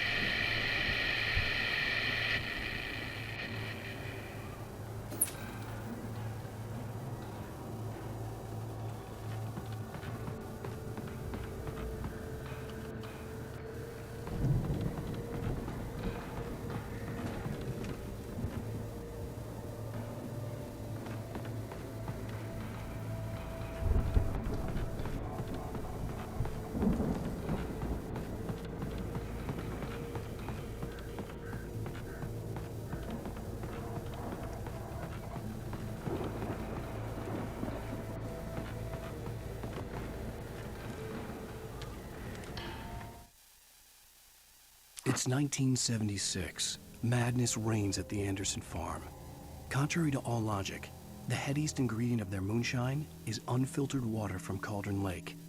The Andersons feel like gods. Odin can't stop laughing. He contemplates cutting his eye out. Tor runs across the field, naked, shrieking, hammer in his hand, trying to catch lightning. Their songs have power. Something ancient is stirring in the depths, coming back. The Viking boat looked imposing, almost like a battering ram.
Those geezers had quite a production going on.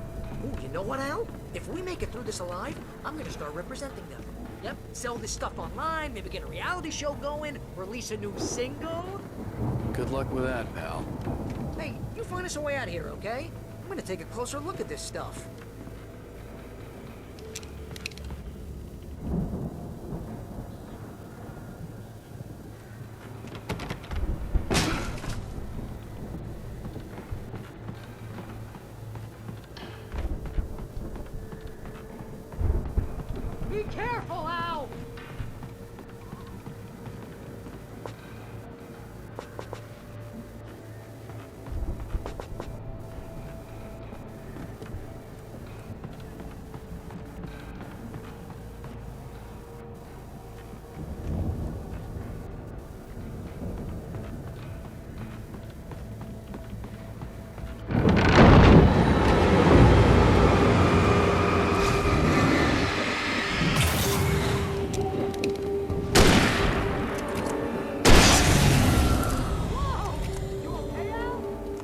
Good. Keep your eyes open, okay?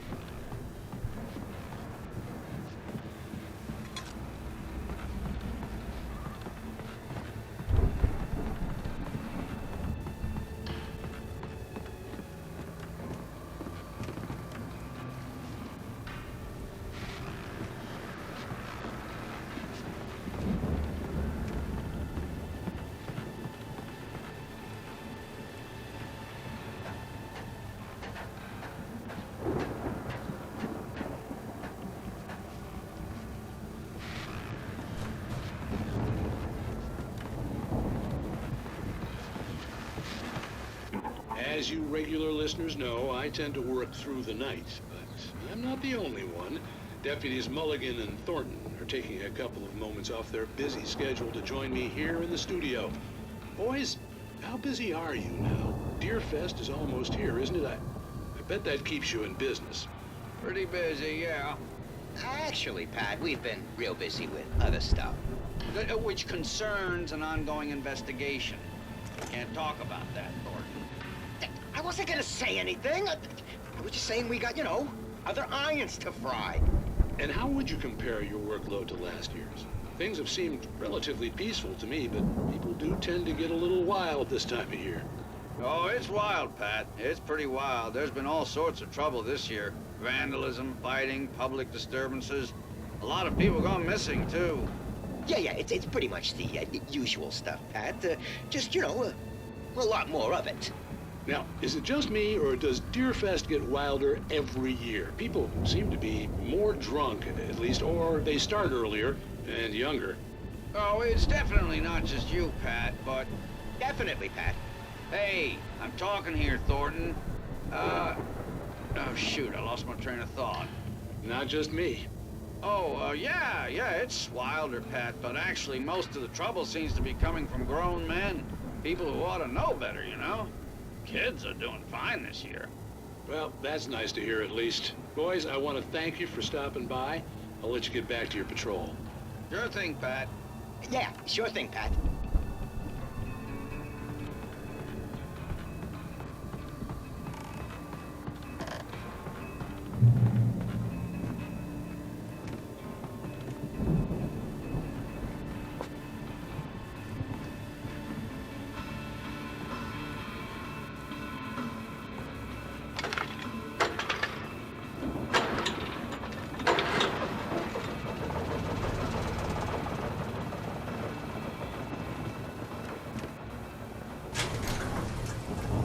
I could see the building that had to be the Andersons' home on the other side of the field. It wasn't far now. I wasn't worried about trusting the ramblings of two burned-out geriatric wrecks. They had the goods.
Hey, let's go, man.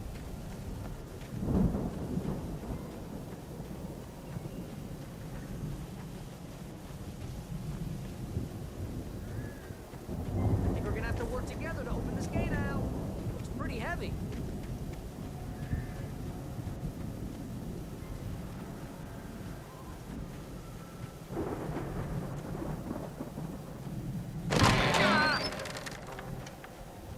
Hey, I think that's the farm on the other side of the field.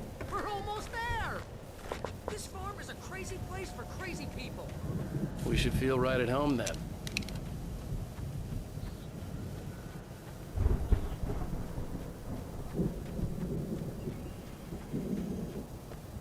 Come on, one more gate. Let's do this thing.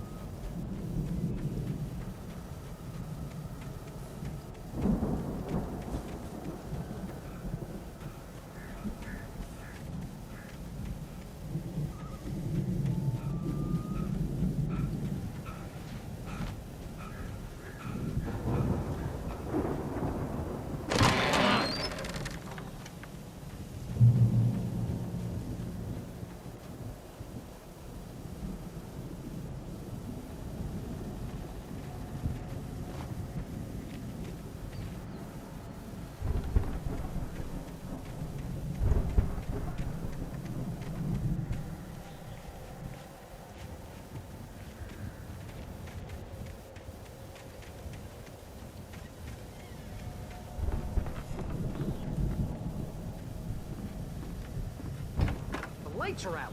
Guess we better check the fuse box.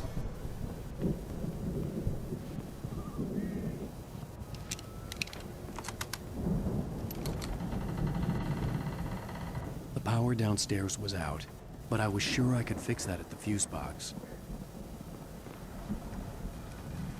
The power downstairs was out, but I was sure I could fix that at the fuse box.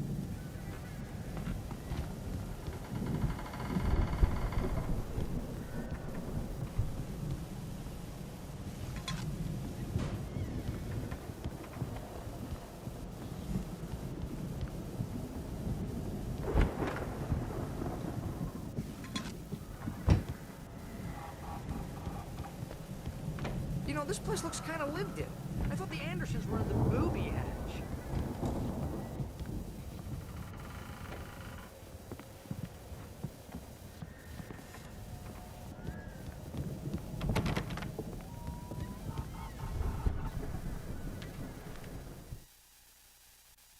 Again, Alice's screams rang in the stillness of the night. I saw myself run toward the cabin, flashlight in my hand. I followed my past self. I was an out-of-body observer, a time traveler in a crazy drunken dream. This was the beginning. The night Alice had disappeared. The mystery of what had happened during the missing week was about to reveal itself. Come on, Al, let's get the lights on, huh?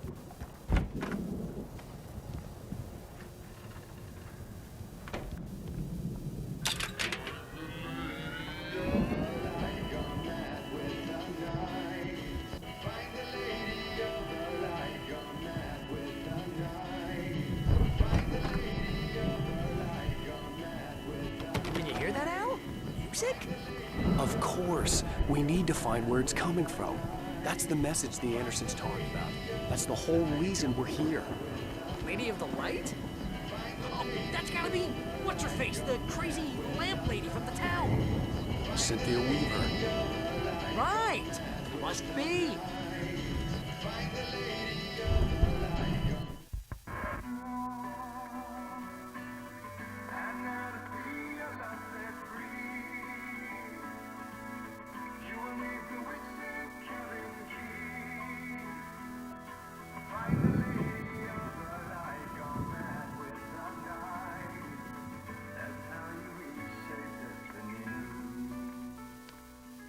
Okay. We need to find Cynthia Weaver. We'll stay here for the night and head back to town as soon as it gets light. Hey, Al. Lots of hours before dawn. Might as well get some rest. And by rest, I mean drunk. Come on, Barry. This is... Yeah, what the hell?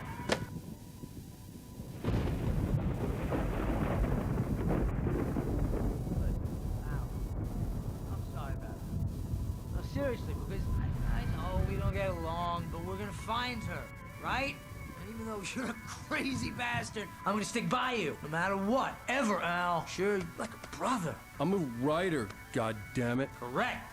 If I just wanted to, I could write 10 books a year. And they'd be the best books that year. No, you couldn't. That's right, I couldn't. But I could, because I'm a writer. What? What do they put in this stuff? I feel like my brain is coming out of my nose. I'm gonna get the recipe off those coots and be a booze millionaire. I just miss her, Barry. I just want her here with me. I know, Al. I know. It's gonna be okay. We're gonna make it okay.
It was a crazy, drunken dream, and yet it was more than that.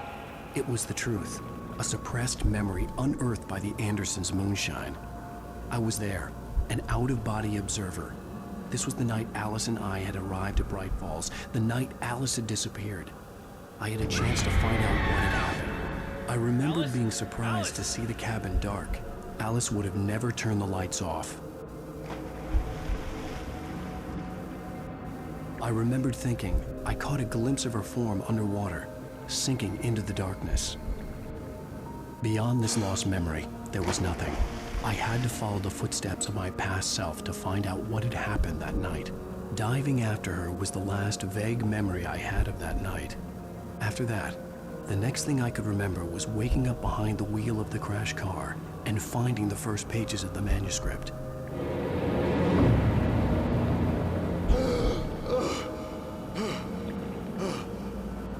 I couldn't find her in all that blackness. I must have thought she drowned.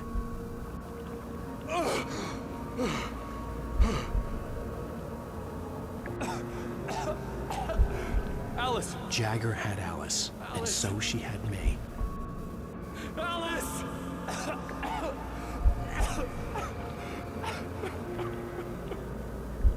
I'd been easy prey. Look at the cabin. Is there someone in the window? Alice? Maybe she didn't drown after all. Maybe she's inside. Alice! Yes.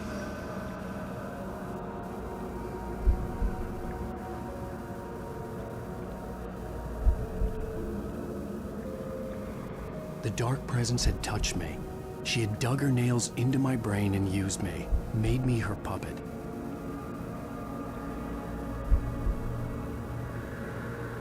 She must be here somewhere. Maybe upstairs in the study. Alice! Yes, that's where she is. You can apologize. Alice! You laugh at the whole thing together and put it Alice! behind you. She's not here. You were foolish to think so. No, she's dead. She drowned. No, no, no! It's your fault your wife is dead. You are guilty. All she wanted was to help you right. You killed her. Oh, hush. There's still hope. Cauldron Lake is a special place. Here, you have the power to change things. She wanted you to write. I will tell you what to do.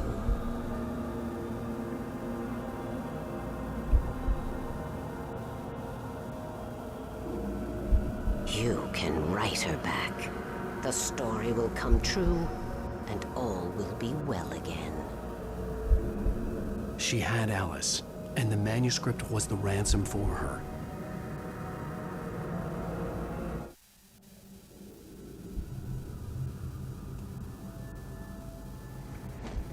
Yes. All right. I'll fix it. I'll bring her back.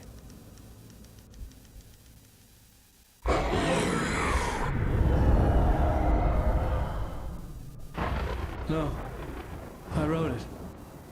I remembered it all now. In the dark, I'd written for days, a week, almost a complete manuscript of a novel entitled Departure. Jagger had been my editor, whispering in my ear, making sure that the unfolding story would make her more and more powerful. I thought I was saving Alice. Even with the cobweb she put in my head, some part of me had been aware enough to write my escape into the story, to bring a light into the cabin to release me before I could finish, to interrupt the horror story before the ending, where darkness consumed everything and everyone. Zane was weak and far away, but I had written him into the story, and his light had been enough to set me free. It isn't here now. I'm here because it was written. I brought the light to set you free. You must hurry. It will know I'm here. It will be back soon. It stole the skin of my Barbara a long time ago. She looks so old.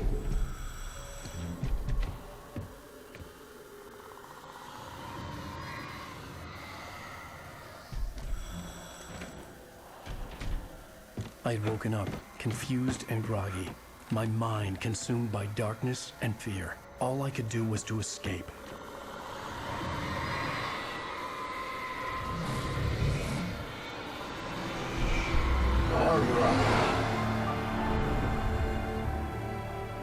The week spent in the cabin had taken its toll. I was barely conscious, and fading fast. It had to have cost Zane terribly, thrown him even deeper into whatever dark place he now haunted. But he had managed to weaken the dark presence, kept me safe that night.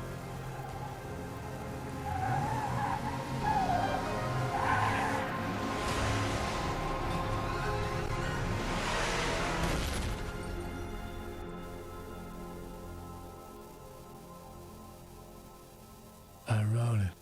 It's my fault. That's right, James Joyce. It's your fault, and you're gonna pay for it.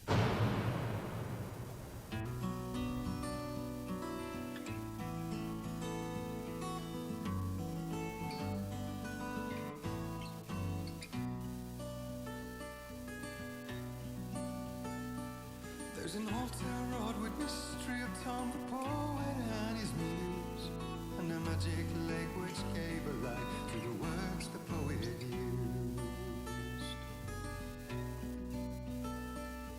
Previously on Alan Wake.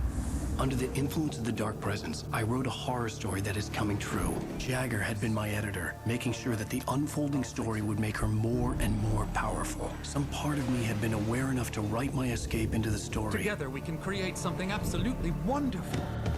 The lake, it does something to the works of art created here. It makes them come true. My mom gave me this old light switch. The clicker. Alice is being kept in a dark prison. I need to find Cynthia Weaver to fix this. It's your fault, and you're gonna pay for it. Well, we're expecting a record crowd from the neighboring counties. Naturally, we hope to break the record set by last year's Moose Fest in our neighboring town, Watery. Ladies and gentlemen, some people have asked me, what's the big deal about Deer Fest? And I think that this sums it up. It's about friendship and community. We've got a great party coming up, but let's try to hold it in until tomorrow and get through the night in one piece, all right? I have it. Someone will come for it when the time is right. Thomas said so. He wrote it. The key is insurance. It's my job to keep it safe. Safe in the light. Always in the light.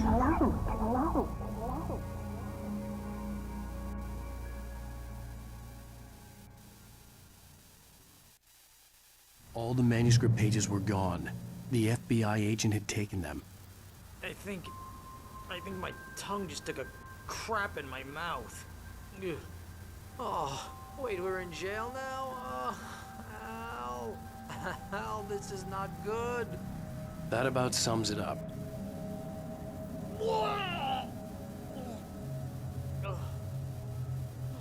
Oh, I am never drinking again.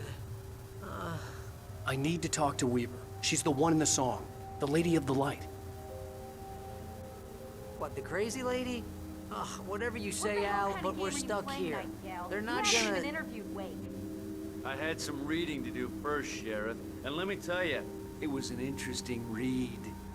Well, I've got you now, Raymond Chandler. It's all here. All the evidence, including conspiracy to murder a federal agent. There's no way you're walking out of here.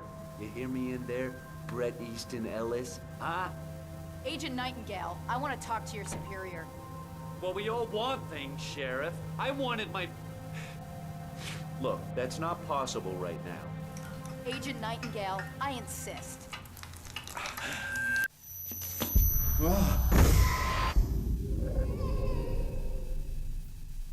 Wake, what's wrong? Lady, are you stupid? It's a trick. It's an obvious trick. Okay, I've had enough of this crap. Wake, I'm gonna trust you with this. You're joking. Agent Nightingale, your opinion would matter more if you were sober and if I actually believed you were here on official business. Whoa! Get back in the cell, Stephen King. The only way you're leaving this place is over my dead... Wait a minute. I know this...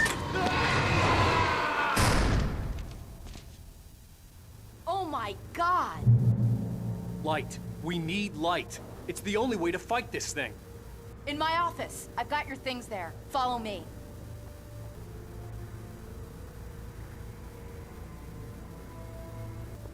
Oh man! We're sitting ducks with the lights out! Stay cool. I can get the emergency power on.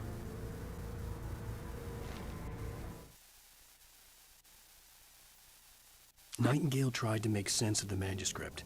It was disjointed and strange. He didn't understand half of it, but it all rang true. Impossibly true. He took out his hip flask when he reached the page that described how he reached the page that made him take out his hip flask. It wasn't the booze that made his mind reel.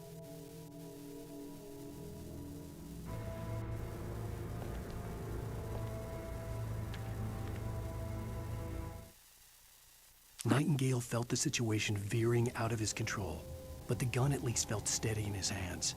He was ready to fire, resolved that he would let this happen over his dead body. And yet he hesitated. He had seen this moment before, read it in the page. He was transfixed by the deja vu and the horror that he was a character in a story someone had written. Then the monstrous presence burst in behind him and dragged him into the night.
Here are your things. Wake, what do I need to know? What do you need from me?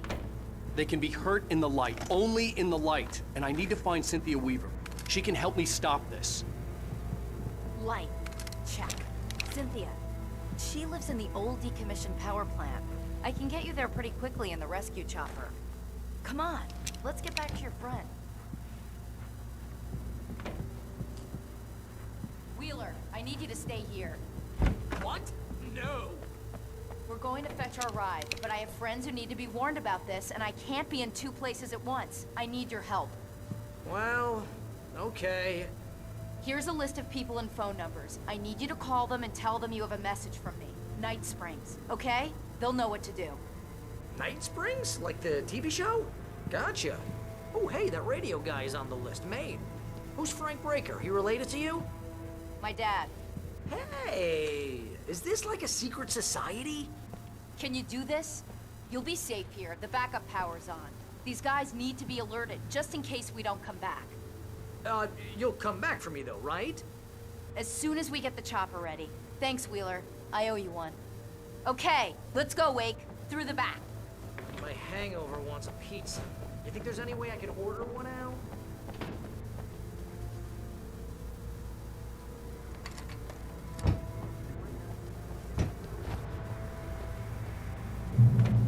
Oh, hell. Whatever took Nightingale must have broken the gate controls. We can't reach the gate's control box from here. We need to get to the other side over the rooftop. I'll go. I'll open the gate for you once I'm across. You stay here in the light and cover me, Sheriff, okay?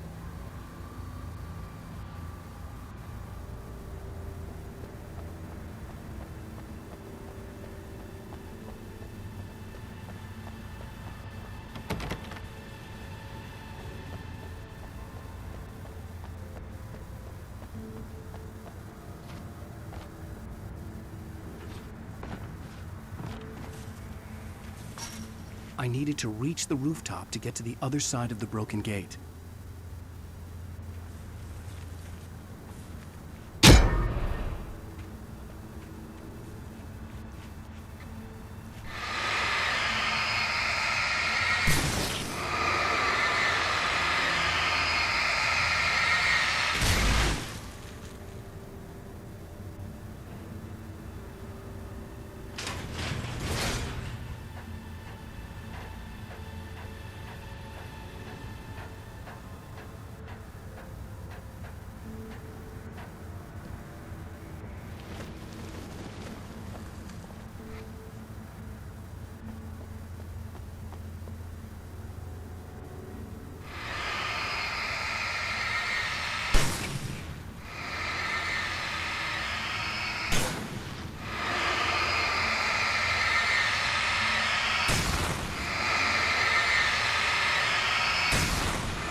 Hey, Sheriff!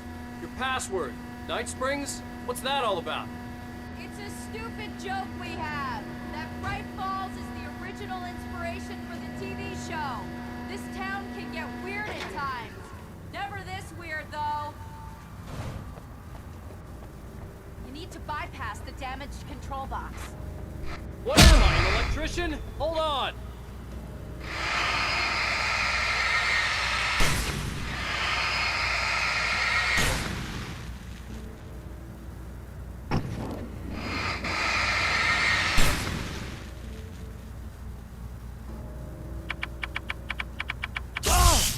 Ow, damn! That's smart. Good job, Wake. Okay, stick to it. Our first stop is the town hall. The keys to the chopper are there.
Barry was in his element, making calls, making things happen, even if he didn't entirely know what those things were.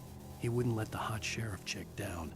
Even if every noise he heard from outside, and he heard plenty, made him jump.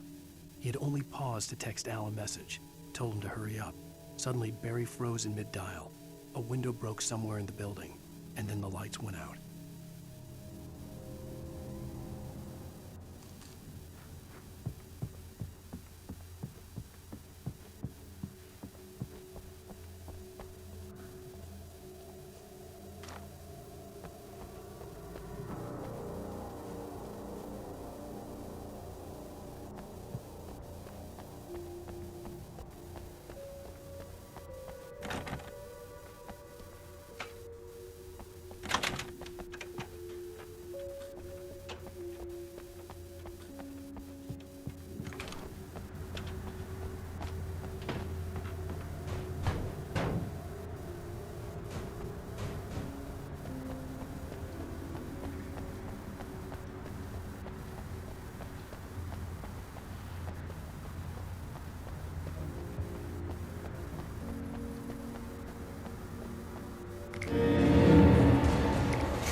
You have the right. I understand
Over here! There's light!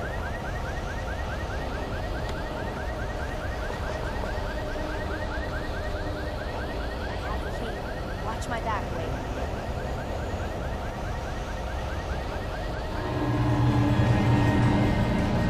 It's an ambush.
Okay, someone's messed with the fuse box here, but you should be able to jury-rig it while I find the keys.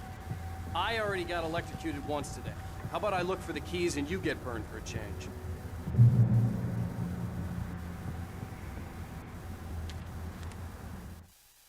The darkness that wore Barbara Jagger's face was furious. The story in the manuscript had been making it stronger all the time, but now the light had set the writer free and hurt it, weakened it. It was only a matter of days before the dark presence would be strong again. But meanwhile, it would be difficult to recapture the writer.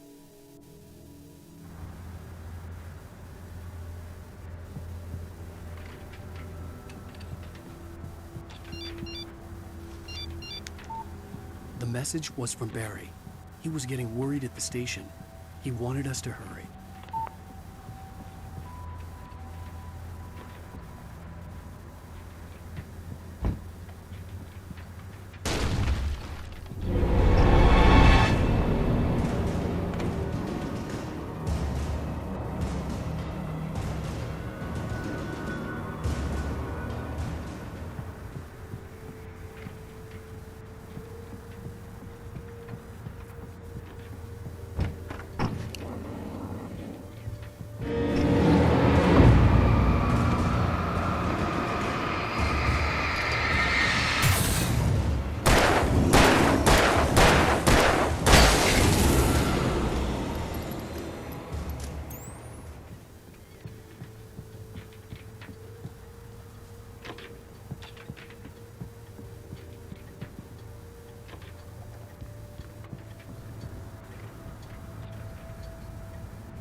Okay, Sheriff, I got the keys.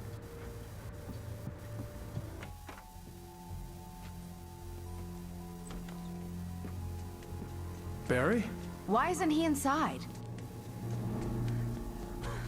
Oh, God. Oh, God.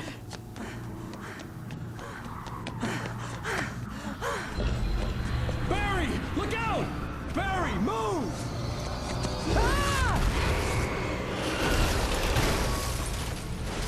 Barry! He made it inside, Wake. He's okay. The storefront's blocked. Come on, Wake, let's go around. We can meet him in the back.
We can make it through the bookstore. Wheeler should be waiting for us in the backyard. Keep the hell down or I'll call the sheriff. Oh, hi, Doc. I've got it. Don't worry about it. Sarah, about time somebody showed up. All the shooting in the air is idiotic. One of these days they'll kill somebody. And over Deerfest. I know. Go back to bed. He's got a point, Wade. Look, this town can't take this. It's me they want. The sooner I get out of here, the sooner you can all get back to life as usual. I hope you're right. Come on, let me get this door open. Wait, you got the keys to the bookstore? Perks of being the sheriff. A girl needs to get around.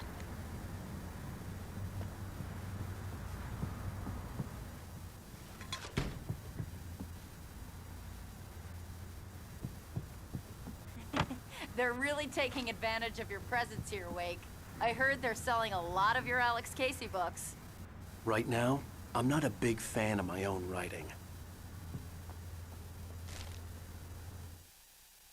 Cynthia Weaver worked hard, following her obsessive rituals, sometimes fighting them, always giving in to them in the end. She haunted the halls of Bright Falls' abandoned power plant. She marked her caches with light-sensitive paint that could only be seen by eyes that had been touched by darkness and saved by light like she'd been. She was preparing defenses and supply lines for the war she knew would come. The war between the forces of light and darkness.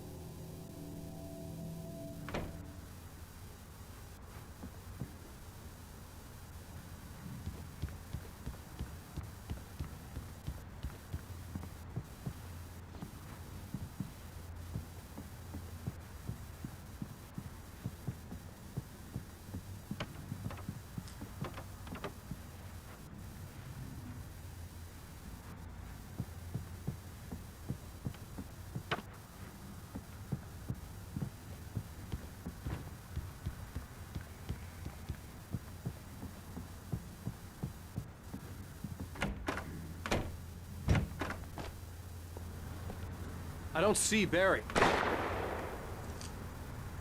Look, Wake! Maybe that's him. That's the way to the chopper.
Barry got back to his feet inside the Bright Falls General Store and dusted himself off.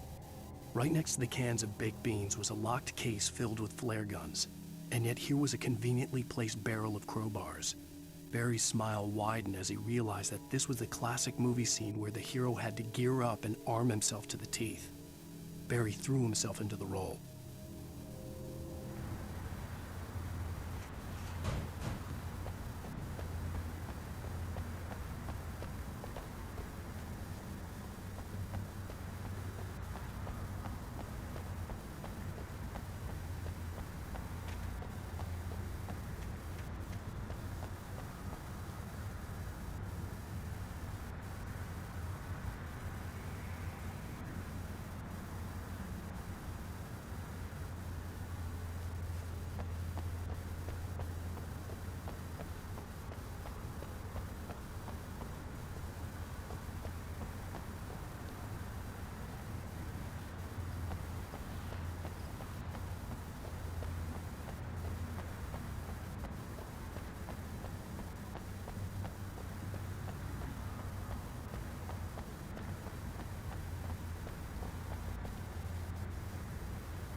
I'm gonna give Pastor Howard a piece of my mind about this lock. Ugh, I told him to get it fixed.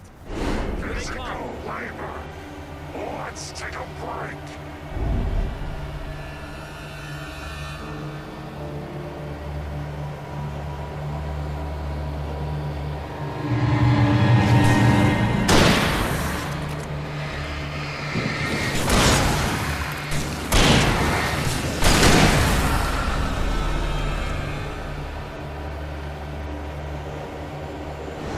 Omega-3 fatty acids are good for your heart.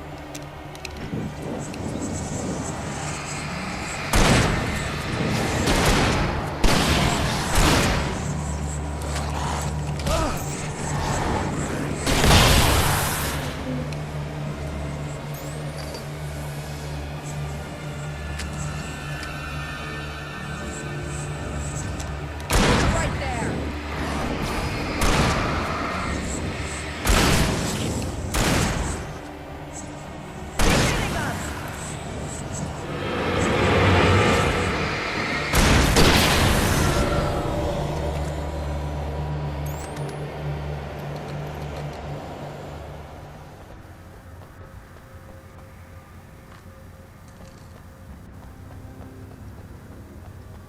Okay, it's open.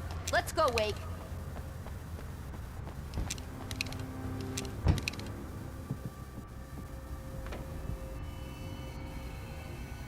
Wow. We keep them lit all night long on the night before Yearfest. Why? Well, it's tradition.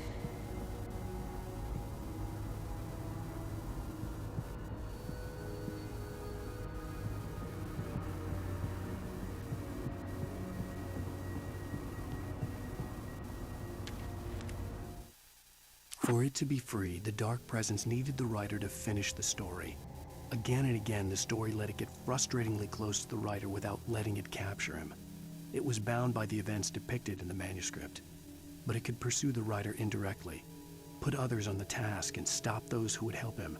It took over everything in its path, made them its puppets, and sent them after Alan Wake.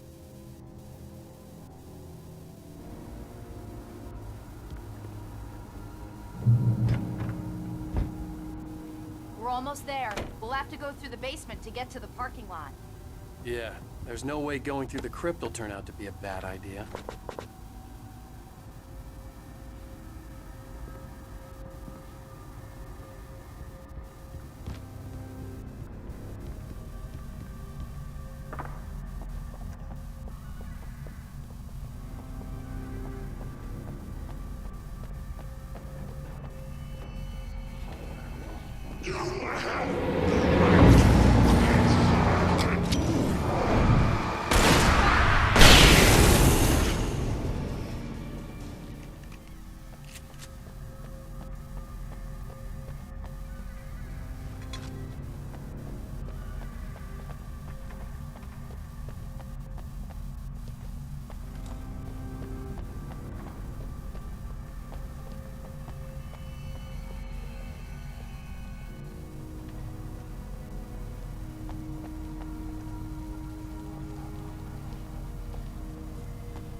Did you call 911?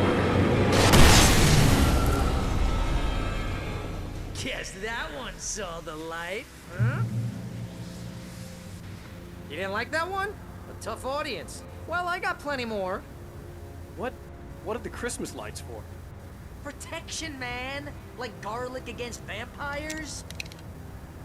Vampires. The helicopter's just across the parking lot and up the hill. Come on!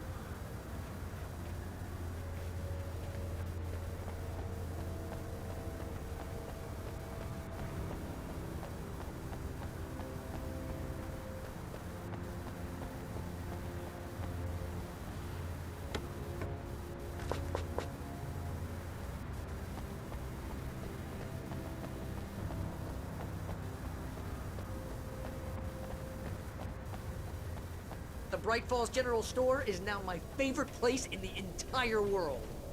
See this headlamp? It's like a superpower. I can just look at one of those things and they die. It's my flaming eye of Mordor. I wish I didn't say that. Yeah. Hey, I want a headlamp. Last one. Alice had screamed until she had no voice left to scream. Around her, the darkness was alive. It was cold and wet and malevolent and without end. She was a prisoner, trapped in the dark place. The terror would have burned her mind out, but one thing made her hang on. She could sense Alan in the dark. She could hear him. She could see the words he was writing as flickering shadows. He sensed her too. He was trying to work his way to her. Bastard.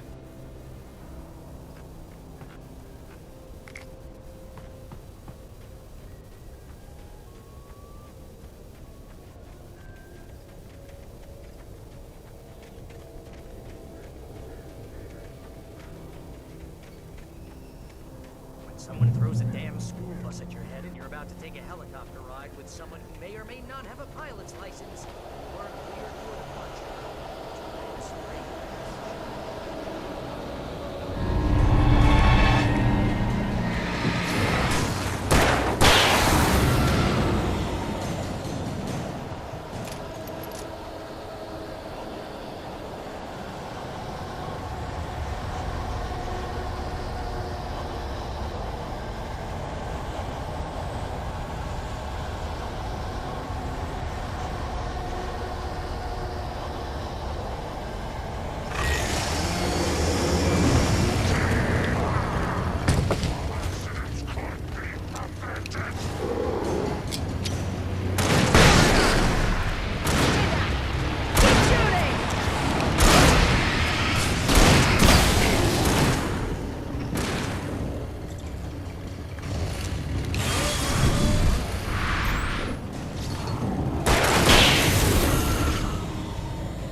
The helicopter's just up ahead.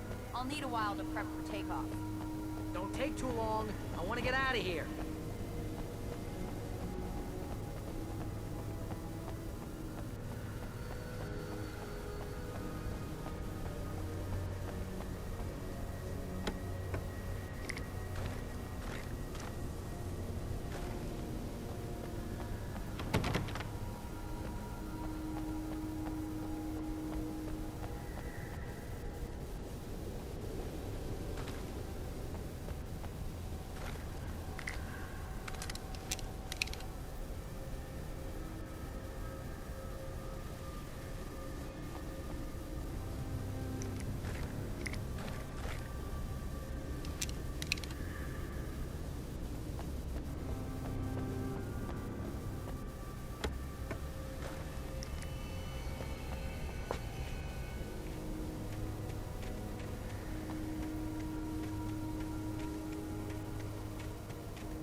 end to this. Just get me to Weaver, Sheriff. You're taking a big chance on a local crazy lady, Al. I hope you're right about her, or we can kiss this town goodbye.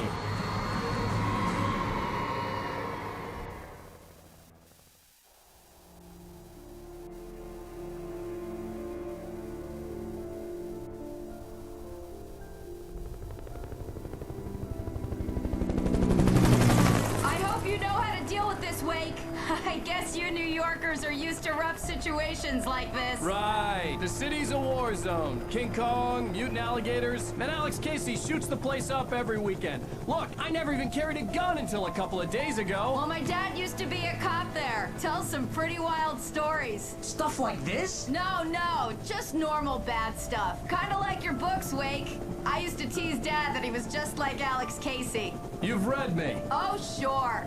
You're a pretty good writer. A little heavy on the metaphors, maybe. Nobody's ever said that before.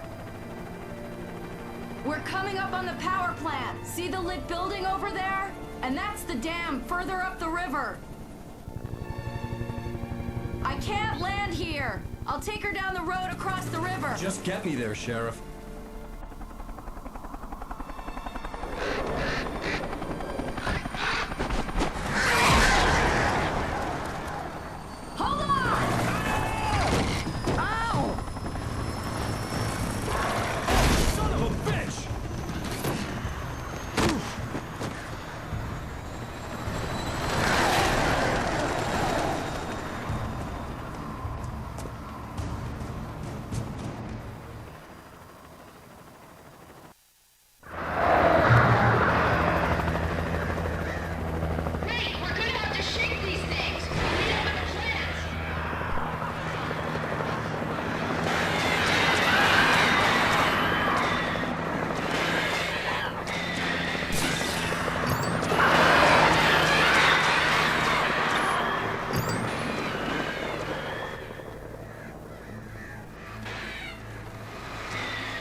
I had to do something about the chain for the door to open.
And here's a new song from a band that they always remind me of our local rock legends, the Old Gods.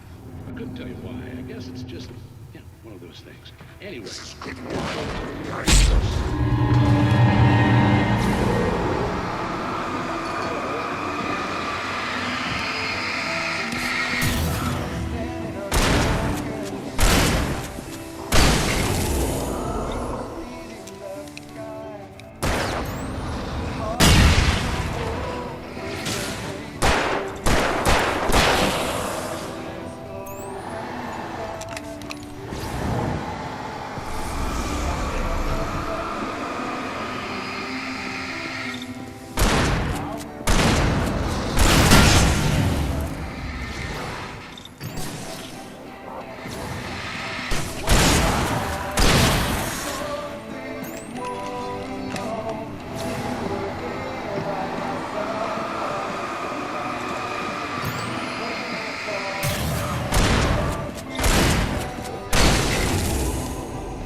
The power plant glowed in the night. It was close, but I had to find a way across.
Making her way through the water pipe alone, Cynthia was angry at the writer. Foolish young man, taking unnecessary risks. And the way he broke the rules. Didn't he understand what was at stake? Since the terrible days in the 70s, she hadn't wavered once, as hard as it had been. She was tired of protecting the town all these long years, and now only wanted to rest.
The story I had written in the cabin had come true. Touched by the dark presence, I had written a horror story, but the end was still missing. The story was incomplete, and the last unfinished page of the manuscript still sat in the typewriter in the cabin study. If I could get back there, if I could read the page, then I could write my own ending to this story and save Alice.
such philosophical concerns are by necessity abstract. And yet, some of us can find concrete proof of the nature of our existence in Night Springs.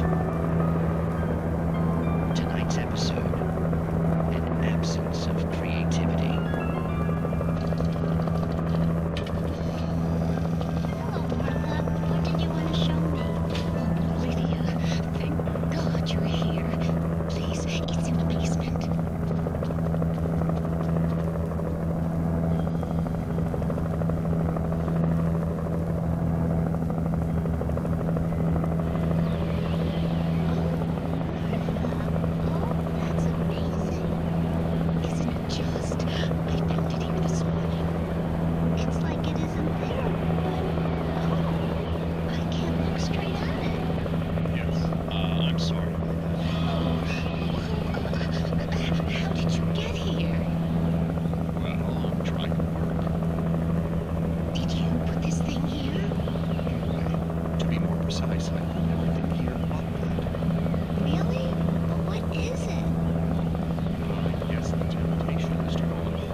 I recognized the logo on the power plant sign. I'd seen a version of it painted all over the area, signifying hidden caches of supplies.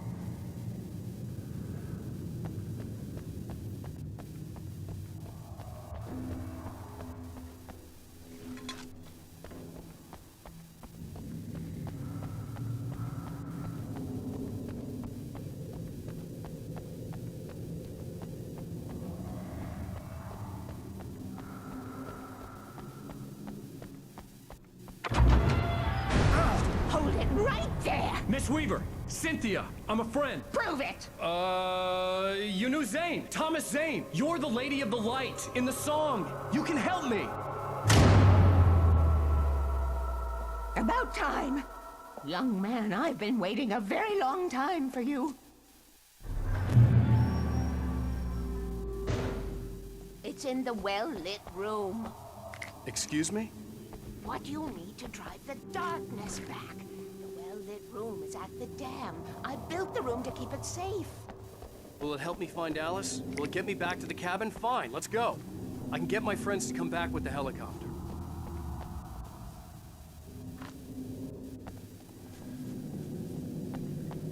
Oh, we won't go outside.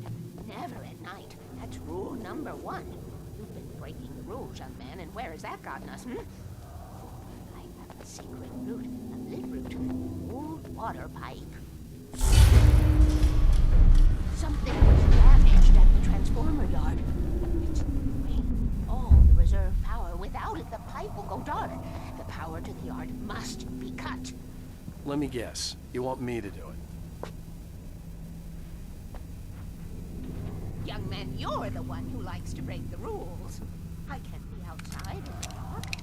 Kill switch is outside.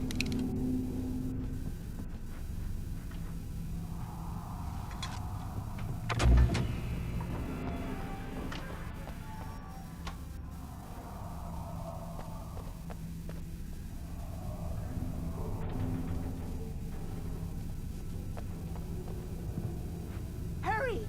The switch is on the wall facing the shore.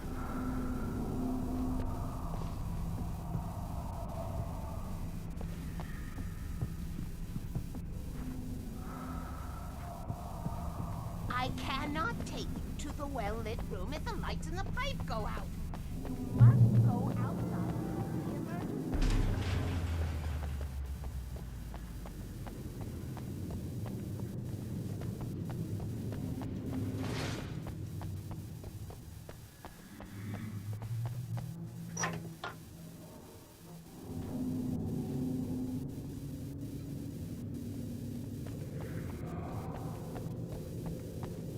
The emergency.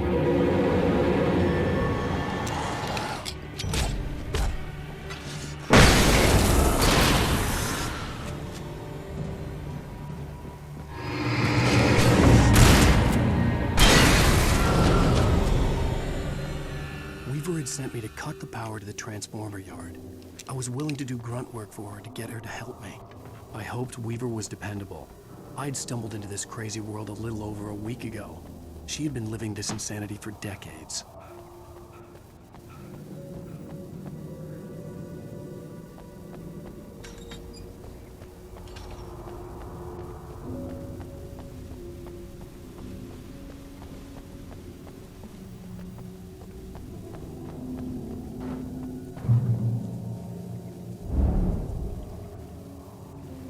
I could see the kill switch that would cut the power to the transformer yard. Now I had to find a way to reach it.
designs these things?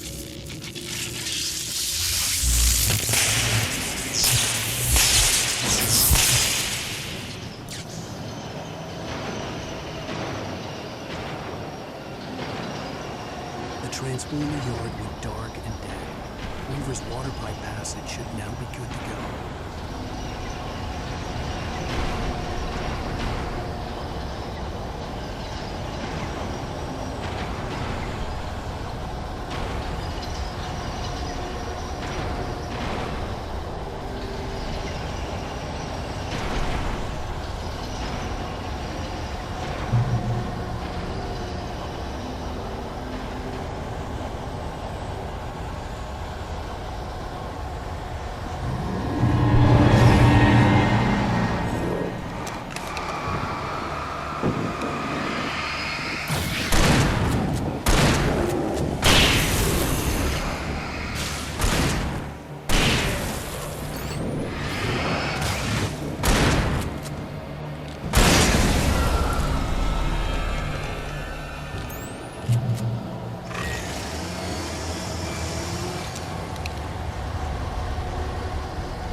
This way, young man. Follow me.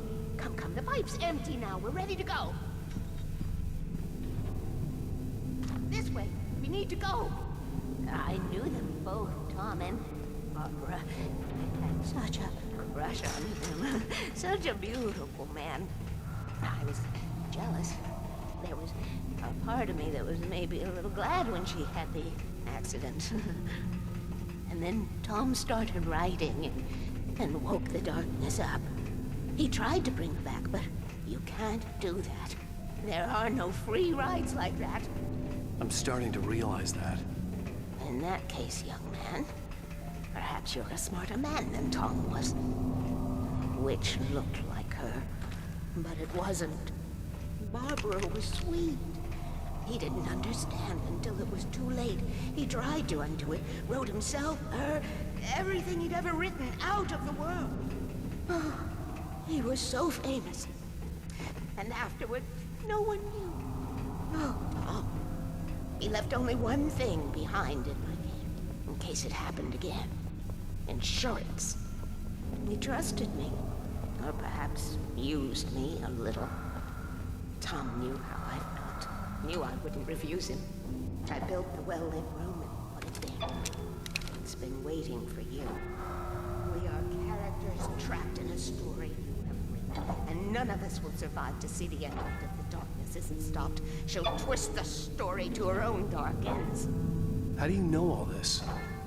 Tom. That's the way he wrote it. He still talks to me, you know, in television, beyond, from below.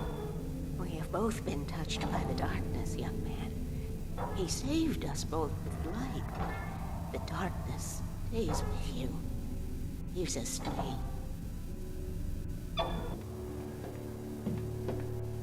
This pipe will take us directly to the well-lit room. Okay, I need to call my friends, tell them where we're going.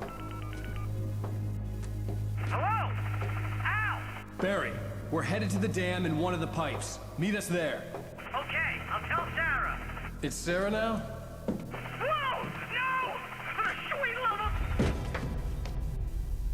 Barry! Barry! We gotta go see if they're okay. They're probably dead. You must reach the well-lit room. This is no time to be a selfish idiot. That's my best friend.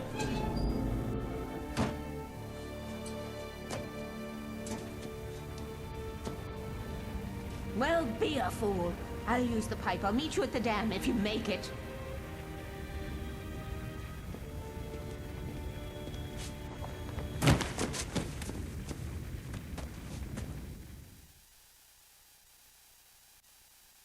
At least I didn't have to worry about her.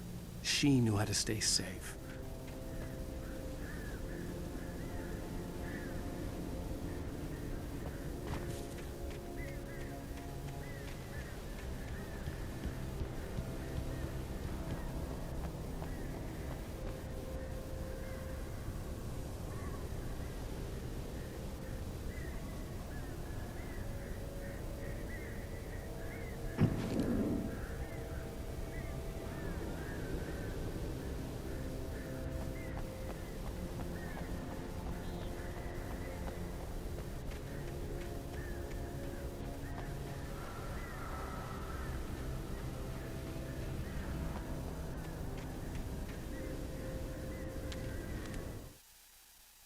Sarah was almost starting to relax. Maybe they could turn this into a win yet. Suddenly, there was a piercing sound, like a table saw gone wild, as 100 birds made out of shadows swarmed into the rotor. The chopper bucked wildly and the board lit up, telling her what she already knew. They were going down. Barry Wheeler screamed next to her.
The crash site looked bad, but as far as I could tell, the wreck was empty.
to make an entrance, Wake. We were ready to make like Butch Cassidy and the Sundance Kid. I have a different ending in mind.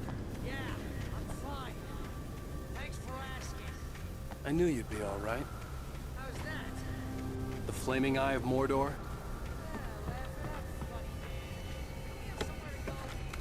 Weaver will meet us at the dam.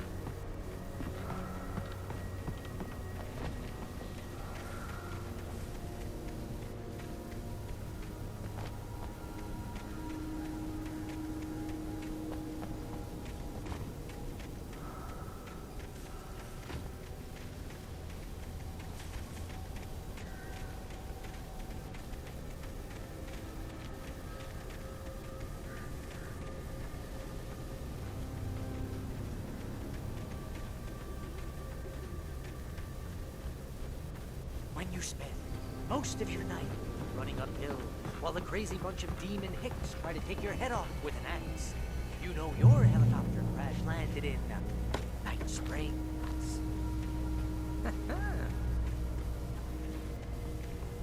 Oh, I should have kept that gym membership. You see those lights? That's the elevator we need to take.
Was that it?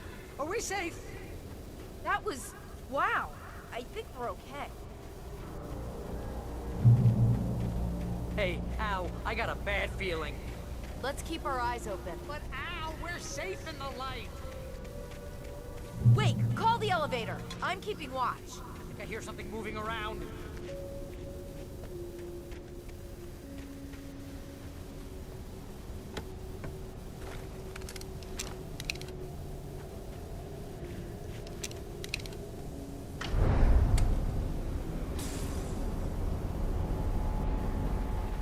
Heads up! Here they come! Oh no! Oh no! We have to hold them off!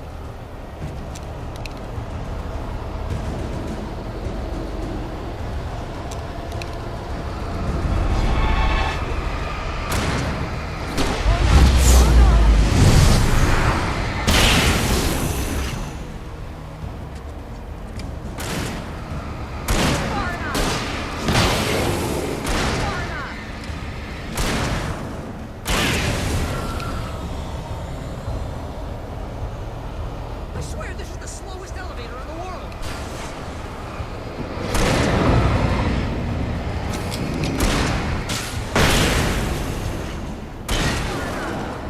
It's almost here, Wake. Just hold on!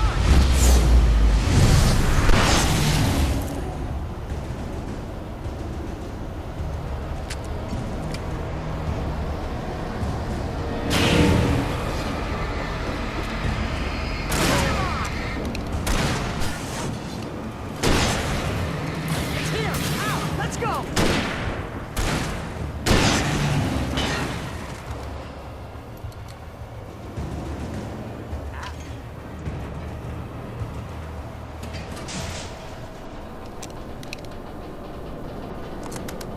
We're almost there.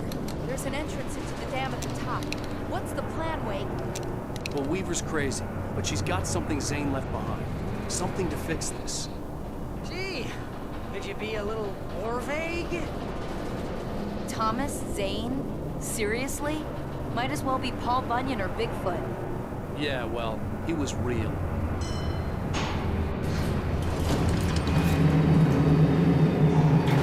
Let's be careful, okay? Oh, jeez, I hate this.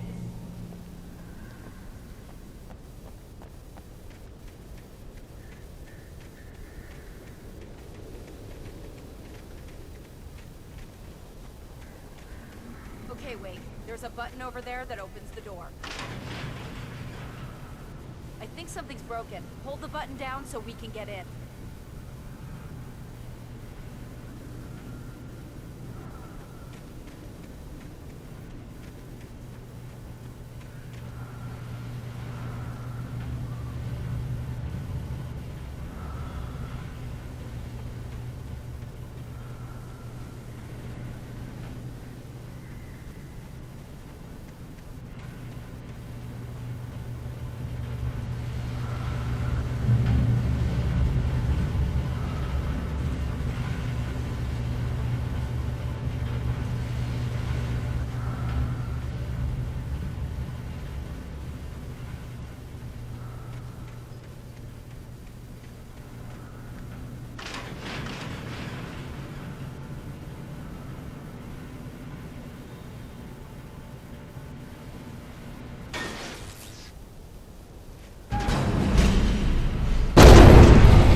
She should be in the dam now. I'll have to make it a load through the top.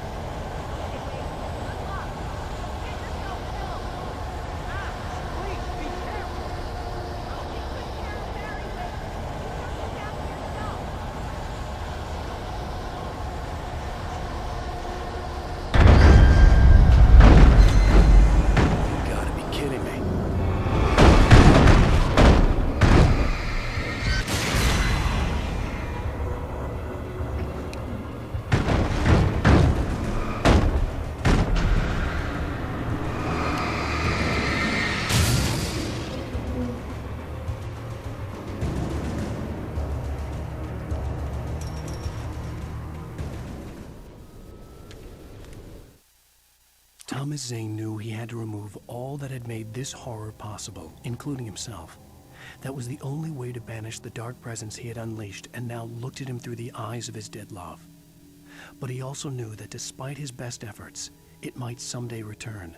So even as he wrote himself and his work out of existence, he added a loophole as insurance, an exception to the rule. Anything of his stored in a shoebox would remain.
I was ridiculously outnumbered. The searchlight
foolish chance to take.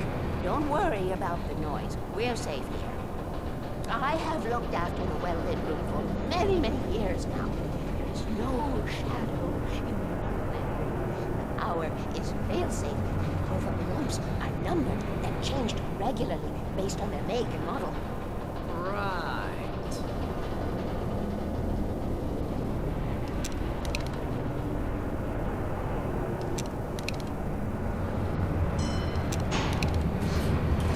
There's an old army base at Ransom. It was active during the Second World War. They operated here back then.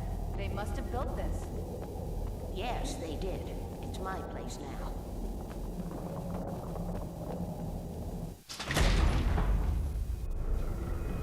Take it, and I won't need to worry about the room anymore, because 6 and 33 and 118 need changing soon, and I don't want to climb up the ladder to change them because it's very late, and I'm tired. And if you take it, I won't have to do that anymore. The page was autobiographical, a memory from my childhood. But I didn't write this. It was a page written by Thomas Zane. None of them were supposed to exist anymore. Alan, 7 years old, would fight sleep to the bitter end. When he did sleep, he soon woke up, screaming, the nightmares fresh in his mind. One evening, his mother, sitting by his bed, offered him an old light switch. She called it the clicker, and flicking the switch would turn on a magical light that would drive the beast away. To imbue the talisman with all possible power, she added that it had been given to her by Alan's father. Alan never knew him, and anything of his took on mythical proportions in his mind. With the clicker firmly in his hand, Alan finally slept like a baby. Now, almost 30 years later, Alan thought of this as he stood on the rim of Cauldron Lake, the clicker in his hand. He took a deep breath and jumped. My mind swirled. I'd given the clicker to Alice, yet it was here. Zane had written it into existence, in a story I had written. I can get to her now. I can finish this.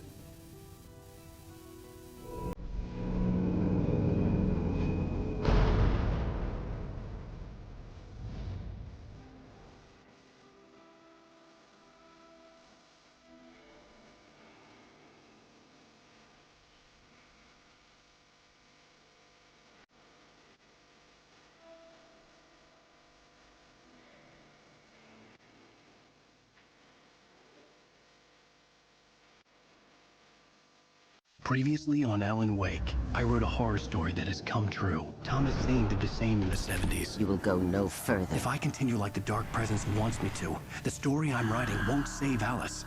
It's a horror story. No one will survive. You knew Zane! Thomas Zane! You're the Lady of the Light in the song! He left something behind to help me. The clicker.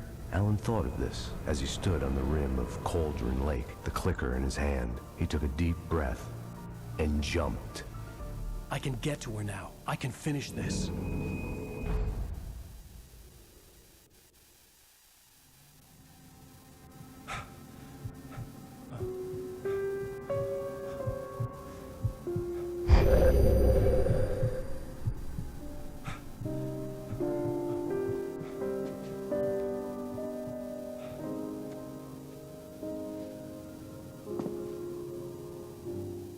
I had a hangover.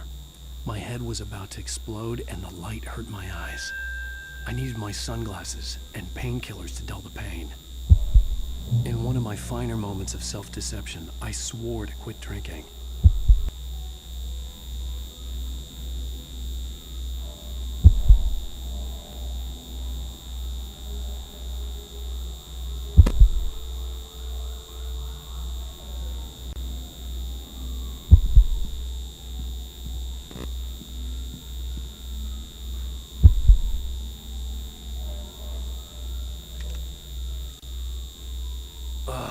The sunglasses made the world look bearable.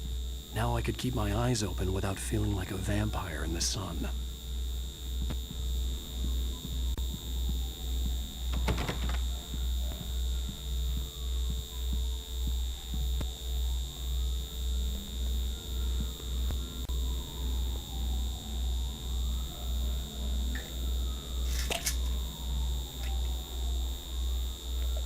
The pills worked fast. The prospect of being awake started to seem bearable again.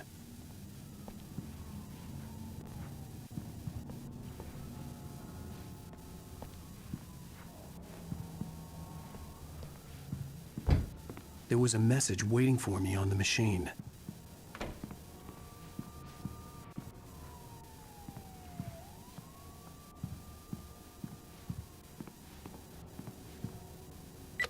You have one new message. Al! Are you still asleep?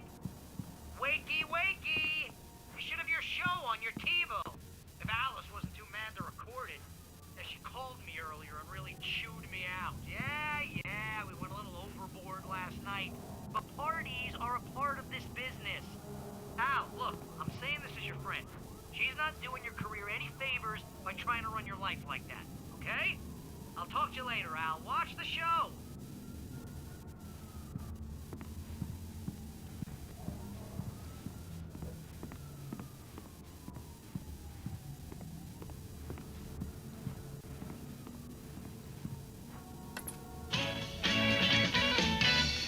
Ladies and gentlemen, welcome back to the Harry Gallic Show. Thank you. Thank you, everybody. We have a great show tonight. I've been talking with the best-selling author Alan Wake about his new book, The Sudden Stop. Yeah, good read. Go buy it. No, it is a good read. Look, I'm gonna be honest here. Is that wise?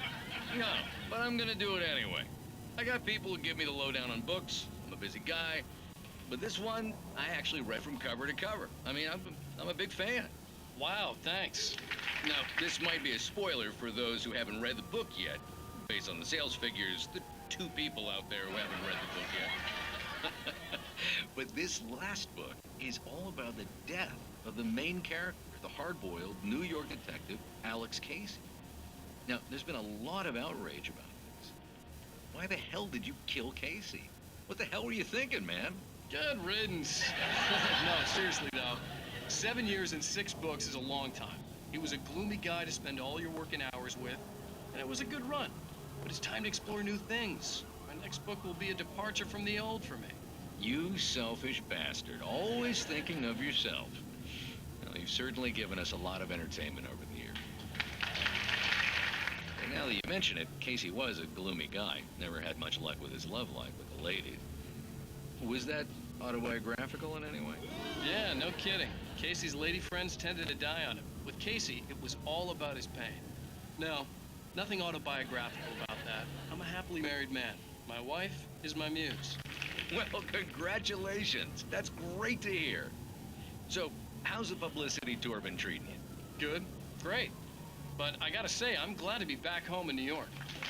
Well, you've certainly been on the news a lot lately. Lots of parties and, you got into a fight with some paparazzi. Oh, man. Well, that guy was really in my face. I lost my temper. I know that wasn't cool. You are famous for that temper. Well, I did also write several books. Well, your latest novel is called The Sudden Stop, and it's in bookstores now. Go get it. That means the 2 of you out there who haven't bought it yet. Ladies and gentlemen, that's all we have for you tonight. I want to thank all our guests for the evening. Alan Wake, Sam Lake. Once more, do the face for Sam. And our musical guests, Poets of the Fall. Thank you, and good night. At least I'd been funny. I told myself I could live with that. Hey, Lee. You watch the show? I didn't say anything stupid if that's what you want to know. Okay, Grumpy. You want an aspirin or something? Are you going to start with me about drinking now? You know what? Go back to sleep, Alan.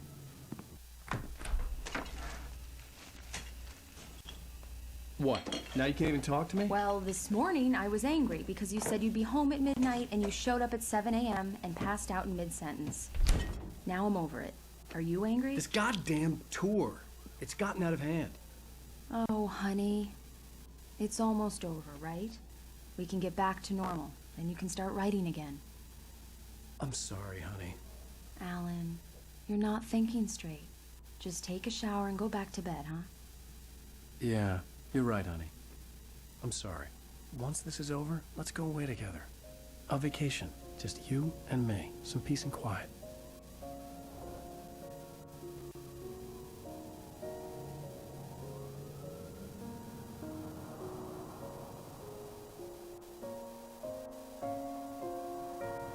Somehow, the clicker was the key to the cabin. I had to return to Cauldron Lake to save Alice.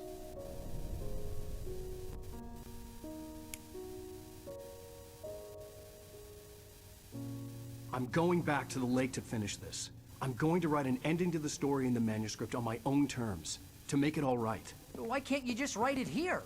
The last page is still in the typewriter. I need to read it first. Everything needs to be just right. Zane tried to cut some corners, and it didn't end well. Okay, ready when you are. I'm sorry, Sarah, but I need to do this alone. Barry, take her gun. Miss Weaver, close the door when I leave.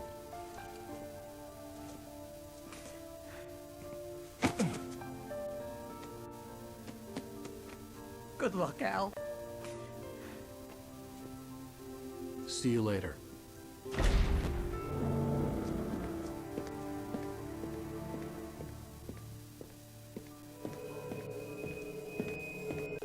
When I got out, it was warm and sunny. I'd flicked the switch of the clicker.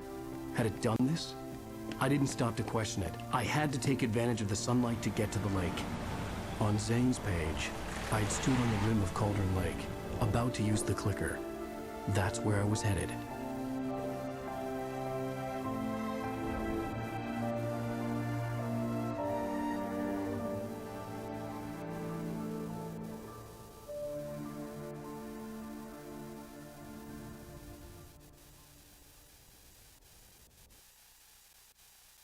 Alone, in daylight, surrounded by the beauty of the Pacific Northwest landscape. It was hard not to let doubt creep in one last time. I could still chalk everything up to a dream, a delusion. I had enough imagination to make up something like this, having been in the cabin all this time, trapped in a story inside my head, gone mad from grief over Alice's death like Hartman had claimed. There would be no way of knowing. I told myself it didn't really matter. My course was set.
was the link between us, always would be. I could feel its presence again, getting closer.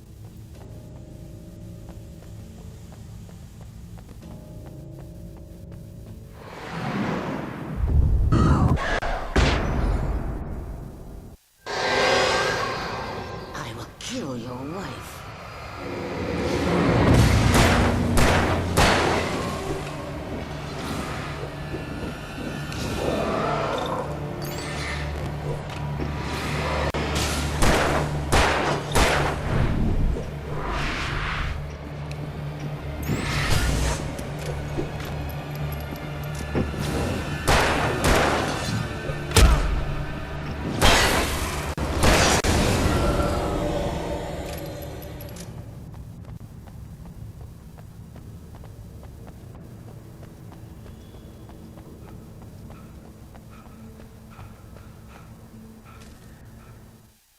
The Dark Presence was no longer trying to capture the writer so he could create the ending it wanted. The writer knew too much. He was too strong. And he carried a weapon left behind by Thomas Zane, something that could hurt it. Now, the darkness was doing everything in its power to simply stop the writer from ever reaching Cauldron Lake and the dark place it came from.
Based on the signature in the motel register, Agent Nightingale had stayed here, in room number 2.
This had obviously been the room where Agent Nightingale had stayed when he hadn't been busy harassing me.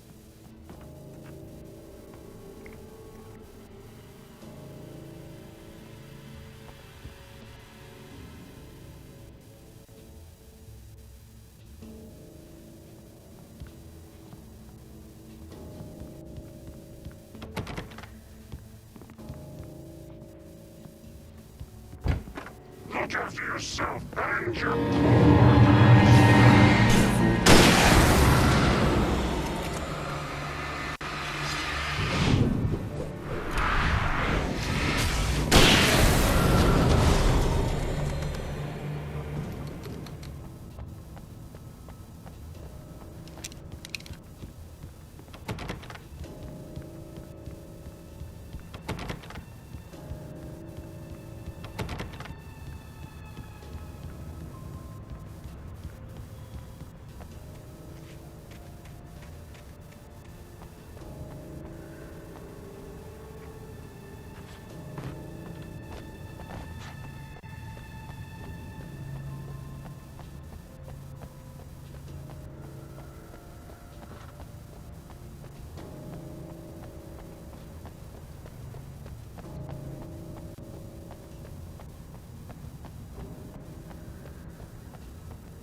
The bottom of Cauldron Lake was a graveyard of things the lake had claimed in one way or another over the decades. The dark presence brought them up in its wake, scattering the rotten waterlogged hull of an old boat here, the remains of a long-ago crashed airplane there, trees shattered under the impacts. The earth groaned. It didn't even notice.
Zane cut its heart out, but it didn't die.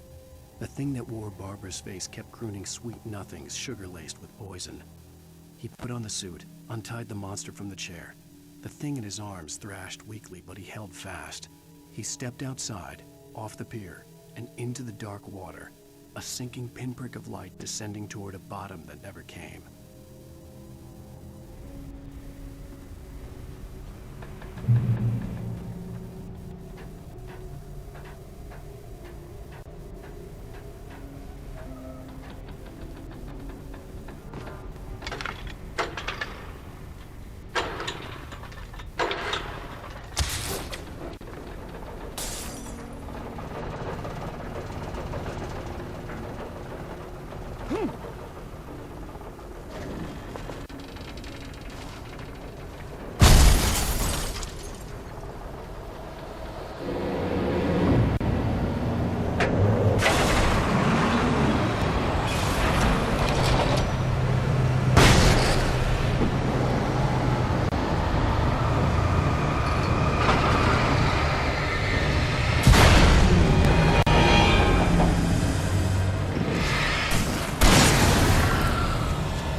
When I told Barry my plan back in the well-lit room, I'd acted as if I knew what I was doing. I didn't. I was operating on the shifting logic of a dream. I had to fight my way to the lake through the horrors of the night. I had to flick an old battered light switch imbued with childhood magic. I had to write a happy ending to a horror story. I had to save my wife from the dark prison she was being held in.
I will never give her to you.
The dark place I found myself in was unlike anything I could ever have imagined.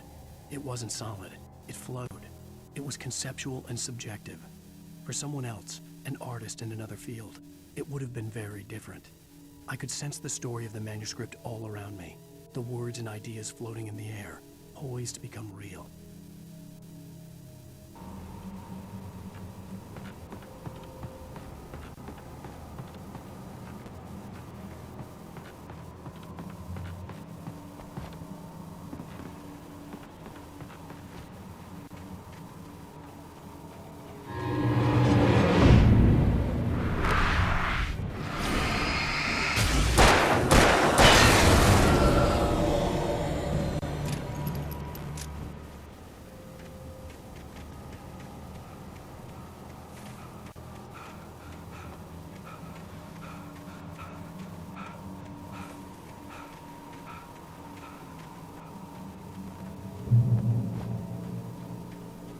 could see Mirror Peak in the distance.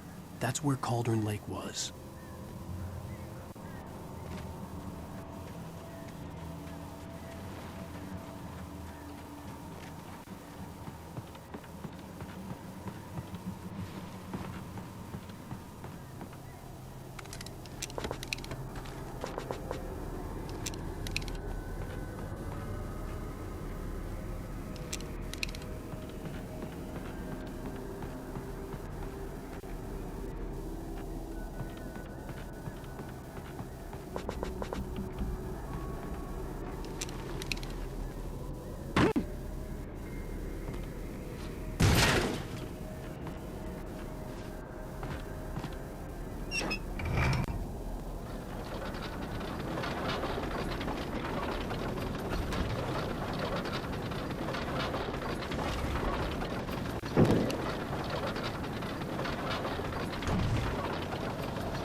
I needed to get the generator running.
After Zane had gone, I stood alone in the shifting dream that was the dark place. I had to find a way to the cabin. I'd written myself a way through this place in the manuscript. I followed the idea of a path. I'd written myself across the ocean that blocked my way, and with that, there was a bridge to the island beyond. The idea of the cabin flickered in the underwater darkness. I willed the cabin to be real, and it was.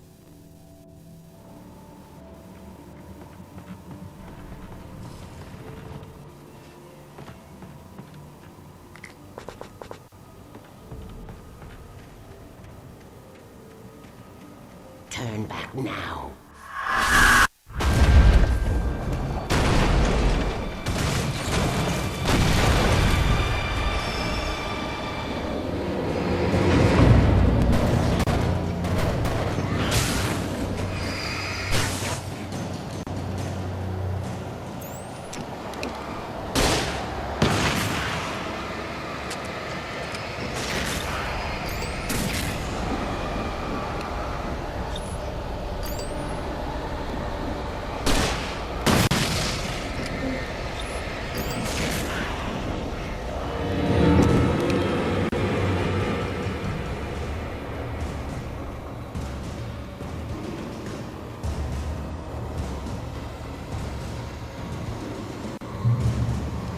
Do as you're told.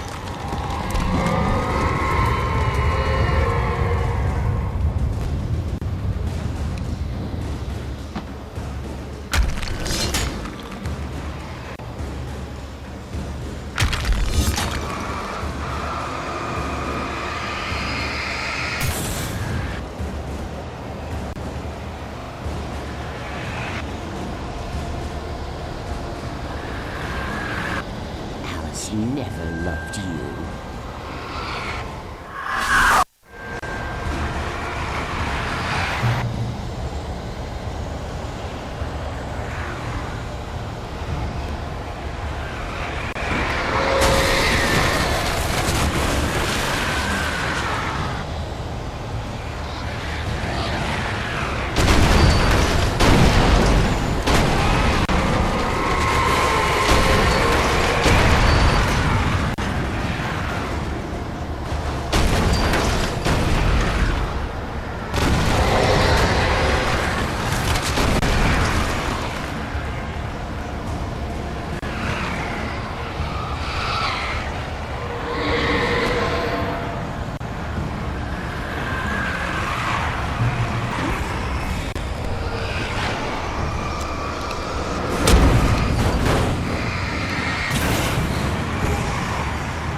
You will fail.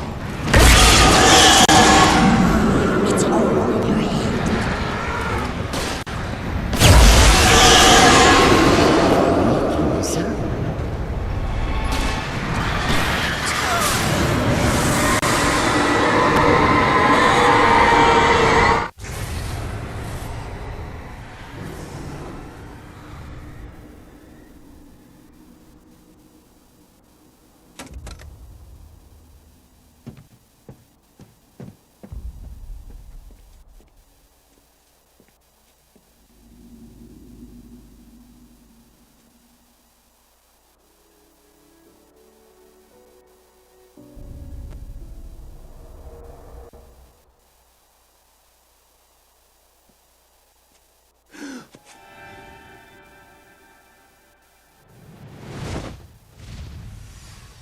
Hell!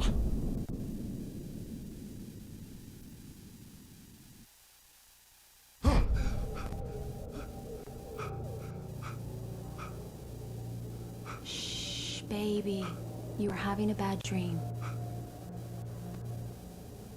It was just another nightmare. No. Everything's fine. You're home. It wasn't a dream. Everything's fine. Turn the lights on. Turn the lights on! Shh, baby. The power's out. There's no light. Come back to bed and I'll make you forget all about your fear. My fear? It's your fear. Why aren't you afraid? You're not Alice. Turn the lights on now. Where's the clicker? What did you do with it? Alan, honey, you're still 1 foot in a dream. You're not making any sense. Come back to bed. Alan? You're scaring me now. Come back to bed. Have you taken your pills? Do you want me to call Dr. Hartman? Come back to bed, Alan. Come back to bed, Tom.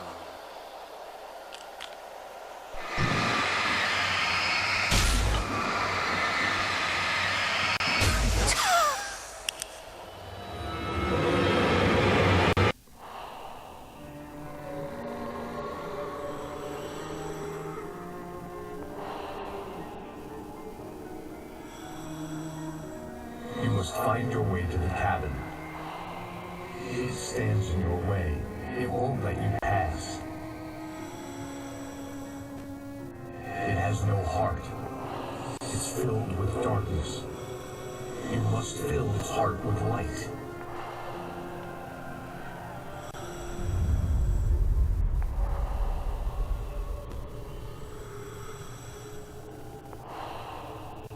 Don't mind him. He's Mr. Your friends will meet him when you're gone.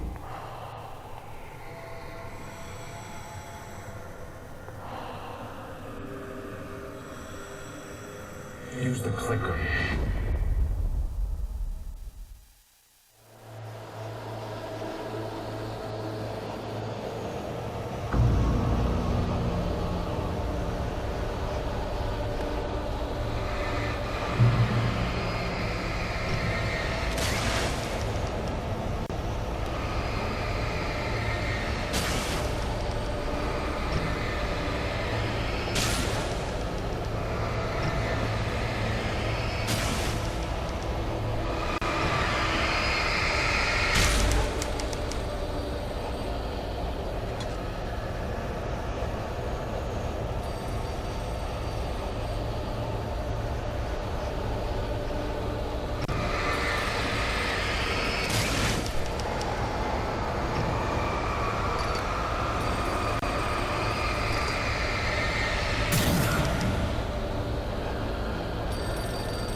Your husband refused to do as he was told. All he had to do was write what I wanted him to write. Now it's too late. It's his fault. You'll stay here forever.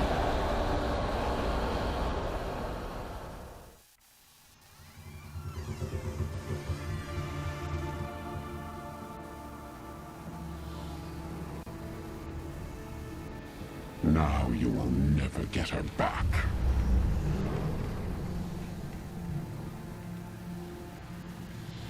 I am much older than you.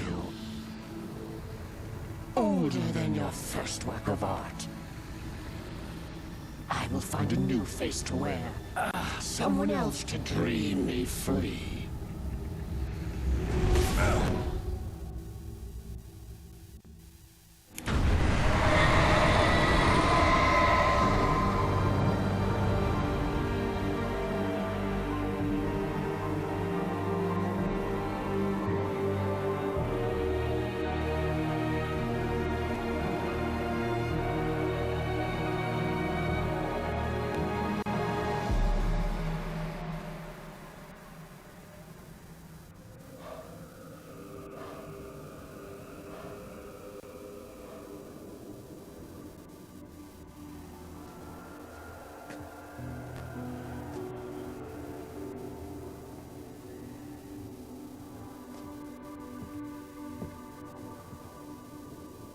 I could feel Alice's presence close by. I understood what I had to do now. I knew how to write the ending to Departure. There's light and there's darkness. cause and effect. There's guilt and there's atonement. But the scales always need to balance. Everything has a price. That's where Zane had gone wrong. There's a long journey through the night back into the light. Alice? Alice?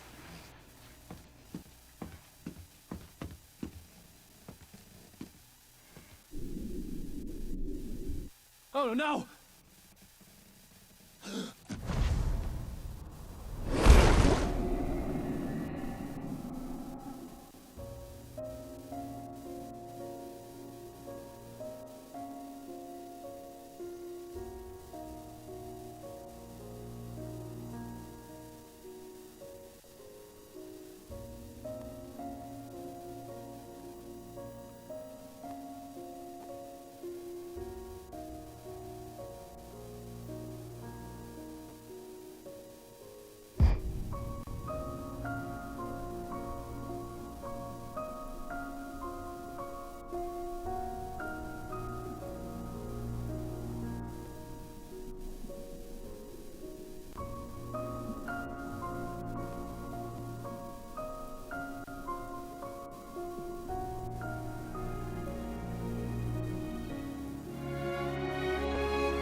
Alan?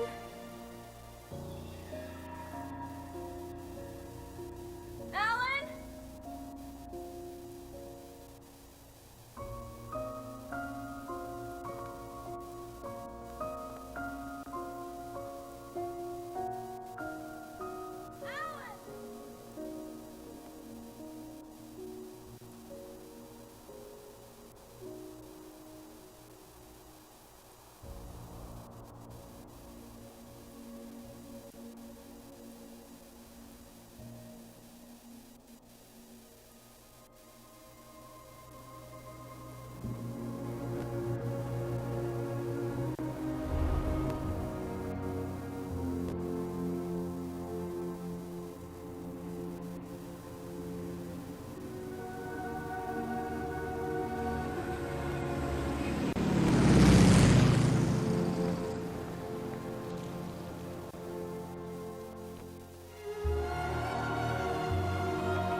It's not a lake. It's an ocean.